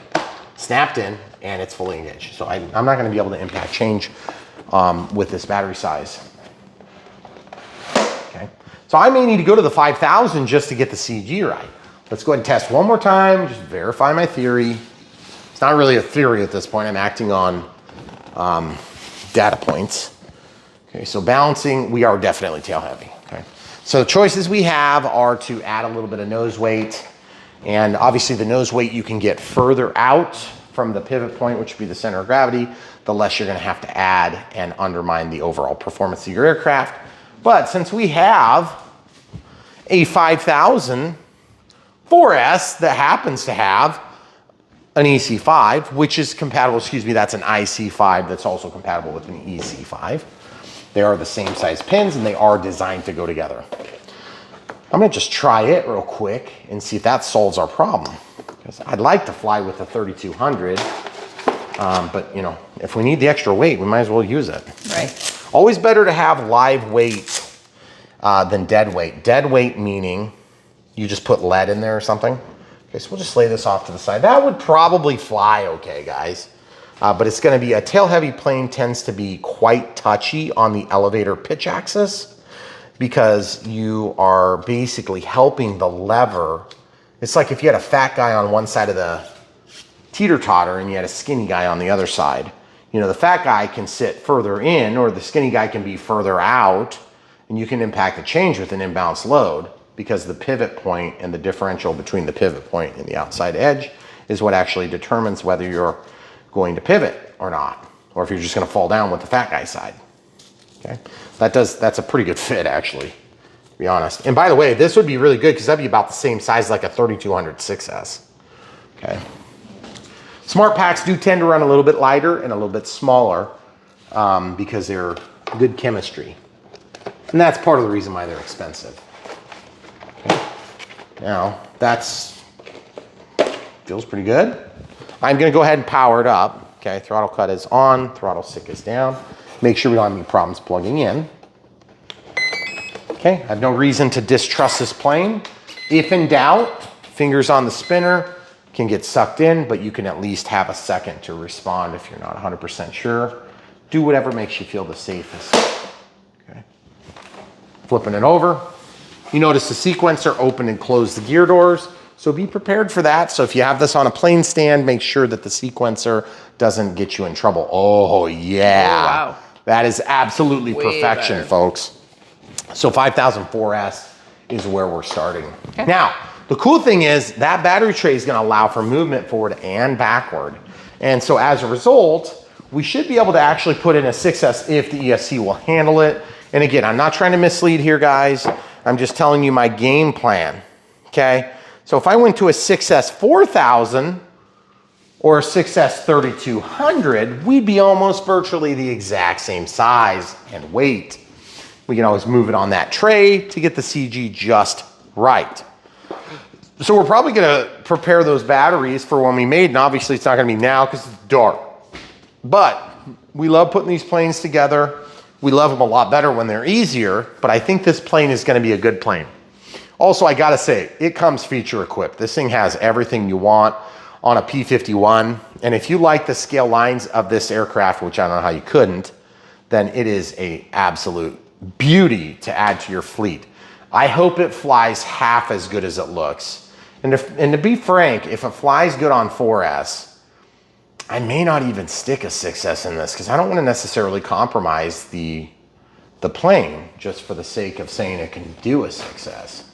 But an 80 amp ESC, for God's sake, should be able to do 6S no problem. It's going to be more along the lines of if it's configured to actually accept that. Okay. So now, real quick also, last detail, haven't had a lick of problems getting my battery in and out. As you can see, I've got that favored forward, and that's a pretty dang good fit. Yeah. So actually what I'm going to do is I'm going to charge it with that little strap attachment on there. And we're gonna get done with this right now. We're gonna get our video ready to publish. And I know you guys love Brian Phillips RC, or you wouldn't be watching such a long video. And so what we're gonna do is we're gonna ask you one more time and implore you, if you decide to buy something and you have watched one of our videos. By the way, if you guys don't have one of these S2200s, amazing charger, very good applicationally for this type of plane. However, if you don't want to have a dual charger and you don't really care about that functionality, this S155, 55 watts, one charger, does everything this is going to do, except instead of having 200 watts on two chargers, it's going to have 55 watts on one. That only does 4S. This does up to 6. So if you're buying this plane, you know you're going to fly it on a 4S pack. You can get a almost like $60 charger, which is just going to do everything you need, and it's going to take care of smart batteries. Okay, if you're not getting smart batteries, I just want to also remind you, smart batteries are not necessarily always going to be as good as high voltage packs in every application, and they're not going to be as good as just a regular dumb pack in every single application, mostly because they are quite a bit more expensive. But I've learned something, and that is if you have dumb packs and you let them sit charged, they end up looking like this, okay? And I don't even want to show you what it is, but it's an Aeros pack, okay? Nothing wrong with Aeros packs. They're actually quite good packs. I have no problems with them, but that's the way all my batteries looked after a couple seasons. You get about 2 to 3 seasons if you're lucky. And the worst thing you can do for your own safety in terms of lipos is charge them up to charge level and have them sitting around for weeks or not months. Months, weeks, years, whatever it takes. If you charge them and they sit at charge state, they're less chemically stable. They're more likely to puff. They're more likely to damage the lining between the cells because they heat up and they don't handle the chemistry as well. Okay, so that's what I've been told, and I have learned it from literally throwing away thousands of dollars worth of batteries over the years. Okay, so that being said, smart packs are nice if you're like me and you've got 30 or 40 or 50 or 100 packs, and those are the ones you predominantly use. Smart packs will make up for any sort of indisparity you might experience with them, but they are also not bulletproof. If you have a smart pack and you put it in a twin 70 like this J11, there is a possibility you'll puff it just because you push it hard. Keep that in mind. Buy the highest C you can afford, and understanding that the higher C is not probably going to be double if it's a 50 compared to 100 or a 50 instead of a 30. The 30Cs are really good. The 50 is just very marginally better. The 100C is very, very, very marginally better than the 50. Okay. But they tend to puff a little bit slower, and they tend to put out a little quicker. And so if you're after somebody that puts out, you might want the 100C pack. They are quite a bit more expensive though, and I gotta say, admittedly, I don't know that they're necessarily worth it. Okay, Brian's 2 cents worth at the end of this video hopefully is helpful to you. Absolutely gorgeous plane. Like I said, check the link in the video description below. If you don't like a 1.4 or also known as 1450 millimeter plane, and you'd like to still have your hands on a beautiful P-51, the 1.2 meters also made by FMS, but it happens to be in an E-flite platform. Okay, very good plane. We have lots of video footage on them. I think we've had 4 of those, maybe 5, and they have been amazing. One of the best fits we have in our repertoire. And also, if you look at these other planes back here, there's another 1.2 meter FMS built P-47 that's new from E-flite. Very good, but we also have a 1.5 from FMS, and it is very good, but also slower and more sluggish. Okay, so keep in mind, if you want power, performance, and ready to rock and roll and a lot easier build, you can probably get the E-flite offering, but you can get these a little bit cheaper because they are plug and play. But if you have to insert something in addition to a reflex, you can get a cheap receiver like a Lemon, or you can get an AR620 and really get away with a pretty economy style plane. Whereas if you have to go full plug and play like this or in the J11, and you have AS3X, you're gonna end up with a better flying plane, but you're gonna have to spend a little bit more coin to get the more expensive receiver. Okay, so just keep those things in mind. We tell you these details because we wanna be fully truthful with you on Brian Phillips RC, and that's what we do. We don't do the fastest, cheapest, best. That's a bunch of BS. It's a waste of your time. But the truth is, at the end of the day, we know what you guys want because we want the same things, and we are willing to tell you, hey, that's what we had to do. That was the compromise. Okay, so is this the best thing since sliced bed? No. Is it the best P-51 we've ever done? No. Was it the easiest build? No. Was it the best build? No. Did it go together pretty good? Yes. Does it look good? Yes. Was it reasonably easy? Actually, yes. Just a lot of steps. Also, radio setup went super smooth. NX10 has been good. We've had one problem with our NX10 compared to the NX8, and that was when we compiled like 4 radios worth of transmitter files. We had some issues where we actually overdrafted over the 250 model memory, and I had to go in and try to fix that, and we did. Duplicates and stuff. But other than that, it's been very good. A little bit sluggish in the menu structure on new models, but other than that, it's been good. Also, we have been more protective of our scroll bar because that was one of the issues we had on our NX8 when we flew in some rain conditions and we got water into our scroll wheel. Also, if you ever see our display and you're like, why do you use the orange and yellow color, whatever colors we do, orange and black? It's not that we're like obsessed with Halloween. It just happens to be the color scheme that picks up best for saturation on our camera setup, which is Galaxy S21 Ultra. we currently. film, sorry to cut you off. We film on smartphones and we use Rode Wireless 2 mics because she has one and I have one. Okay. So no, you guys are thinking about these things because it's just one of those nature things. Also, I just wanted to give a shout out, FMS. You guys have done a good job on these planes. We appreciate you working with us. We know that you could get some more traction other places, but we really love doing this. And we want to give you guys a fair shake, even though we're going to point out the things that we're not crazy about. I'm sure you probably agree with the things that we complained about on this model, because this, after all, was a model that was released many years ago, and it's so dang good that it's still going strong today. Now, also, we try not to punish our audience by releasing footage of planes that are unavailable. So if you ever see a plane like this Carbon Z Cub in the background that for whatever reason isn't available to order, it's still a back order item, and you really, really want it, there's sometimes you just need to order those things and back order them. And if something would go wrong, you may lose access and then you would get your money back, but it's very unusual that that happens. So one thing to keep in mind, if you like this plane and it's shown out of stock and you want to get a different size, that's fine. But remember, different sizes have different performance levels. And we want you guys to really seriously understand that when you're making your picks, especially if you're new or coming back to the hobby. This is not like a balsa wood aircraft. They are going to be more dense and less dense depending on the sizes, and it does make a big difference in performance. So make sure you watch the flights and make sure you're satisfied with the way that I flew them, because I will be a good balance for you to use to measure the differential between this and maybe this E-flite offering, or if we do the 1.7 meter later on, which we hope to do. So anyway, guys, that answers hopefully all your questions and more. Drop tanks look great. Decals were a pain in the butt, but they look really cool on this plane, I gotta admit. Yeah. And by the way, very smooth finish for a foamy. A little bit better than we've seen on some. Don't know how it's gonna hold up, but FMS does a really nice job on their foamies. And also, if there was one thing in terms of complaints on this plane, it would be definitely the paint and plastic match colors. Yeah. Not perfect, but also not a deal breaker. We had something similar on this T-28. It's also one of my favorite planes, and I have a lot of them. So anyway, guys, hopefully that answered all your questions and more. And if you guys, if you want to be part of this channel, best thing you can do is smash the like button. Be a member if you want to support us financially, but we'd rather you just buy planes and support us in that way, because that helps us to work this ecosystem that we try to propagate, which is, you know, sending us something from China. We review it, we tell you if it's any good, and then they get rewarded if it actually is good. You got to remember, these guys that work with us are going out on a limb because they know we're going to be true to you, which is who we actually answer to. So members is a good way to help support us if you don't necessarily want to buy this plane, or you can't, or maybe in Europe or whatever, so you can't order through the links or it's too cost prohibitive. We understand that. Super thanks is another way you can do that. We also have Patreon and PayPal, and I think we're up to like about 40 people on Patreon that are helping to support us on a monthly basis. So we really appreciate you guys. You know, a few $100 a month really does help our family budget.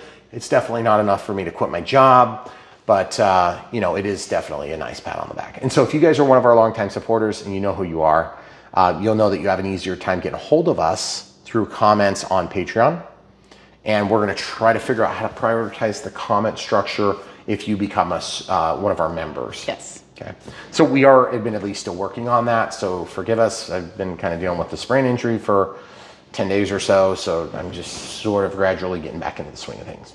So guys, hopefully we answered everything you've got. If you have any more questions, leave them in the comments below, and we know we've got so much more content. It's hiding in there, waiting for you, and we can't wait to bring it out in our next video on Brian Phillips RC. So stay tuned, and thanks for being here with us, and for all of your regular support. We really appreciate you guys.